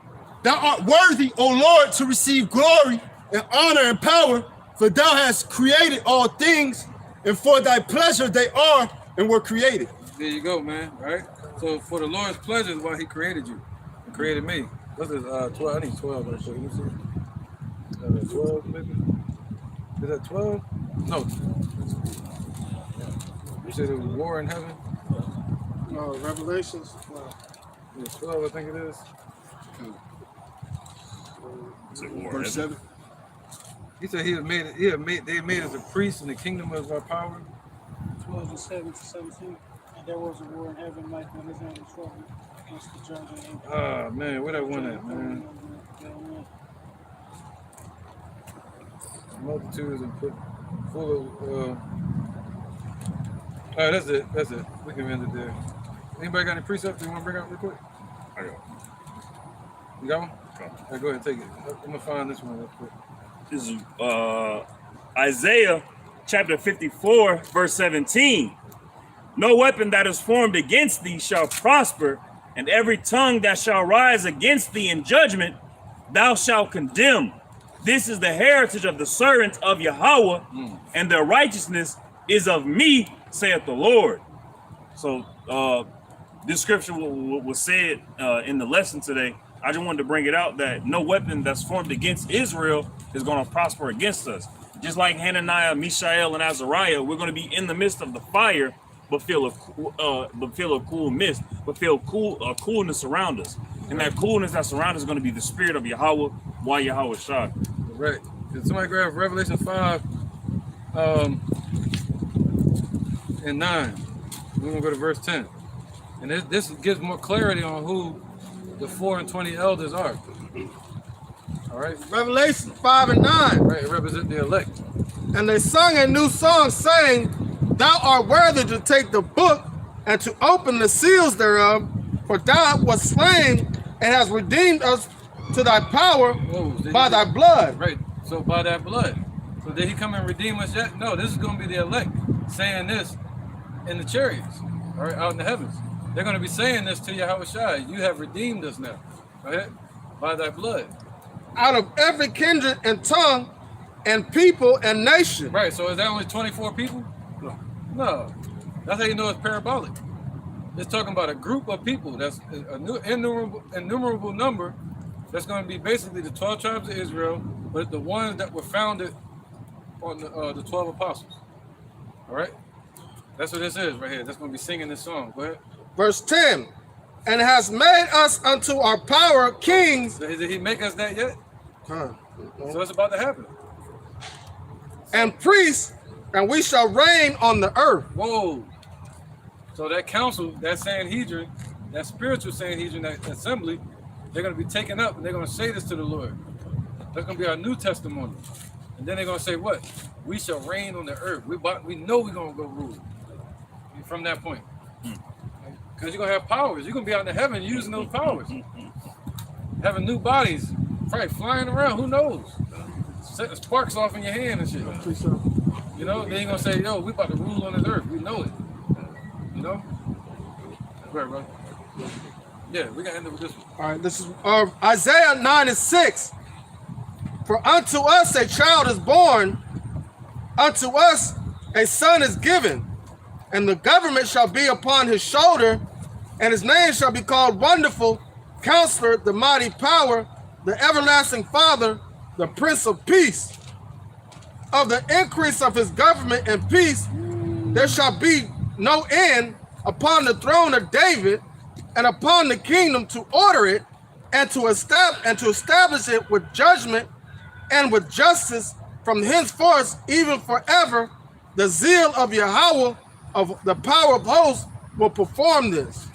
So basically, that's Yahweh Shai being set up, and the tabernacle of David being set up under him, and it's going to be an everlasting rulership forever, man. And the government shall rest upon his shoulders. We shall never no longer be brought down low. Spiritual council, man. Heavenly council, the greatest council ever that the Lord has established, man. All right. Revelation 21 and 21. We'll end it with that. Yep, because he said, arise and measure the temple. It's Revelation chapter 21, verse 21. And the 12 gates were 12 pearls. Oh, there you go again. The 12 gates were 12 pearls. Every several gate was of one pearl. Yep.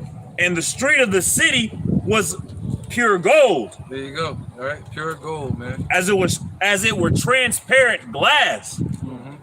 And I saw no temple therein. Whoa, so he saw no temple there. So the temple that he's talking about measuring is talking about us. All right? In preparation. Go ahead. For Yahweh, power almighty, and the Lamb are the temple of it. See that? So they're going to be the temple of it. The Lord said what? Keep going. And the city had no need of the sun, neither of the moon to shine in it, for the glory of Yahweh did lighten it. See that? So we're not going to ever go off again. And we're not going to have need for one brother to teach another brother. And the Lamb is the light thereof. So the Lord is going to sustain our light. He's going to keep us perfect in the kingdom. All right? He's going to make us righteous and keep it that way. Go ahead, brother. And the nations of them which are saved shall walk in the light of it. So the elect of the nations of Israel, not all nations, right? But the elect of the nations that are saved, they're going to walk in the light of Yahweh Shai in the kingdom, walk around chilling, walking in that uprightness. know what I'm saying? And the kings of the earth do bring their glory and honor into it. So how the nations, the kings gonna be saved? The nations, they're gonna be bringing their glory and their honor, meaning their rulers, their presidents, their politicians, their kings, their oligarchs. They're all gonna be brought to us in their honor and their riches and their wealth and their women. So they're gonna bring everything to us. We're not gonna have to go get it. They're gonna bring it to us. Verse 25, and the gates of it shall not be shut at all by day, for there shall be no night there. Right. See, there's not gonna be any night there. We're gonna have daytime and nighttime, but nighttime meaning what? Destruction. We in the night right now. We're in a dark time, you know, where things are dangerous. But in that time, we ain't got to worry. See, there was a time where they had the needle gate. You know, the needle gate. That's why they say go through an eye of a needle. When it's talking about the needle gate, is because they would have to bring the cattle in. They would have to bring the camels in at nighttime. When they came in at nighttime, they would close the gate. The big gate. The big gate. They had to go through the needle gate because they go through the needle gate, the smaller gate. It would keep the robbers from trying to creep in through the big gate. You see that? So the Lord said we ain't gonna have to worry about that. See, in the kingdom, the gate's gonna be open day and night, and they're gonna be. The scriptures say that the ships of Tarshish shall wait on thee. That means all the ships that coming to the shores of America to go into these factories, they're gonna be showing up on the shores of Israel to go to your house. You know, we got a delivery for King so and so. You know. And they're gonna be shipped. They're gonna tell them to wait. How long? A couple days. You know, we're gonna be busy walking around in the light of the Lord, chilling. You know what I'm saying? So they're gonna what do you call that? Beautify. Help. They're gonna play a part in beautifying the kingdom. They're gonna be slaves. Go ahead, brother. And they shall bring the glory and honor of the nations into it. And there shall in no wise enter into it anything that defileth, neither whatsoever worketh abomination, there you go, or maketh a lie, but they which are written in the Lamb's book of life. They're not going to be VIP. All right? And the ones that's going to enter into his rest are the hopeful elect. That's the church. That's the ones that's called out. The ones that the Lord said measure the temple. All right? Those are the same ones that are being measured now. But ultimately, they're going to end up being the counsel of the Lord, sitting at his table in the heavens. To sit down with him and drink wine, fresh with him in the kingdom. Not that he's holding a bottle for thousands of years in his pocket. What it means is, when he shows up, we're going to have new vines growing on the earth. You know, just like he told Judah. He said, let's go to the grapes again. He told Judah that he was going to wash his garments in the blood of grapes. That was a prophecy on Judah. Because the land of Judah had them big grapes, you know, and he had so many grapes and access to it that he could wash his clothes in it. That's how much grapes he had. So that's how we're going to have it in the kingdom again. But ultimately, it's prophetic, talking about Yahushua destroying these nations. He's going to wash his garment, and his garment going to be covered in blood. All right, not physically blood, but meaning he's going to be destroying these nations. All right, so that's a double-sided prophecy. So we're going to have that again in the kingdom, to where we're going to have fresh grapes, giant grapes again. And the Yahushua said he's going to drink it fresh with you then, in that vineyard, mob style. He said, La Familia. All right? So we're going to end it, La Costa Nostra, right? So the spiritual mob. That was the Lord is establishing, man. So take your place, take your lot. You know, he say, put on thy beautiful garments. Sit down. What that means is take your seat, man. Take your seat upon your throne. Don't let this world pull you from it. Stay focused. Like walk in meditation. All right. So with that, I'm gonna end it, man. Anybody got any more precepts or anything? We ended this. All right. So hopefully this was edifying to you. Revelation chapter 11, and there's a lot you can pluck from this video and take notes, add them to your precepts, and go out and teach it. You know what I'm saying? So with that, we're going to end it. We're going to say Shalom. We're going to say Kal, Halayim, La, Yahweh, Ba'Hashem, Yahushai, Ba'Hashem, Ha, Rakah, Kodash, Ma'amah. All right, double honor to the elder apostles, the GMS, and their elders. And Shalom to you, Akim, and Akwat, and the children that believe in sincerity and truth. around the four corners of the earth. With that, we say Shalom. Shalom. Shalom. Shalom. Shalom. Shalom. Shalom.